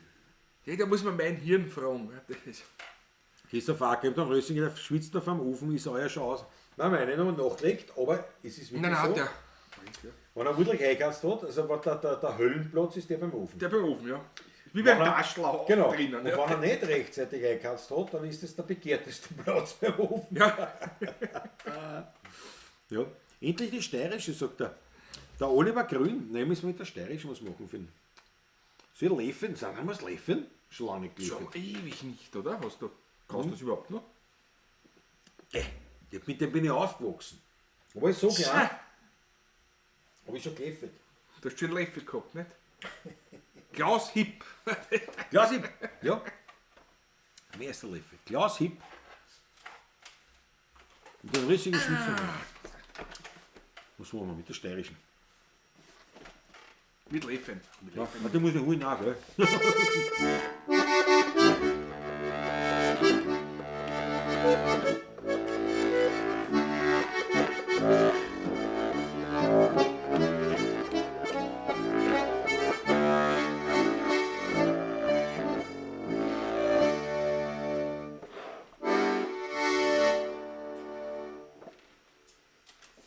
Und das hat Fritz nicht mitgekriegt. Ich hoffe.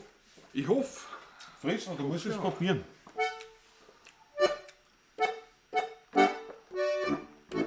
Was die bei Google nicht haben jetzt. Nicht bei YouTube, sondern bei Google. Wahnsinnig kompliziert heutzutage das Ganze. Naja. Oh, halt ja die Glotzen. Ja, klingt aber gut. Hohl fast, aber. Nein, das ist zu langsam für die.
gelernt ist gelernt, kann ich nur sagen. Einmalig, aber jetzt bin ich schon fertig. Ein bisschen. Ein bisschen aus Atem. Muss ich aber ehrlich gestehen, ich jetzt auch etwas, aber. Und das zu so später Stunde, meine Freunde. Das hat aber einen schönen Pass, sagt der Huber ist. Ja, das ist eine ganz andere Geschichte wieder. Ganz anders, ja. Superchat. Ein Superchat von Michael Ahammer.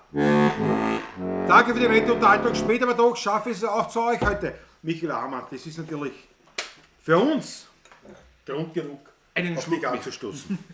Servus Michael, Sehr zum danke Wohl. Chef für deinen Danke Superchat. dir. Prostel.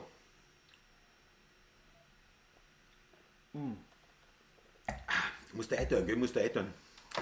Naja, Schau, Wasser wäre auch noch nicht. Trinke so Wasser. Boah, jetzt bin ich aber... mit einem Guster von die Zigaretten schmecken nicht so. Aber wenn ich mit dem Dampfen mache, ist das Problem. Ich sehe Dass die Tür da offen. herinnen. Ich meine, kannst du die Tür offen. Na bravo. Ich hätte nicht sagen sollen. Jetzt wird der klar eingestellt. Ja, ey. Ah, köstlich. Der Geschmack von ihm. Das ist ein Wahnsinn. Weißt du, wir haben jetzt 3 Stunden, noch nicht einmal. 2 Stunden Das 57. ist ja nicht schlimm, oder? Ist ja alles Das in ist Ordnung. nichts, ne, aber normal. Es ist ja nicht schlimm. Und mir kommt schon so lang. Es sind ja auch nur 40 Zuschauer mehr. Ja, das ist das schöne Wetter. Wahrscheinlich, ja. Alle Hundsmilch. Das kommt jetzt immer, das schöne Wetter ist das. Ja, Ein Löffelchen voll Zucker mit Medizin darin. Ja, das ist schön. das ist ein Wahnsinn. Das ist natürlich wirklich ein Christopher Wahnsinn. Acker, ja. Das muss man schon sagen. Was ist morgen für ein Tag, Dienstag, ne? Ah ja, da spielen wir. Richtig. Ich freue mich schon. Verlieren? Ja. Wirklich wahr. Es wird Sommer. Man merkt's. Das geht nicht. Das sehe ich da nichts mehr. Das ist ja furchtbar. Die haben mit dem Hut einer geholt. Die Fliegen. Ja. Ich meine, du musst ja nicht. Herrlich. Du musst ja nicht alles auf einmal rausholen aus der Maschine. Na, eh nicht. Ich hab mich angezeigt jetzt. Das ist Oh nein, ja, das ist ja. das ist aber der Kleine. Das ist kein selber gewickelter. Das ist der fertige Kohl, den man kaufen kann. Nee, Ja, beim Bild sieht das gar nicht so arg. eh nicht, aber da erinnern. Aber der Duft ist schon besser eigentlich. Das ist sehr vielleicht. Da rieche ich lieber die Zigaretten. Also als konkret jetzt diese speziellen Düfte. Die Liquids nicht so dein Die Geschmack, anderen, die fruchtigen, die will ich nicht sagen, das war wie Duftlampen halt. Ne? Das ist ja Aber nein, das mag ich nicht. Weihnachtsduft und so. Die Maggie Pemberton sagt, morgen ist der 1. Juni. Maggie, was willst du damit sagen? Der Sommerbeginn ist, der meteorologische Sommer beginnt morgen. Nicht laut. Ja. Der meteorologische Sommer ist ab morgen, ja. Ja, wie in Altmünster Michael Hammer. Ja, na, bei uns ist schon, wir müssen schon einheizen. Also ohne. Außentemperatur 7 Grad jetzt so ungefähr, glaube ich. Ah, wird schon drunter sein jetzt da. Ein würdiger Tagesausklang, sagt der Rudi Korbis. Ja, Rudi, danke, das Ja. finde ich auch, ja. Aber wir haben zusammenfassend, können wir jetzt sagen, Wiener Dirndl, wie haben das, die paar Flaschen, waren ja nicht viel. Würdigst getrunken. Aber die haben wir natürlich vernichtet. Und große Freude dabei gehabt. Ja, no, wir vernichten noch immer sozusagen. Haben es noch. Aber Also mir schmeckt es eigentlich entweder pur oder mit einem Tonic. mit einem Tonic hat das wirklich Das einen Reiz. muss ich ehrlich sagen. Mit einem Tonic hat es wirklich einen Reiz. Man muss jetzt probieren einmal aus der großen Flasche. Ob es nicht irgendwie anders war. Ich will es nur in den Raum gestellt haben. Ja, ist nicht schlecht. Das ist wirklich nicht schlecht, ja. Ist nicht schlecht. Wiener Dirndl hat auf jeden Fall die Leute eher abgeschreckt. Jetzt wir sind bei 36 Zusehern. Ja, es ist Montag, die Leute müssen was arbeiten. Ja, es ist immer Montag, wenn die Bablatschen. Ja, das ist schönes Wetter hat es auch. Es ist Sommer jetzt. Ich glaube, wir verschrecken es viele Leute. Wir sollten vielleicht, Glaubst du? wir dürfen keinen Alkohol mehr trinken in der Sendung. Nichts rauchen, ist ganz klar. Essen einstellen. Was noch? Fee schaut hin. Also, was so? Ein Anzug, Anzugpanier. Krawattal, ein Hemd. Ein Hemd? Hemd könnte man aber machen, habe ich nichts dagegen. Ich liebe Hemden. Also, Ja, nein, ich nicht. hilf. Aber, ja, aber, Aber und dann? Blödsinn. Ich sage, ich bringe so nur einen Punkt. Ich dampfe ein bisschen was. Die Handel so, dazu die Leute, die Mut. Ja, der Rudi Korbe sagt das natürlich. Ich meine, da kommt das Dirndl nur einmal vor, aber es kommt vor. Natürlich. Was sagt der Greta? Mehr Polka. Dem Schimpel gefällt das. Halt die Backen, Christopher. Schau, die Weike ist im Urlaub, das ist leibend natürlich. Ja. Der so. Gustav, was?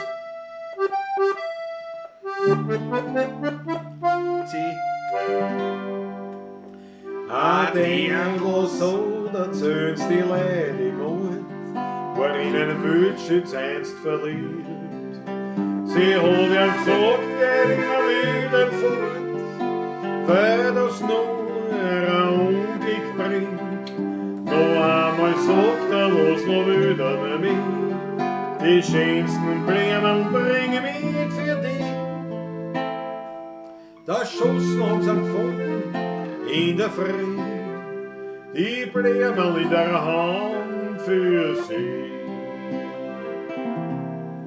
Und der Martinswand, ganz nah am Füßenrand, da schaut ein kleines Mattel ins Tiroler Land.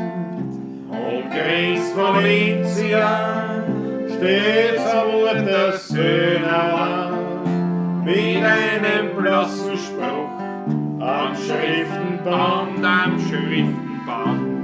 Viert Gott, mein lieber Bruder, viert Gott auf immer, der Herzschlag nimmer mehr, die Welt ist leer. Und der Martinswand, ganz nah am Füßenrand, da schaut der Matterlins Tiroler Land.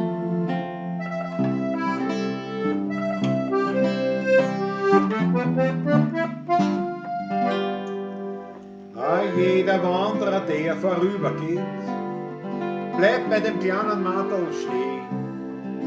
Er zieht seinen Hut und spricht ein Kurzgebet. Kann er stand weitergehen? Der Wind ward leise über sein Matterl hin und bringt ein Gruß von Tannengrün. Weil er ein guter Freund vom Wildschütz war und gespült hat in sein blonden Haar. Unter der Martinswand, ganz nah am Füßenrand, da schaut ein kleines Matterl ins Tiroler Land. Und grenzt von Vinzia steht's am Muttersöhnerland mit einem bloßen Spruch am Schriftenband. Viert Gott, mein lieber Bruder, viert Gott auf immer, der Herzschlag nimmer mehr, die Welt ist leer. Der Martinswand, ganz nah am Füßenrand, da schaut der Matterlins Tiroler Land.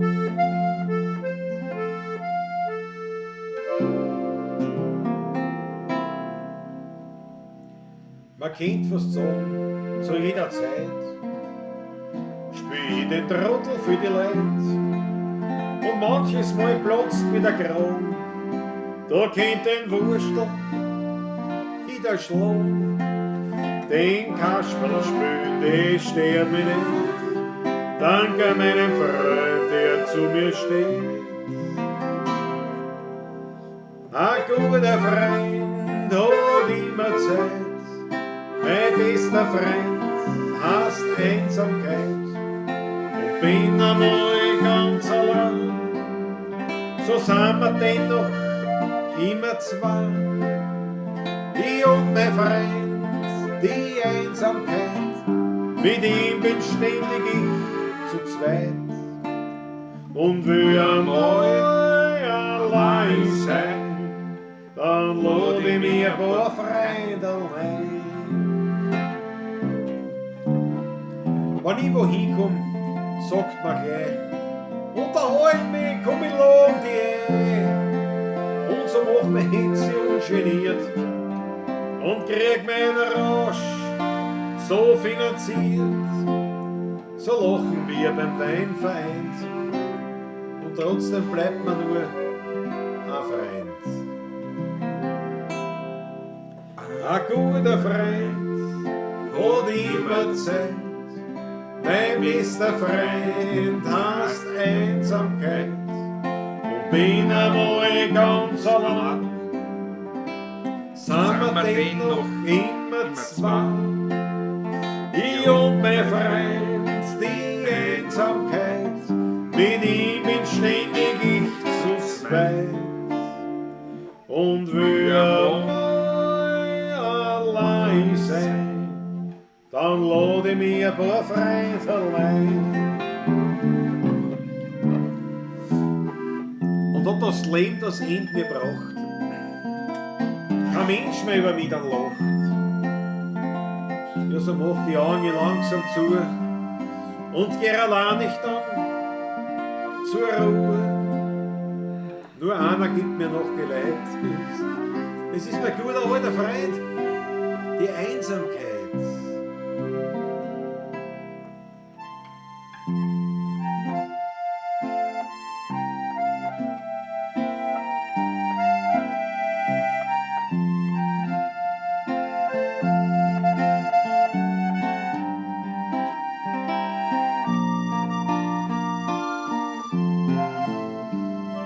Ich und mein Freund, die Einsamkeit, mit ihm bin ständig ich zu zweit und will einmal allein sein, dann schlaf ich einfach ganz fest ein.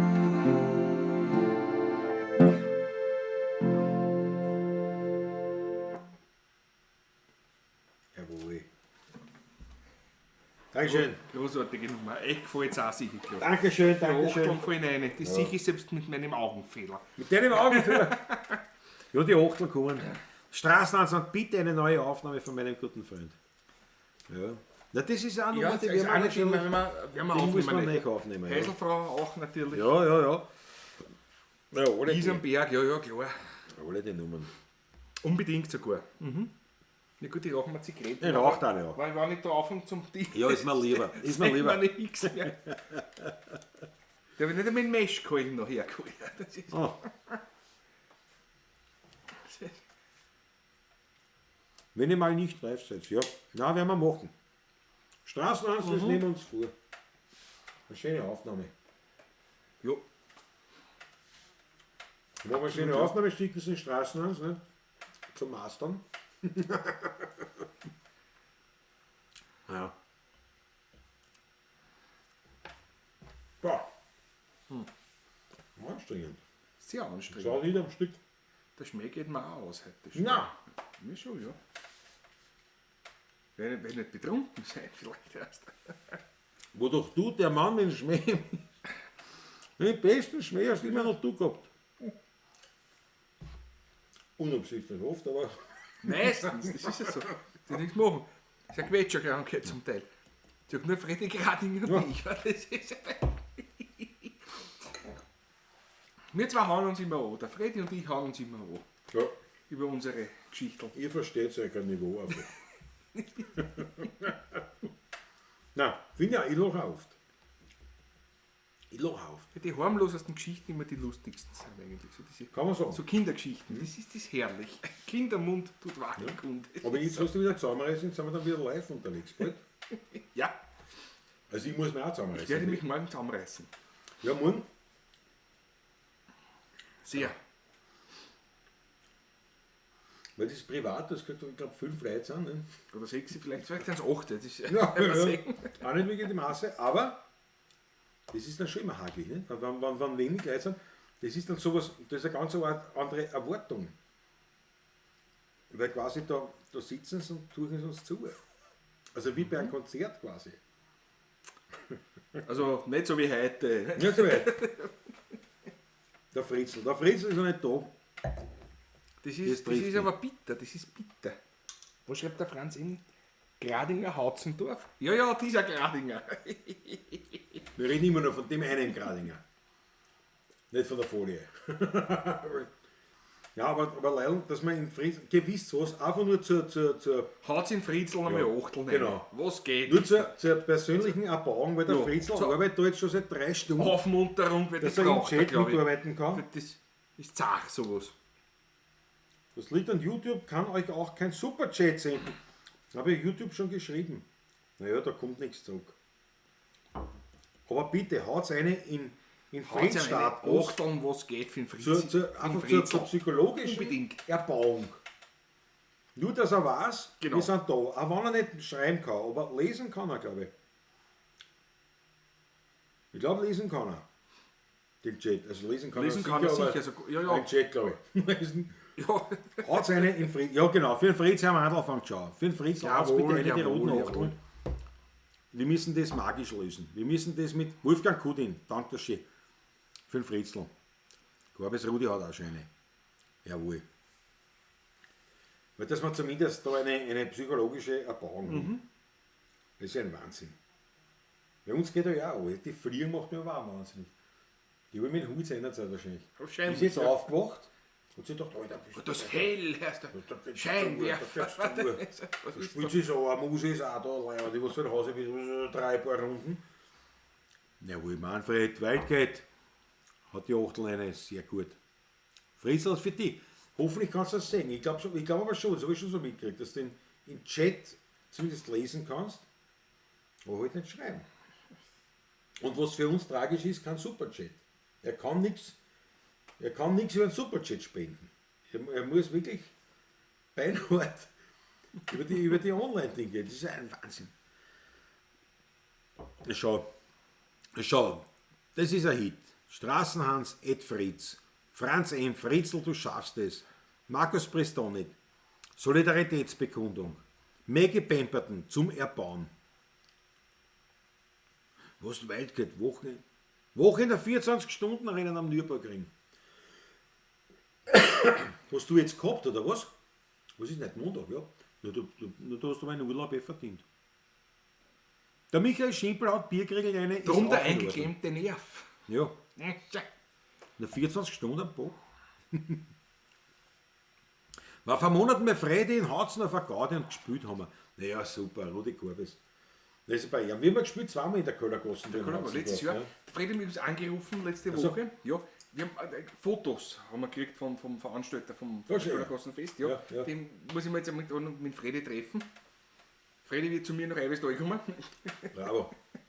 Ich glaube, das gibt Heimfahren wird er vielleicht am nächsten Tag. Aber ein besser war es oft. Ja. Aber jetzt geht ja das wieder, Rudi, dass man wieder zusammenkommt. Ne? ja, Jetzt geht es ja wieder. jetzt geht es wieder so richtig, ja. Ja. Na herrlich. Ja, aber das ist mein Fritzl. Eine harte Geschichte. Aber, Das ist ja, eine blöde Geschichte, ist das.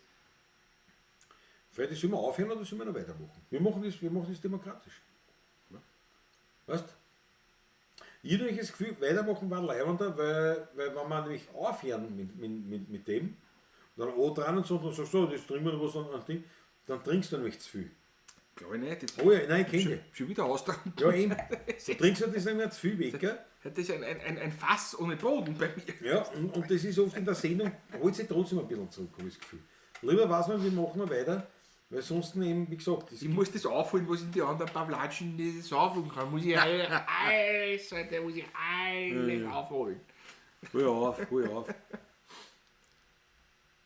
Ich glaube, er ist einfach nur nicht eingeloggt. Na, oh ja, nicht, Bernard, ich glaube schon. Weil man der Fritzl so, ist ja jetzt der. Ist ja nicht so daneben, sage ich mal. Also angemeldet ist er sicher. Oder? Ne, ich glaube, YouTube lässt ihm gar nicht anmelden, nämlich schon. Da fängt es, glaube ich, schon an. Ja, irgendwo muss da ein Hund sein. Der Rudi Korbis, wir sehen uns am 10. Ja, beim Taschler, glaube ich. Jawohl, na, Die Traube ist auch dabei. sowieso. Jawohl, super. Weitermachen bitte, sagt der Michael Achammer. Aha, ist einer. Ist schon mal einer. Schon mehr einer. Einer von den, wie viel haben wir noch? 30 oder was haben wir noch? 32. 32. Wieder einer mehr geworden sogar. Wie viel war? Waren schon weniger? 31 war es schon. Das ist natürlich ein Wahnsinn. Genau, aufholen. Ich meine, die Fliegen macht den wahnsinnig. Nämlich, weil ich her immer noch Ja, immer irgendwas- nur bzz, bzz, bzz. dann schaue und irgendwann habe ich so die Angst, dass man da so Brainshot gibt quasi. Da habe ich wieder Angst. Ja. Also nur der Michael Ahmer scheint dafür zu sein, Nicht? dass wir weitermachen. Es ist Ja, ein dann- Wahnsinn. Ja, dann werden wir aufhören. Naja, man könnte ja sagen, zurecht, akkurat, Aber erst akkurat mache ich weiter. Da steht ja die Fliege, jetzt was im Lichtschein auch noch. Ja, na gut, die Portellen müssen wir jetzt einmal beenden. Es ist für jeden nur 16 Euro. Ungefähr, ja. Ja, dann auf. Ich kann auf Gin Tonic teile auch noch natürlich Ah, agieren. muss ja nicht sein. Na, falls du jetzt auf dieser Tonic gewöhnt bist. Nein, Bei dir weiß man es ja nicht. Ich bin rundum zu. Ui. Genau, Straßan sagt auch, Pate bist du immer auf Mineral. Ja, ja. Das stimmt. Eh. Und auf Mineral ist er unleidlich. Ja, da bin ich unausstehlich. Ganz schier. Ganz schier. Ja.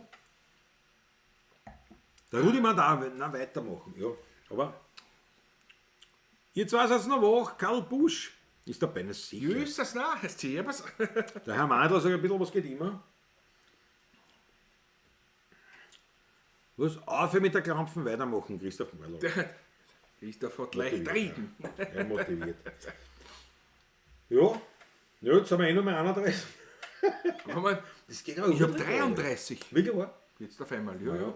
Ich bin schon wieder 33. Jetzt wird es schon mehr. Aber Heute jetzt wieder 31. ja. Ich meine, wie will man sagen, es ist ja nicht das Hauptding, aber es ist interessant zu beobachten. Absolut, Wie ja. diese Trends sind auch, gell? Also wie das so zeitlich rennt. Aber klar, nicht?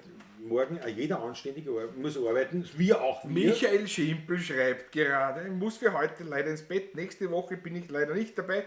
Bin wieder mal zu Fuß auf dem Weg nach Mariazell. Schön. Nehme alle, die das möchten, im Gebet und Getränk mit. Gedanken Freude. natürlich. Getränk selbstverständlich. Bravo Michael, das ist gescheit. Das ist gescheit. Der Andreas Christina ist einmal jetzt selber, der fährt den Motorrad hinschlafen bei der Mama und am nächsten Tag da her. Das ist kurz und bündig, aber leibend. Michael, war danke der Chef für die Gute, Danke, schlaf vierte gut, Michael. Servus. schlaf gut und was der brav bleiben, das ist mir das Wichtigste. Was hat die Korbis? Apropos fliehen?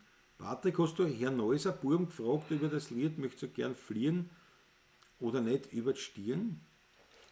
Das ist ein Insider, das musst du Ja, wissen. ich habe ihn Fritzi schon gefragt, aber der hat auch keine Aufnahme mehr davon. Das ist ein Insider, sozusagen. Ja, ist ein Insider, es geht um ein Lied. Nee, man, aber sowas gehört sich Ich nicht. möchte ne? so Weil das gern geht ja- fliehen, aber nicht über die Stirn. Stehen. Ich habe über eine Kassette gehabt, eine MC vom damals, von den Herrn Neuserburm. Und die ist aber leider nicht mehr spielbar. Da ist einfach absolut nur mehr drauf. Es ist so.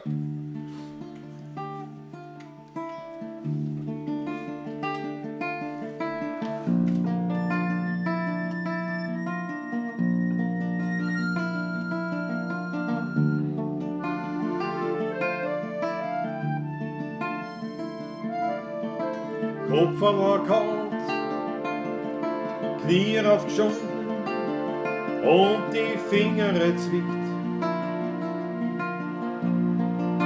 Und aufgeschiefte Wunden.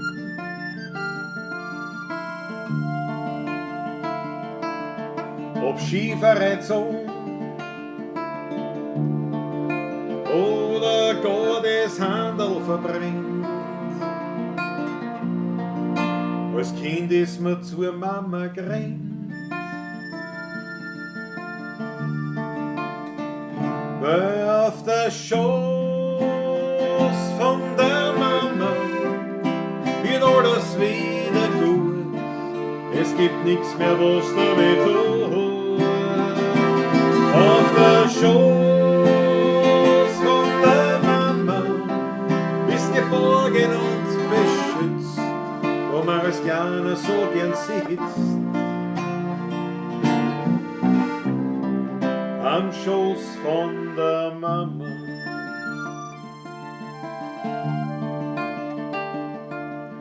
Spielzeug verloren, ein Botschen im Radl oder ein Fleck in der Schuhe und ein blauer Fleck am Wadel.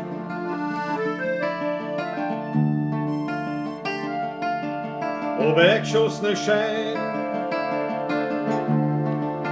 oder beim Zündern was verbrennt. Als Kind ist mir zur Mama gerannt. Auf der Schoß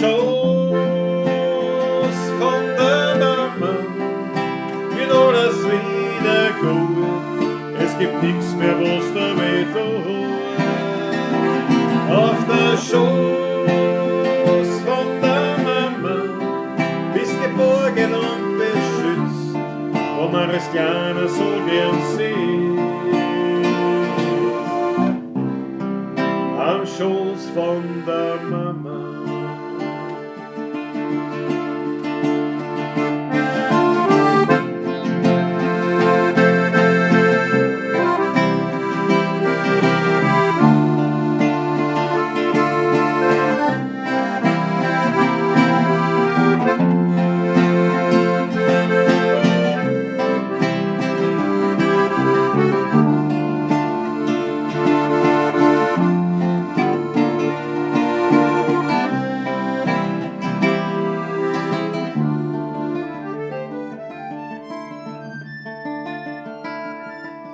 Ist mir älter geworden, möcht man das auch gern tun, man kommt zur Mama zu Haus,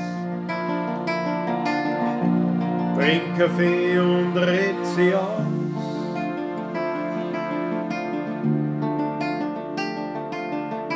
Drucken manche so, die ja noch so schwer bei der Mama nimmer mehr.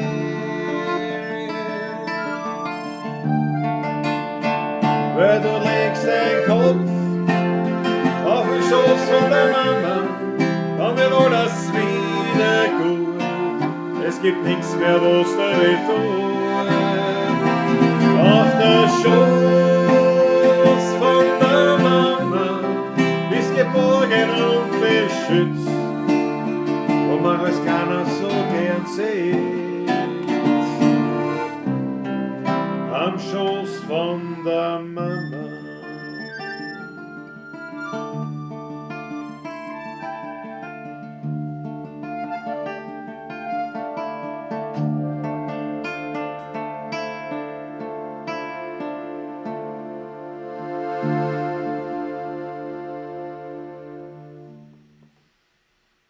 Na schau, na schau.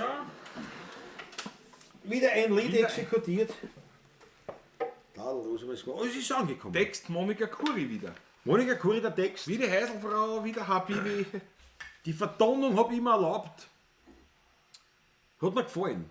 Der Text hat mir gefallen. Ja, zum Schöne Wohl. Nummer. Zum Wohl. Das ist schön. Auf dich. Ja. Dankeschön. Zum Auf Wohl. euch.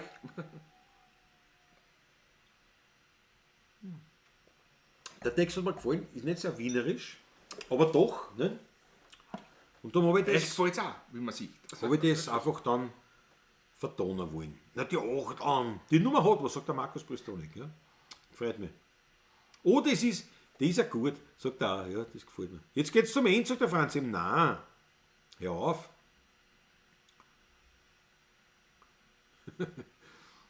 Geht's zum Ende. Mega stark, Jota. Dankeschön. Gänsehaut, sagt die Maggie. Melodie kommt mir so bekannt vor. Ja. Ja, das habe ich aber gar nicht gestohlen. Nein. Das ist wirklich von mir. Ja, Dankeschön. absolut, ja. Soll ich zum Ofen Karl schauen? Buschmann klingt nach Led Zeppelin. Ja, das stimmt ja. Wirklich, wollte das wieder nicht Die gehen. Art, von der Art her, ein bisschen Led Zeppelin, ja. Nein, wirklich. Ja, mal. Nach was? Wieder dann sperren gleich Video. Warte mal. Vorsicht, nicht. Aber, Da geht's uns gleich wie in Fritzl mit seinem Gekanz. Ja. Das ist wie immer. Fritzl, was hast du noch hochgeladen? Ja, Fritzl geht uns so. Das muss ich schon sagen. Rudi Korbi schreibt, einmal geht's noch. Einmal geht's noch. Einmal geht's noch. Das haben wir schon Ein gespielt. Liter trinkt man noch. Heute schauen wir's Goethe da. Einmal geht's noch. Einmal geht's noch. Und wenn's mal nimmer geht, ist schon spät. Weh tut's zwar nicht, ein bisschen unangenehm ist. Bei der Gruppe. Ja, Gesagt hat er. das habe ich schon mal gespielt, ja stimmt, aber ich kann mich nicht mehr daran erinnern. Also ich weiß, aber ich spiele mal. Grüß dich, Fliegen.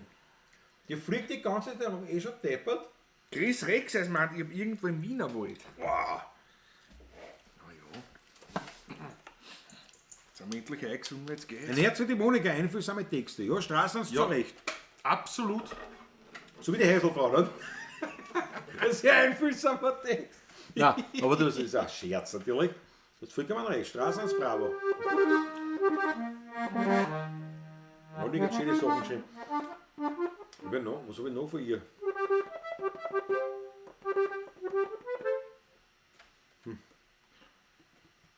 Der Habibi? Habibi ist auch von der Monika. Habibi ist auch der Text von der Ja. Monika, war nur ich vertont. Ja. Ich hab schon noch ein paar, aber ich glaube auswendig jetzt nicht. Ihr seid so leibend, sagt der Chris Rex. Das gefällt mir, weil endlich einer, der lieb ist zu uns. Endlich an. Danke, Rich. So, ich hab irgendwo im Wienerwald, ne? Oh, jetzt werden alle jetzt leider. Jetzt fange ich zum Dudeln dann an. Aber das ist so ein Rundschädel, kriegst du dann.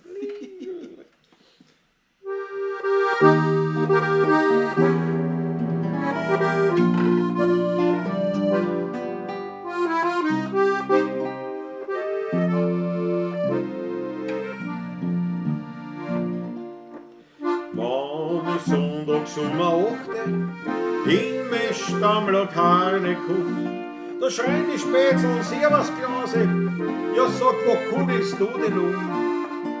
14 Tage fürs du a Grandheit, schon bei der Druckpartie.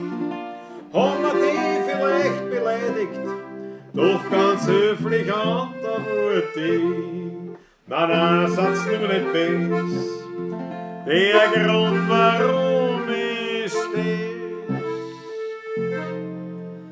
Ich hab irgendwo im Wienerwald ein Wein entdeckt. Da ist ein Tripfel, da muss man sie sagen. Wenn nur einer tut sein Nasel in das Glasel steckt, der muss zuerst rasen, dann der besser. Ja, was ihr möcht's, können alle wissen, was das ein Weindel gibt. Aber regt's euch nicht auf, es hat keinen Zweck. Den sag ich euch vorhin abletzt, von mein Hauer die Adresse. Satz ist ein Udrit dort und sagt mir meinen Weg. Hinten ganz im Grab vom Weidl, da steht ein Häserl, lieb und nett, mit den Reben auf der Mauer, schaut es aus wie ein Bouquet. Und der Haube ist mein Spätzl aus der goldenen Jugendzeit. Ihr wächst alle Jahre ein Fassel und das buchs mir raus zu zweit. Und da wo ich dann heim, denk ich mir in der Kahn. Bertha. Ich hab irgendwo im Wiener Wald Ein leicht versteckt. das ist ein Trittfall, da muss man sie sagen, wenn nur einer tut, sein Nasel in das Glasel steckt, der muss zuerst sagen, dann der verbessern. Ja, was ihr möcht's, kann alle wissen, was das Weindl gibt. Aber hebt euch nicht auf, bitte, es hat keinen Zweck. Den sag ich von Bliss, von den Hauern die Adresse, Satz ist alle dort und auf seinem Weg. Jawohl! Und trinkt's, mein Weg. Kann ich Bruder singen? Das kann ich Bruder singen. Schau was an. Schöne Nummer. Irgendwo im Wienerwald Ja. ein Leich entdecken. Die hat schon gestunken, da muss man Da muss man Fuß haben. Ja. Ja, die Korb ist ja wohl. Der Windgeist freut sich, auch wohl im Wienerwald. Ja. Muss ein Holz noch länger? Ein Wein muss auch holen, Ein gell? Wein musst du holen, ja. Ja. Muss ein Holz länger? Um Gottes Willen, der Wein geht aus, ein bisschen Wasser könnte man auch einmal einschenken zwischendurch wieder. Ich schicke mir ein Seil fürs Fernsehen. Fürs Fernsehen, ja. Schau, da, das ist aber Kaum muss ich nicht mit dem Auto fahren, kann ich natürlich einen Wein trinken. Ne? Ja. Da ist der Wasserverbrauch gleich geringer. Wobei ein Flaschel haben wir auch schon von Wasser. Nein, ist auch. Na, ist auch. Ist auch weggegangen. Ist auch weggegangen, nicht? Also, wir leisten ja hier Schwerstarbeit, liebe Freunde. Das glaubt uns ja nicht, aber es ist so. Das glaubt uns keiner, ne? Vom Läusel ist der Text auch von der Monika, ja, und Schaugni Frau auch, ja. Richtig. Manfred Kraft, du hast vollkommen recht, ja. Gott sei Dank. Gott sei Dank, weil ich hab nachgedacht, ich hab mir gedacht, bist du Depper, das sind aber einige Lieder von der Monika, und mir sind auf die Gache keine eingefallen. Das wird echt peinlich. So, als nächstes haben wir uns einen gemischten Satz, wiederum, weil wir schon beim Thema sind, gemischter Satz, vom Wolf. Hab ich noch einen? Vom Wolf, Vom ja. Weingut Wolf. Hab ich noch da. DRC, Wiener gemischter Satz, DRC. Da hab ich noch. So, hoppala. Trink aus. Brauer Weltklasse, sagt der Chris Rex. Vierte Gotlackerl hörst. Ah, schön geil.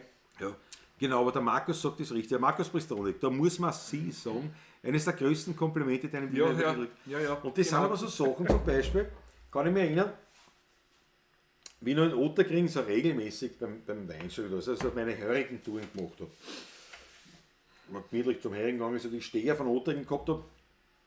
Und da war es ja wirklich so, dass er so diese alten Wiener zum Teil noch gehabt. Und da waren schon auch der eine oder andere dabei, die dann so erzählt haben. Und ich habe mich dann erwischt, dass ich draufgekommen bin, ich weiß eigentlich gar nicht mehr, um was es gegangen ist, aber einfach die Art, wie sie da erzählt haben, Ja. hat mich gefesselt. Also das war nicht mehr so, aber so Redewendungen wie so, da muss man sie sagen. Und so gestanden und so erzählt haben und dann, na du, und dort bin ich eine. Und da hat, na, aber du, da habe ich auch einen Wein gekriegt oder auch da habe ich ein Madel gesehen oder so. Und wenn meine Frau kennengelernt habe, solche Sachen, die habe ich gesehen. Also Burschen, wie sie spielt, da muss man sie sagen. Da, ja, Aber war gehört das da war uns gut. als ein Junge, aber Das kann ich mich auch erinnern. Das kann man, ja, das so wie sie spielt, muss man sie sagen. Na herrlich. Und alles so mit der Tickse, mit Bauer, der Rode Hansi. Der Rode, also der Rode, nicht der Rode Heinzi, sondern der Rode, der hat nur der Rode, also rote Haare gehabt hat. Der Rode, den haben wir auch schon heimgebracht. Ja. Haben wir auch schon geschultert und haben, hat nicht weit weg vom Heirigen gewohnt. Und hat nicht mehr recht gehen können, haben wir gesagt, na pass auf, mit Drum am Heim ist beim nächsten. Einen Monat später, 10er Marisa, kommen mit Schallplatten. Burschen, weil ihr mich heimgebracht habt. Ich hab da noch Schallplatten, Wiener Lied Schallplatten. Ganz leibend. Ja. Bursche, ihr seid super, sagt der Christoph Morlock. Trotzdem gute Nacht und danke für die Unterhaltung, bis zum nächsten Mal. Christoph, schlaf gut. Vierte. Danke, Shishi, dass du dabei warst. Hoffentlich auf bald. Schuss und der Mama habe ich auch vor, bei meiner nächsten Performance zu spielen. AKM dann natürlich inklusive. Alfred, das taugt mir besonders. Danke, Chef. Super. Das gefreut mich sehr.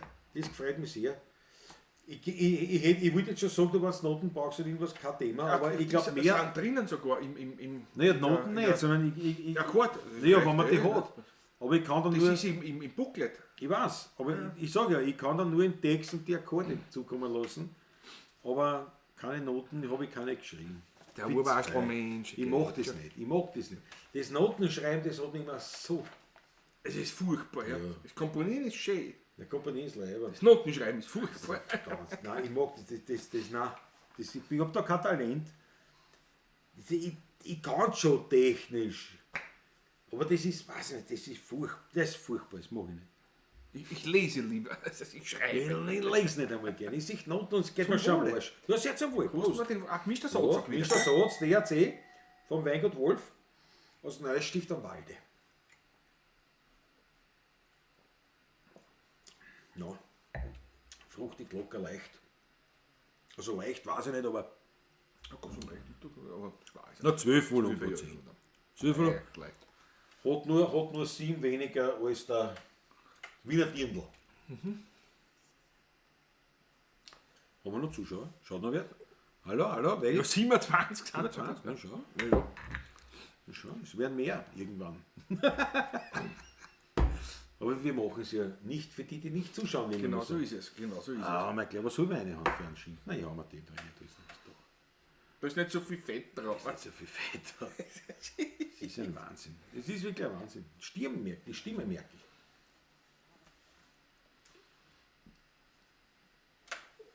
Das ist der Rauch wahrscheinlich. Da steht eh keiner. Na? Gegen Frieden, sag ich da. So kannst du dich nur erinnern, die eine Dame, die nette, die immer war, die alte Dame, auch beim Ordner war die immer mit den Kartenspüle ist immer gestanden. Die am Tisch. Elfi. Die Elfi, genau. Weil der Elisabeth uns erzählt hat, da war so ein Liebe immer, mir ist der Name nicht mehr eingefallen. Elfi. Die Elfi. Genau. Wird auch schon gestimmt. Die ist schon lang gestorben. Vor der Baldi noch. Also, Wirklich? ja. Die Elfi, ja. Das war eine von der Steherpartie, eine der wenigen Damen dabei. Ja. Aber das war wirklich eine Dame eigentlich. Also das kann man schon sagen. Mal leibend.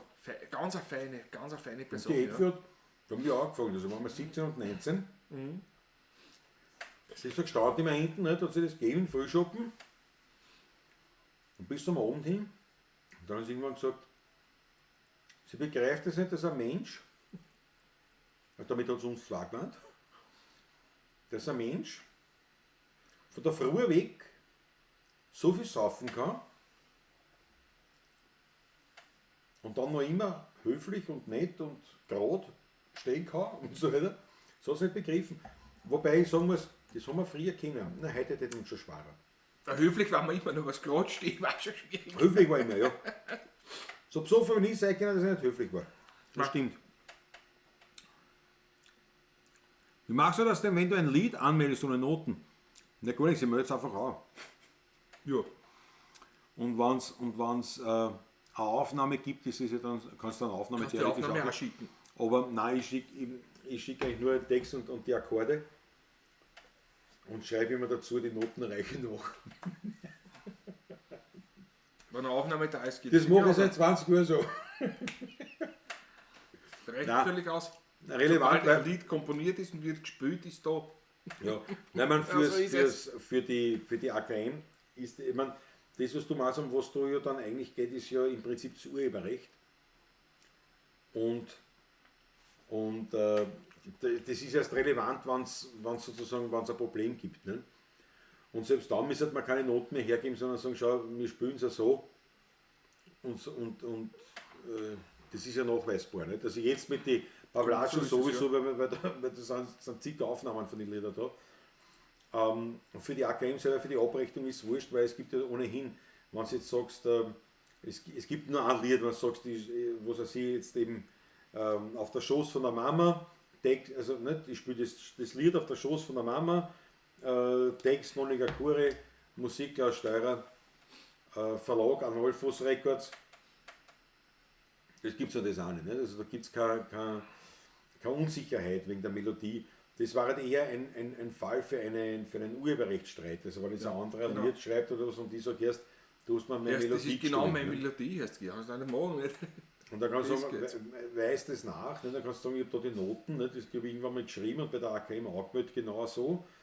Dann könnten die sagen, ja, können wir akzeptieren, aber es würde genauso reichen, wenn du sagst, schau rein ins Internet auf die letzten paar Platschen, wir haben das gespielt, schon 2 Jahre bevor du das rausgebracht hast. Ne? Also das wäre dann der Sinn. Schau auf die CD-Produktionen, die wir damals gemacht Genau. haben, da ist auch drauf. Genau. Also fürs Anmelden bei der AKM brauchst du das eigentlich nicht. Nur eben dann, wenn es einen Urheberrechtsstreit gäbe, dann wäre es sinnvoll und dann ist, weil die AKM, das steht ja immer dabei bei der AKM, dass die Meldung bei der AKM kein, wie sagen Sie,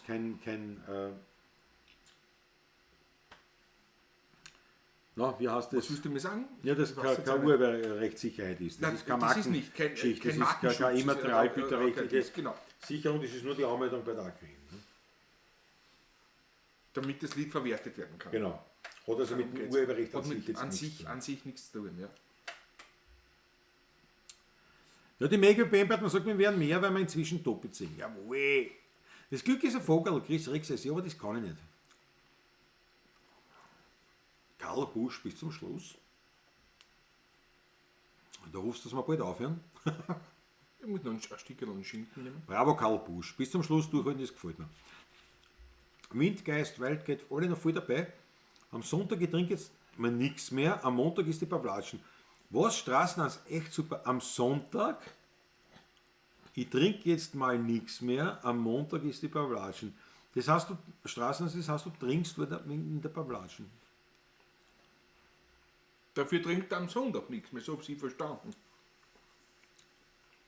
Also, Ja, ein aber- weiser Entschluss. Aber wieso jetzt einen Tag nichts trinken? Ich verstehe den Sinn nicht. Habe ich gestern auch gemacht. Echt? Ja gut, Das geht auch. Also. ja, ich weiß. Also, wenn ich allein bin, wenn ich allein bin, trinke ich eigentlich auch nichts. Ne? Deswegen bin ich froh, oft dann schaue ich runter zum Marvi-Hof, das ist der Manfred, der trinkt mit mir auch 2 Bier. Bin ich glücklich. Weil ich bin mehr der Heimtrinker Ja, eigentlich. ich nicht so. Ja, aber ich fahre immer mit dem Auto. Ja. Wenn der auftritt, der hat. Und daheim schon super so. Ein Flascherl oder 2. Ab und zu. 4 in der Woche. Die anderen 3 Tage sind wir fett. Sind wir ne? fett. Furchtbar. Was soll man spielen? Was soll man spielen? Scherzl. Das Glück ist ein Vogel am Baum, ja genau. Nein, das Glück ist ein Vogel, kann ich nicht. Das kann ich nicht. Das Glück ist ein Vogel. Ich muss meine auch rauchen. Ich wollte gerade spielen, aber bitte rauch da nicht an. Was Gemäß spielen. was glaubst du, dass wir, was du rauchst, dass wir da ein Publikum anziehen können? Naja, was? Wir sind ja eine 25 Leute noch. Ja, aber die Hölle, die Elite. Die Elite ist vorhanden, mehr brauchen wir nicht. Zum glücklich sein. Der Fritzl fehlt. Der Fritzl ist sicher noch da, aber er kann nicht chatten. Ich verstehe nicht, warum das nicht geht. Da hat es was. Irgendeine Kleinigkeit bei einer Einstellung ist das, glaube ich. Aber ich mir heute noch gedacht, naja, ist noch nichts vom Fritzl. Kein Startkustel. Was ist mit ihm? Ich wollte schon den Neckar rauffahren. Nachschauen, was mit Fritzl ist. Bald Ja. grasig am Neckar.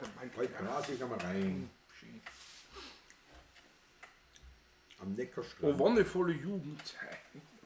Wohin bist du entschwunden? Das macht meine guten Vorsätze immer am Montag wieder zunichte. Also das aus Mannstraßen. Achso, das. Ja, ist schön. Aber Straßenhans, das ist mit den guten Vorsätzen. Das hör auf. Das hat keinen Sinn. Nicht einmal Absätze. Jetzt gibt es Rauchzeichen, sagt der Karl Busch. Ein passendes Stück, wo die Cheat dazu passt, weißt du? Schön, dass der Bau.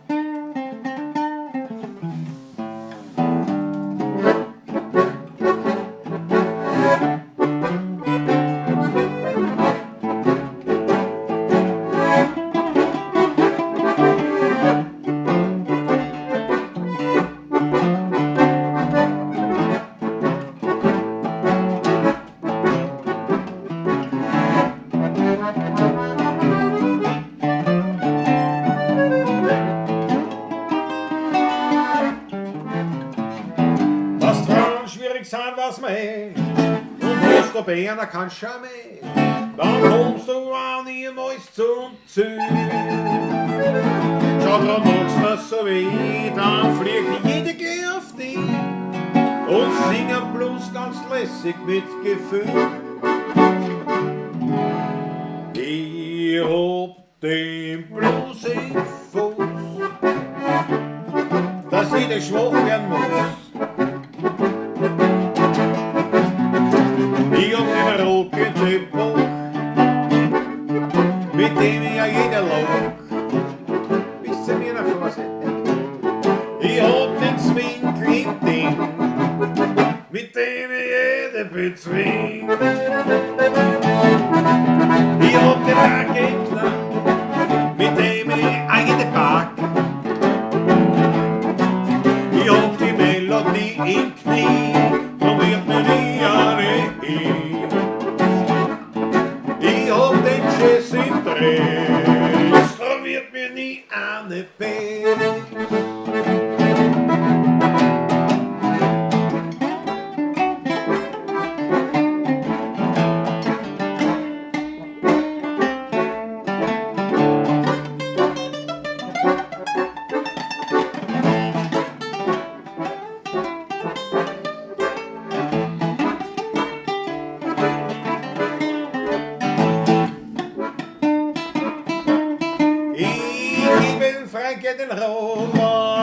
Notwendig hoch, schon so mag's bei die Frauen an Ries.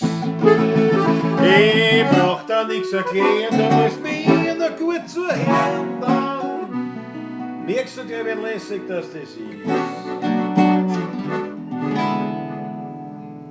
Ich hab den Blues im Fuß, dass ich nicht schwach werden muss. Ich hab den Rocky-Typ-Bock, mit dem ich ja jeder log, bis zu mir nach Hause glaubst. Erst ich hab den Zermingi, mit dem ich jeder bezwingt. Hey, ich hab den Rackenknack, mit dem ich jeder pack. Hey, ich hab die Melodie im Knie, da wird mir nie eine hin, wird mir nie eine hin. Ich hab den Jazz im Dress, da wird mir nie eine Bass.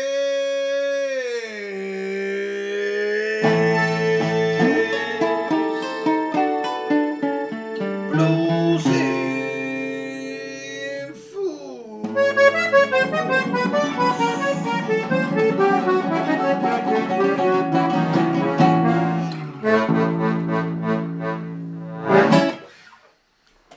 Der Bumsenasel. Ballatsch! Das war aber ganz schön. Das um Mitternacht vor. Haben wir schon? Schon Mitternacht, vorbei ja. sogar schon erst. Ja, haben wir noch. Mitzwing, sagt der Markus Pistonik. Windgeist, yeah, Rock'n'Roll. Uli Slonik hat die Achtleine, Herr Mandl, oh yeah. Straßens die Achtel. Der Windgeist hat nur Emoji eine, die ich da nicht lesen kann. Ist aber sicher leibend. Windgeist, danke, dass aber ich kann es nicht. Eine Tänzerin. Eine Tänzerin! Tänzerin. Die ist Tänzerin. Warte mal. Das muss auch schon. Naja, aber jetzt, was du sagst. Aber jetzt vor mal ein kleines Auge mit dem Bügel. Naja. Jawohl. Sehr leibend, meine Herrschaften. Ja. Schon langsam kommen wir zum Schluss. Ne? 4 Stunden haben wir bald. 3 Stunden 50. Um genau zu sein. Und ich meine, so haben wir uns jetzt das Wasser eingeschenkt. Okay, ich finde durch. Müsst du einen Google auf, wenn man Google verwerten? Danke eigentlich. Ja, kann man jetzt sein können. Jetzt sag ich, also denkst du, da haben wir einen Google auf eine Kaffee, einen Google auf. Das ist wurscht. Da kostet nichts, ne? Der Leihmann. Das glaube ich, wie PayPal zahlt. Von unserer Kasse. Bei Winhofer. Ich kann nicht mit PayPal zahlen. Ich bin reingegangen bei Winhofer, das ist mein Stammcafé da in Kirschlag. Ja. Zuckerbäcker, ne, das super Sachen. Und ich gehe rein, jetzt den Tag, habe aber keinen Test gehabt, nichts, also sprich, nicht zum Sitzen bleiben, also ich sage, gehe rein. Sag, bitte, was darf sein? Nicht? Und die steht dort und sagt, ich habe keine Ahnung, weil die muss erst schauen, ich brauche nichts eigentlich, aber ich habe es offen. Und ich habe mir gedacht, ich bin da, ne? Ich kaufe jetzt was. Ich habe mir Google aufgekauft. So alt ist der schon. Ja, 3 Tage jetzt. Naja, aber ist noch gut. Ist aber schon. Ja, du, dich wieder erst. Nein, aber es ist wirklich. Habe ich wieder drin gestanden und gesagt, na, was, und ich habe so geschaut, es gibt ja viel was, aber ich brauche nichts, ich habe eigentlich alles daheim. Und keine Gäste, nicht? Und ich muss arbeiten dort und beim Neffen und dort. Keine Zeit, ich brauche nichts, aber es ist, was nehme ich jetzt mit? Ich habe gesagt, weil ihr es offen habt, kaufe ich jetzt was. Haben aber nicht noch Ich Google wollte gerade sagen, nur aufgenommen, Google-Aufgabe vorstellen, da muss ein Brioche dabei sein. nein, ich habe einen Liter Eis auch noch gekauft. Nur einen.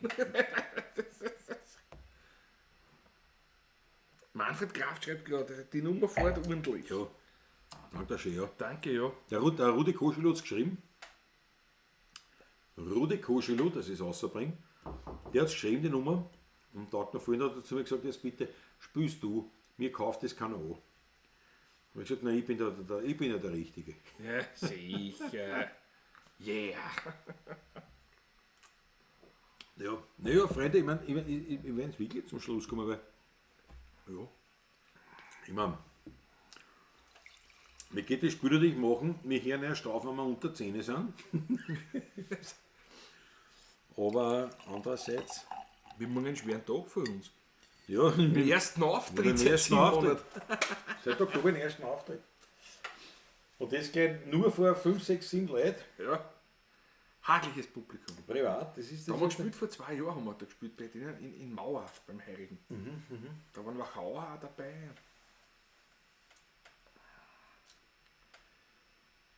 In Beidersdorf. In Mauer, klar, hat es mir gesagt. Mauer? Die Demo, ja. Na ja. Wir werden es erfahren. Wir werden es Wir erfahren. werden es erfahren, ja.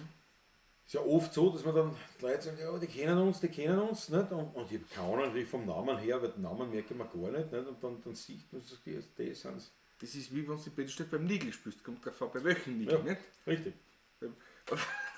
Bei wem halt? Aber es ist dann so oft, dass man hergeht und sagt, jetzt ist spannend und dann sieht man denjenigen und sagt, jö, Leibwand, den kenne ich, das ist super, oder das Gegenteil. Ach so, das sind das. Aber das haben wir Gott sei Dank Das haben wir sehr selten. Aber kommt auch vor. Karl Busch, wo spielt ihr? Da muss aber privat Ganz beim- privat. bei In einer einem privaten Feier engagiert. in einem Wintergarten daheim. Ja, daheim in Mai. Oder im Freien, je nachdem, wie es wieder wird wahrscheinlich. Oder? in, Kasten hat es im Wintergarten. sagen wir daheim, drinnen. Ich gehe. Es wird, es wird Zeit. Es muss auch schlafen gehen. Das ist ja Wahnsinn. So, und jetzt kann ich endlich dampfen. Wir sind nur unter 25, 23. So, jetzt kann ich mir das endlich. Ich bin schon nur mehr 22. Du redest am Dampfen. Das Wir waren nur mehr 22. Ja. Also auf jeden Fall, Karl Busch, Mund, das ist eine private Geschichte. Das haben wir engagiert worden, das war ganz kurzfristig. Und ich sagte, na gut. Ja. Aber der erste offizielle Auftritt, öffentlich offizielle Auftritt ist am 10. Juni beim Taschler. Genau. Findest du alles bei uns auf der Homepage? Alles auf der Und Homepage, ja. Unbedingt und da reservieren überall. Immer, ja, jetzt muss man sowieso immer reservieren, Immer. weil sonst geht da gar nichts.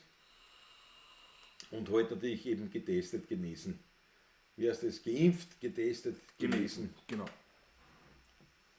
Getrunken, betrunken. Der gute Goldmann geht noch die Leute um zu wenig Geld. Um die Uhrzeit, Rudi. Ja. Aber sicher geht das. Und der Deppert hat der fordert. Normalerweise hätte ich gesagt, das war das überhaupt geht. kein Problem, aber durch den Dampf, was jetzt da steht, mit dem Kuchengeruch,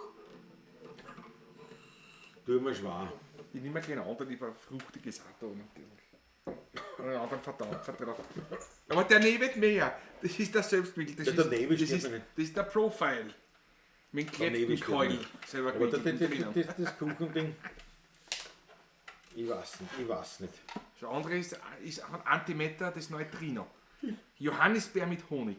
Ich gehe schon wieder. Sauerstoffmangel, sagt man, ist das. Ja. Aber gehen ist das Sauerstoffmangel. Aber die ist offen. Ja, geht? Bin schon mal angeschlagen. Rudi, speziell für dich jetzt. Ich hoffe, du weißt es zu schätzen um diese Uhrzeit.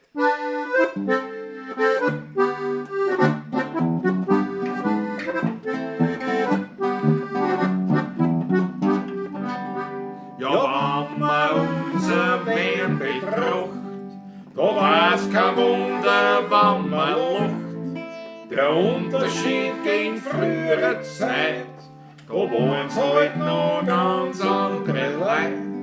Am Kirchtag drunter am Schottenfeld, da hat's noch immer Silbergeld. Die 20er, die sind umgeflogen, der Tisch, der hat sich gebogen. Am Wochendl ein golden Wein oder auf kein Tisch nicht gefällt. Doch schaut mir heut den Nachwuchs an, Du darfst am dann schon Schottenfeld, ich war bei der zweiten. Die rechten Leute haben Krieder gemacht, Fabriken zugesperrt über der Nacht, wo die Weber gewebt haben Seidenschein, steht einfach so ganz völlig ein. Von Bachhändeln ist längst keine Spur, heut schlägt da jeder hinterm Tor, ein gesöchte Blonz und das alles hält. Die Leute haben's wenig Geld, ja, ein Gefrettis auf der Welt, ja, ein Gefrettis, die Leute haben's wenig Geld. Aber einer nach dem alten Schlag, wie es einmal war, kommt keiner nach. Eine Kernfigur mit Stöhl benannt, hernach der Schnitt vom Sonntagsgewand. Am Kind verlangt sie Linde dran, noch links ein bissel viereck schon. Das Manchester-Eckl Hosen steht, der Pfeffer hat nicht gefällt. so war der Wiener Bürgersammer nicht stolz, nicht übertrieben. Doch schaut mir heut den Nachwuchs an, was ist uns übrig blieb. Ein Giegel mit einem Drarerhut, Die Gestalt die reinste Missgeburt, an Stiefeln keine Absätze dran, das Gewandl haben's vom Tandler an. Das ist so dünn wie Flusspapier, im Sog sind's miteinander stier, zum Auftragen jedens ein Masel fällt. Die Leute haben's wenig Geld, ja, ein Gefrettis auf der Welt, ja, ein Gefrettis, die Leute haben's wenig Geld. Na, das war aber eine Herausforderung jetzt da. Zweite Strophe ist schon gegangen. Na was denn? Danke, war wieder Leihwand, aber ich muss auch jetzt gute Nacht an die hartgesottenen Markus Bristonik. Schön, dass du Gute dabei Nacht, warst. jawohl. Dankeschön. Was schon die Achteln? Die Achteln haben eine. Da haben wir noch einen Grabbeine, Karl Busch. Na, das ist aber richtig. Das ist aber richtig. Vollkommen richtig.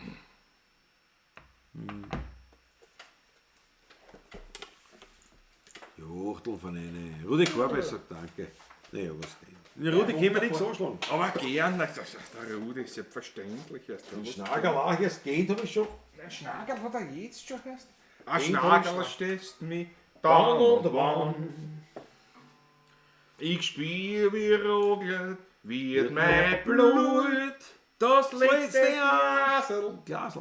war Oh, so gut. Schuster, ich will noch mal eine Ja, Aufnahme drauf. Unglaublich. Irgendwann noch, glaube ich, um 5 Uhr in der Früh.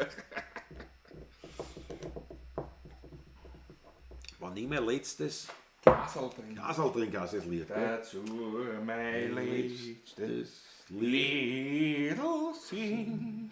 Da spielt Später wird die Bude zu und wünscht mir mir noch a a gute Ruhe.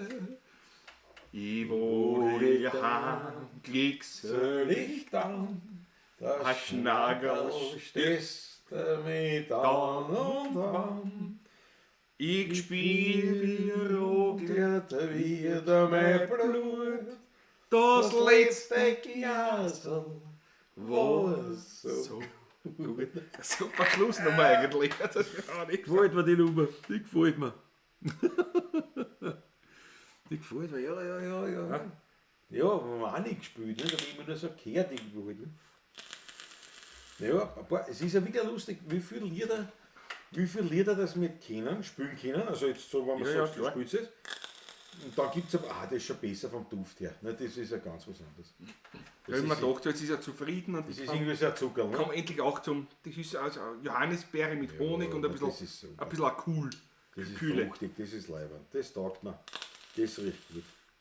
Die anderen, das glaube ich schon, wenn das einer mag, das ist gut. Ich mag das ist nicht. Aber Ja, diese ist Kuchengerüche, das ist irgendwie. Ich liebe es. Aber das ist ja, das wird Duftlampen. Das ist oder wie Wasserpfeifen, wenn einer. Das passt. Herrlich. Ich meine, kannst bei mir rauchen, was du willst. Passt, Geschmacklich ist der sowieso. Also kannst bei mir einmalig. harzen, was du willst, das ist mir Der wurscht. Was Dampferer da. Das weiß ich ja eh. Aber das ist mir lieber, weiß ich doch. das rieche ich lieber, soll man sagen. Aber nein, und dann gibt es ja, glaube ich, Unmengen an Lieder, die man wahrscheinlich kennen, wahrscheinlich sogar stellenweise, wo man wahrscheinlich alles kennen, aber nie gespielt haben und gar nicht wissen, dass wir es kennen. Gibt sicher ein paar. Weil das, oder wo es halt nur so ein bisschen an, weil bei dem jetzt, zumindest beim Refrain, wo ich sage, naja, müsste man sich nur ein bisschen anschauen, aber wahrscheinlich hätte ich die Hälfte, Ich hätte es auch drauf, sicher sogar. wahrscheinlich hätte ich es drauf, ein bisschen ein paar. So andere Nummern, kannst du nicht erinnern, was man früher gewünscht ist, einfach nur gewünscht worden ist. So Betuschi und so. Im Hoten zur Nachtigall. Ja gut, ja.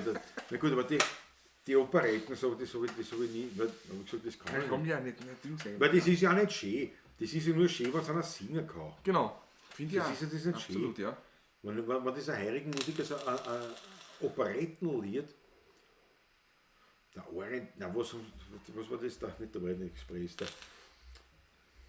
irgend so ein, wie das Kassen, immer beim Schmied, also war immer einer da, der sich genau das gewünscht hat.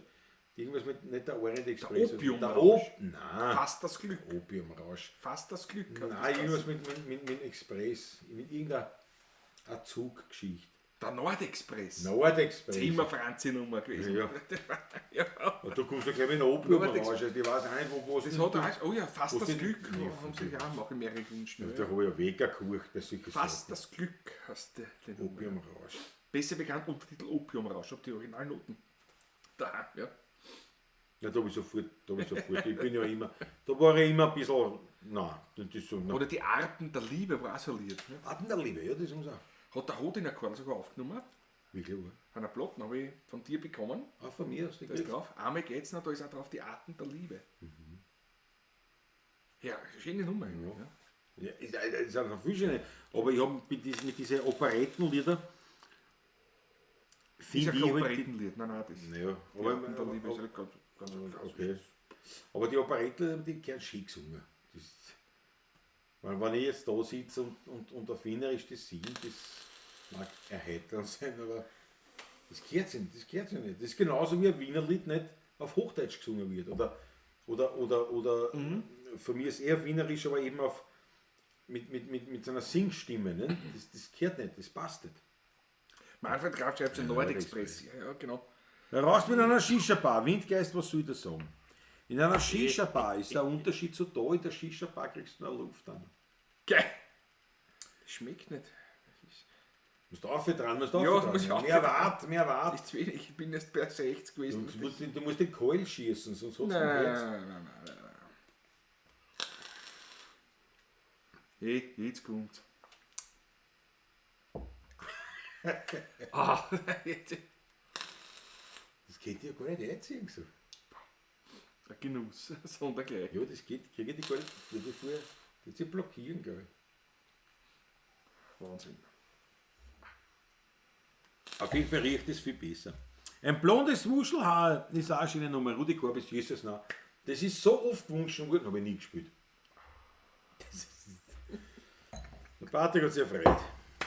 Wie die Jungen. Ja, ob das gut ist, ob der Wein jetzt, nein, das ist jetzt ein ganz anderer Geschmack. Sicher. Nein, das ist jetzt der.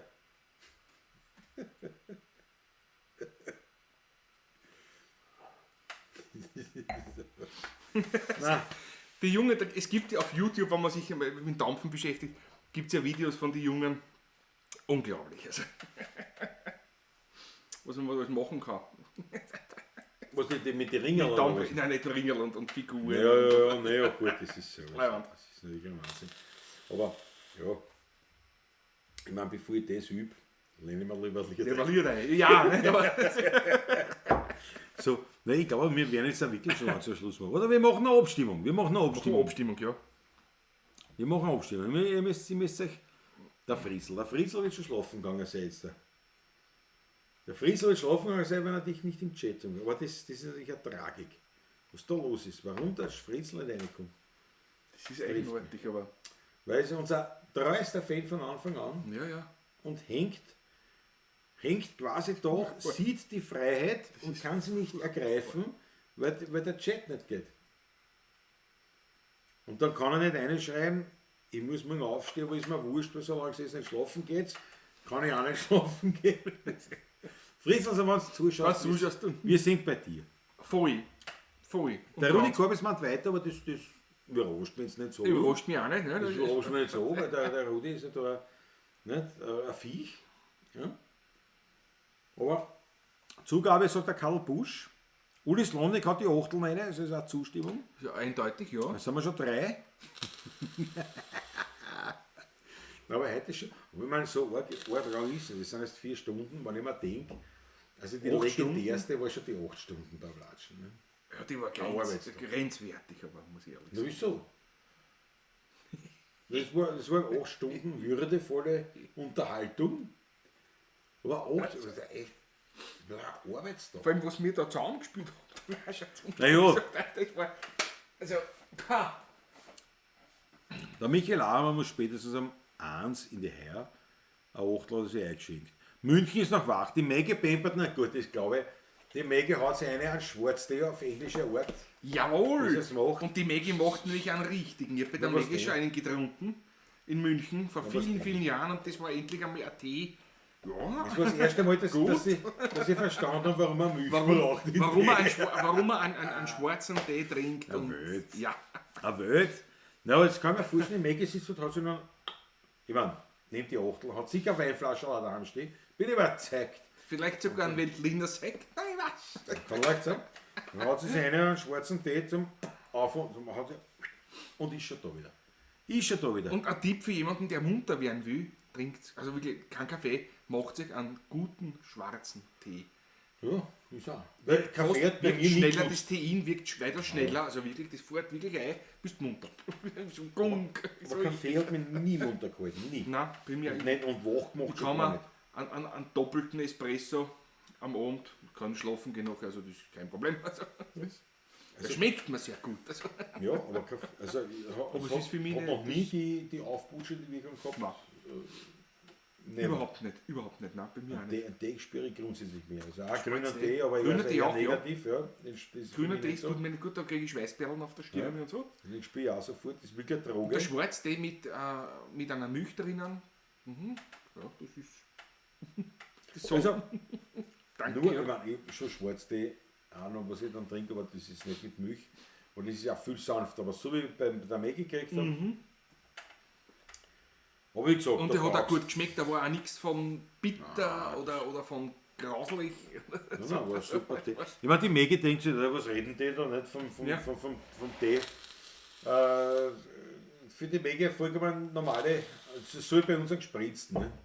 Wir waren jetzt jemand davon redet, was für unglaublich leibende Gespritzte Es gibt, ja. das bei uns gekriegt Ja. haben. Für uns ist Selbstverständlichkeit, aber ja.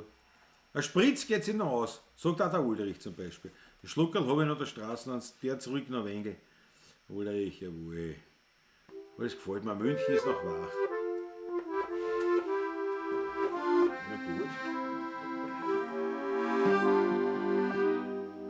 Es ist schön, wieder frei zu werden.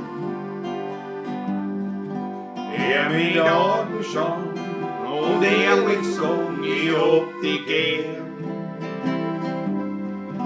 Du bist gestanden bei mir in ihrer Bahn.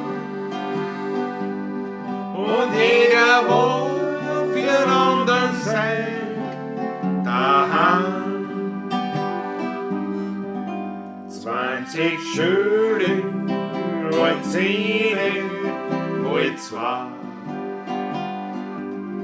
So wie es heute sein soll, bei zwei echten Hammerer. Und der Himmel war riesig voll Stern. Es ist schön, wieder frei, euch zu werden. Es ist schön, wieder frei, euch zu werden. Schau dir deine Freunde gut an. Wer sehr ehrlich mit dir meinen kann, sonst siehst du vielleicht eines Tages gar ein. Du bist auf der Welt ganz allein. Solange du was bist und was hast, solang ist man gern bei dir Gast. Doch bist du im Leben einmal ganz passé, ja dann songt falschen Freudel Ade. Ohne dich, da geht's heut nicht, weil ich an der Liebe nicht hätt. Wo ich bin, da bist du auch. Brauch ich dich, dann bist du da. Ohne dich, da geht's heut nicht, weil ich an der Liebe nicht hätt. Geh durchs Leben Hand in Hand, uns bringt nichts mehr auseinander.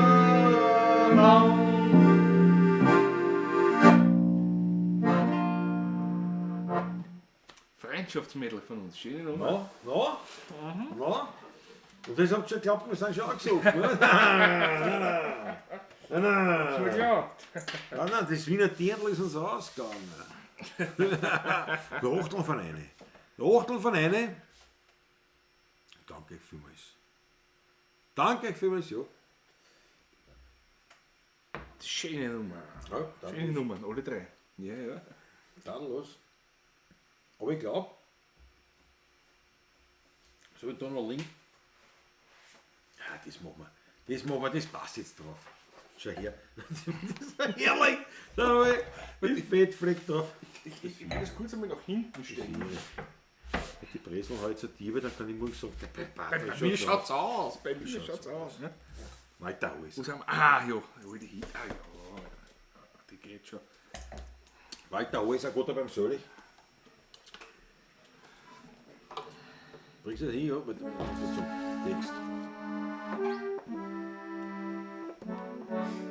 Ja. Bin schon am Anschlag. Geht's?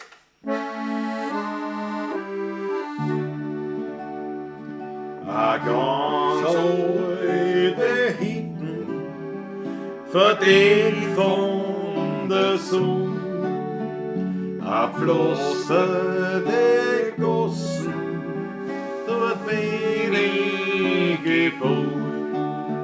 Im Hinterhof da steht verlassener Baum, nicht ein Fleckerl, ein grünes, nur Steine und Land.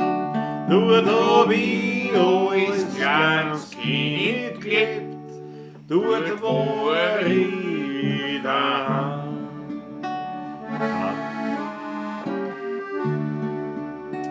Ein finsterer Hausflur und düster die Gegend.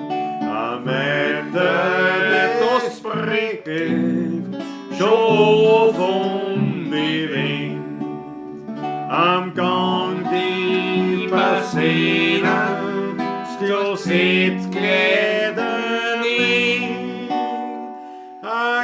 das sind wir ein Strohsack, so sind wir Kinder klein. Und dass wir damals glücklich waren, kann kein Mensch verstehen.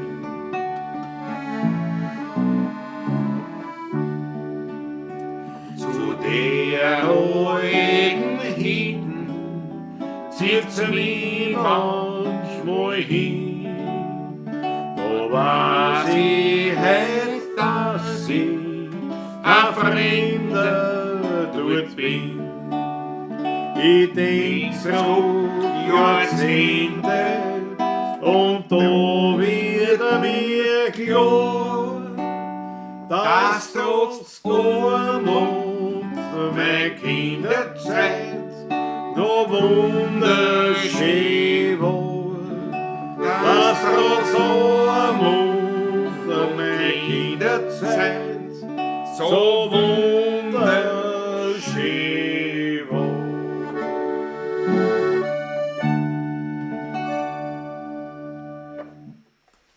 Das ist eine schöne Nummer. Das ist eine klasse Nummer von Walter. Ja, ja, absolut. Sehr.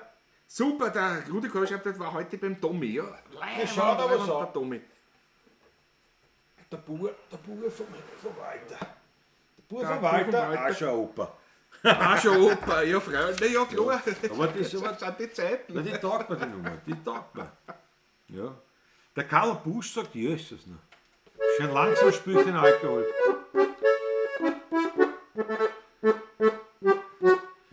Einmal im Monat, da pfeife ich auf Jazz. Ich hab vom Vater so teuer Adress. Ich nehm mein Madel und fahr nach Grenzenklaus. Und Tome, nur raus. Spülen siehst die Schrammen, da wird man nicht fahren. Und ich vergiss ein Musikautomat. Ich brauch keine Musik, ob sonst kein Vertess. Einmal im Monat, da pfeife ich auf Jazz. Und dann Dudeli, und dann Dudeli, und dann Dudeli los. Gestern hat mein Vater gesagt, Bub, heute gehst mit mir. Da gibt's gar kein Widerreden, wenn ich zum Wein die vier. Und dort haben wir den Schraube gelauscht, wir waren von alles verloren. Und vom Wiener Lied berauscht, hab ich mein Vater geschworen. Einmal im Monat, da pfeif ich auf Jazz. Ich hab vom Vater so eine Adress. Ich nehm mein Madel und fahr nach Grenzen hinaus. Und Tommy, nur raus. Spülen siehst die Schrammen, da wird eine Fahrt. Und ich vergiss ein Musikautomat. Ich brauch keine müde Musik, ob sonst kein Vertess. Einmal im Monat, da pfeife ich auf Jazz. Und dann Dudeli, und dann Dudeli, und dann Dudeli. Na wo ist Ah, der? ui. Ja, ordentlich draufgelegt, ausgezeichnet. Ja. Jetzt waren wir gerade auf weniger Leute, jetzt sind sie da mehr geworden. Das ist halt auch. Ja. Da muss man da. Aber ich merke das jetzt stimmlich. Oder ist es das Dampfen? Ich merke nur eine Seite fast gar nicht mehr rauchen. Ich habe eine Höhe erreicht in der Stimme. Ja. Nein, das merkt man. Ich sing wirklich. Du, Also, aber man sagt, ich habe früher schon nicht so viel geraucht, aber jetzt rauche ich ja gar fast nichts mehr, außer mit Klaus jetzt angekommen. Und ich muss sagen, stimmlich einfach. wir zusammenkommen, sind die auch nichts. Das ist wirklich so. Aber Und das ist wir einfach. rauchen, aber sonst dampfen tust du, ne? Aber es ist ein Unterschied. Es ist Ja, wird anders. sicher Unterschiede. Aber Das man ist auch sagt so, beim richtigen Raucher, Oktav. beim richtigen Raucher sagt man, Ja, das beim kostet richtigen von der Raucher, Stimme eine Oktav. Das ist so eine Faustregel. Ne? Ja. Ist die Kamera, ja, man sieht sie nicht. Am Bild ist glaube ich nicht so arg, aber es ist da schaut es müde aus. Gell? Du denkst, dass die Kamera ist irgendwo im Nebel. Ja, ja. Aber, ja, sagt man, ja, also bei einem richtigen Raucher, also nicht jetzt, wenn du immer wieder was rauchst, Ja. sondern was so richtig, sage ich jetzt einmal, ein paar Zigaretten am Tag, kann das sein bis zu einer Oktav, was Dings. Ja, Schwindt. Und ich bilde mir ein, dass mir stimmlich ein bisschen leichter tut. ja. Ich kann es aber nicht wirklich so. Aber ein bisschen, also ein paar Töne, eine Oktave Auf ist jeden nicht, Fall, aber ja. 2, 3 Töne, Echer, 4 Halbtöne. Das ist auch schon was, ne? Der Lord Dauer hat auch die Achtel eine ausgezeichnet, dank der Schön. Jawohl, ich bin ganz sölig, sagt die Maggie. Ja, naja, aber trotzdem, wenn wir da schon zum Schluss kommen, weil es ja, wir wollen ja auch mal ins Bett gehen. Ja. Und 4 Stunden 20, ich meine, das ist die Halbzeit von der. Ja, aber würdig ist es trotzdem. Natürlich, aber ich denke mir wirklich, noch die 8 Stunden waren schon würdig. Das war schon Das war wirklich, ja.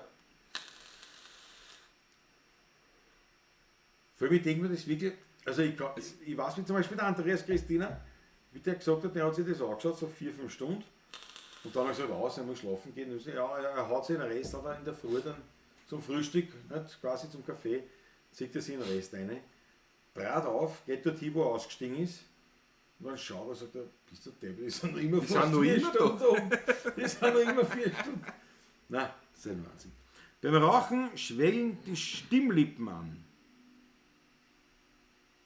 Ja, aber was sind die Stimmlippen? Also die Stimmbandeln ist mir klar, die Stimmlippen weiß ich nicht.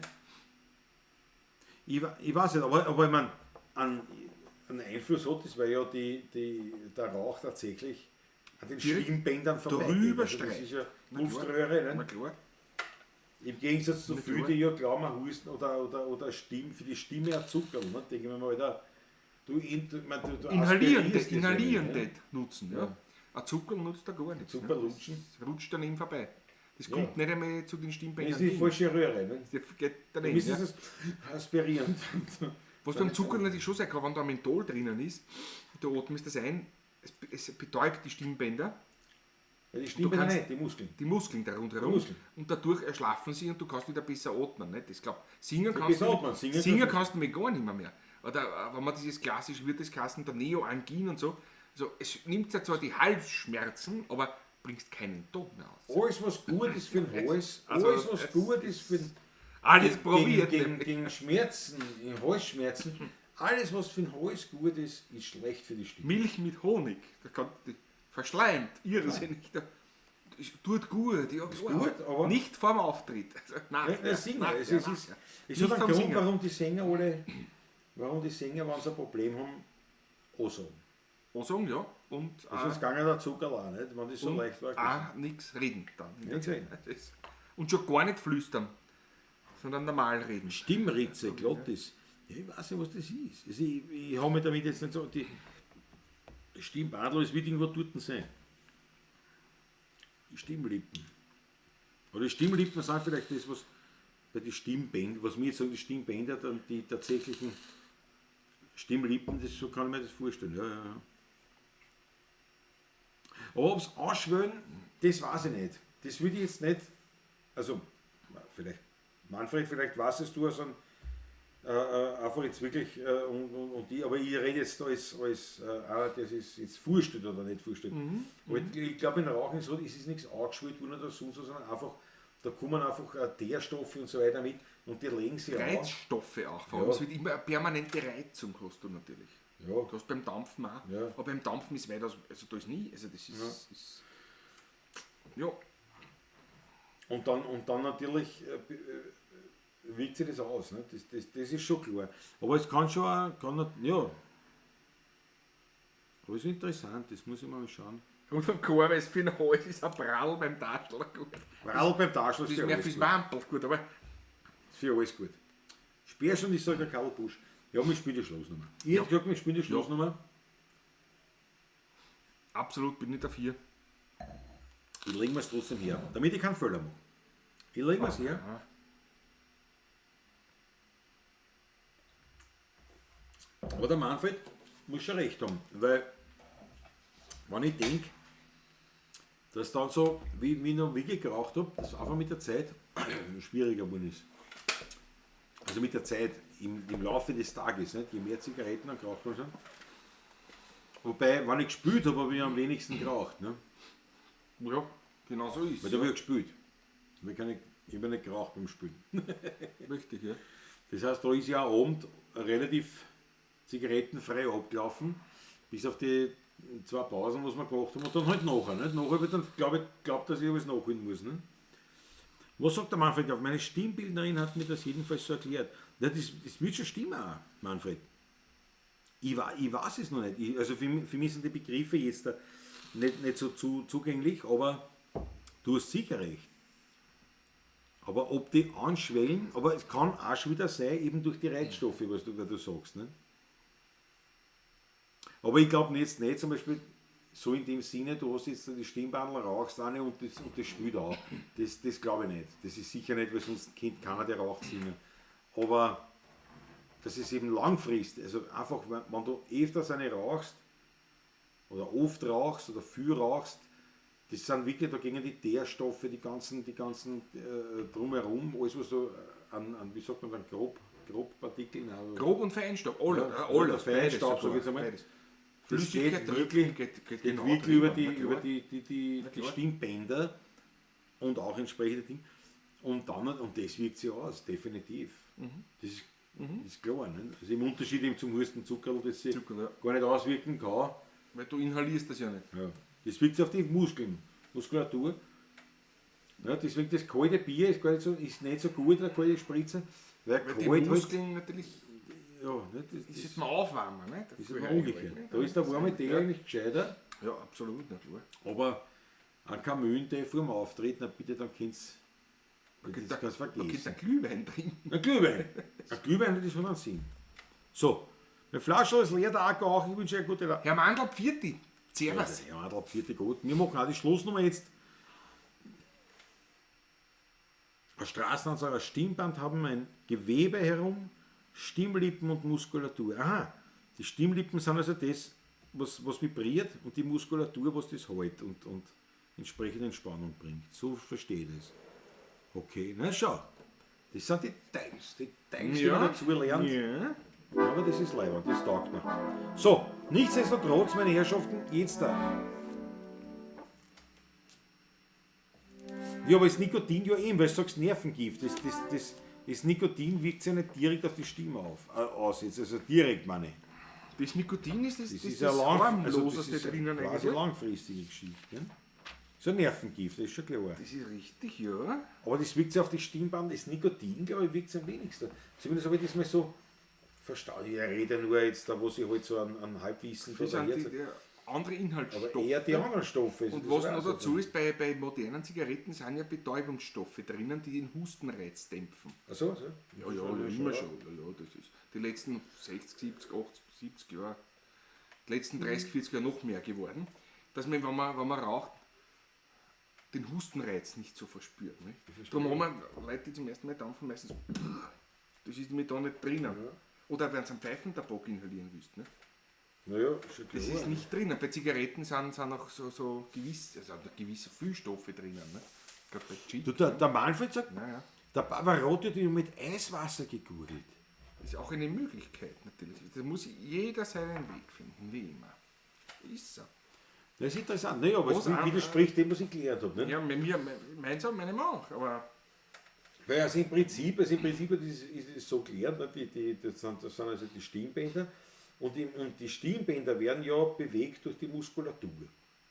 Das heißt, die Elastizität, das Ganze, die Stimmhöhen und das Ganze, das rennt durch die Muskulatur in Wahrheit. Und die Muskulatur ist im Idealfall natürlich aufgewärmt, wie bei einem Sportler. Aufgewärmte Muskulatur, dass elastisch ist und das schön arbeiten kann. Ja. Und mit Eiswasser war das jetzt genau das Gegenteil. Deswegen habe ich ihm das so gelernt, naja, ein kaltes Getränk ist nicht so gescheit. So war das. Aber ja, ist natürlich interessant, was man da noch mitkriegt. gut, der Ja. Pavarotti hat Zigarren geraucht. Also das ist Ja. auch bekannt. Nicht? Ja. Der Michael Ahammer macht auch schon Schluss. 19 Zuseher, wir machen auch schon. Auch der Straßenland. Und ja, wir verabschieden uns mit der Schlussnummer, die sich mittlerweile eingebückt hat. Herr Wirt, der Vorschlag ist letzte Viertel. Mit diesem wird danke herzlichst Dankeschön. Denkt an, wenn ihr Lust habt auf einen Dirndl-Likör, das auf das junge Unternehmen Wiener Dirndl denkt.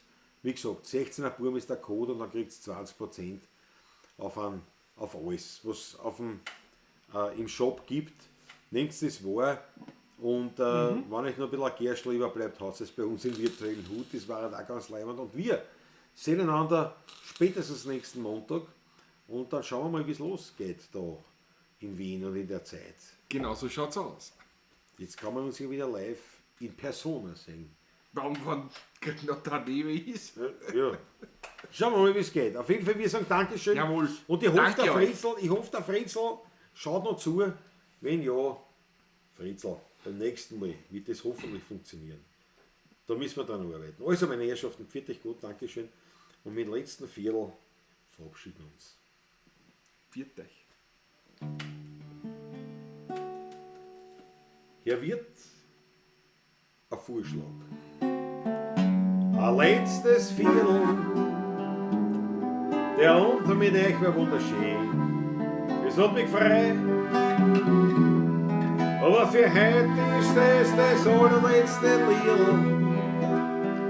Weil jetzt wird's fürs Heimgehen langsam Zeit. Wir haben viel gesungen, haben viel gelacht, den Abend miteinander verbracht, das ist ein gewandt worden bei manchen Lied. Wir haben was getrunken und was gegessen, den Alltag miteinander vergessen. Da sind wir ehrlich, Leil, wir werden schon langsam müde. Herr Wirt, ein Vorschlag. Ein letztes Viertel, der Abend mit euch war wunderschön. Es hat mich gefreut. Aber für heute ist das allerletzte Lied. Weil jetzt wird's fürs Heimgehen langsam Zeit. Wie ich bei meinem letzten Viertel sitz, denk ich an meine blöden Witz, die schönen Wernerlieder und an die Gemütlichkeit. Zuerst haben wir Post und gesungen viel, nur gegen ihn wird's langsam still. Und so hat jede Stimmung ihre Zeit. Er wird ein Vorschlag. Ein allerletztes Viertel. Der Abend mit euch war wunderschön. Es hat mich gefreut. Aber für heute sing ich das allerletzte Lied. Weil jetzt wird's fürs Heimgehen langsam Zeit. Weil jetzt wird's fürs Heimgehen langsam Zeit.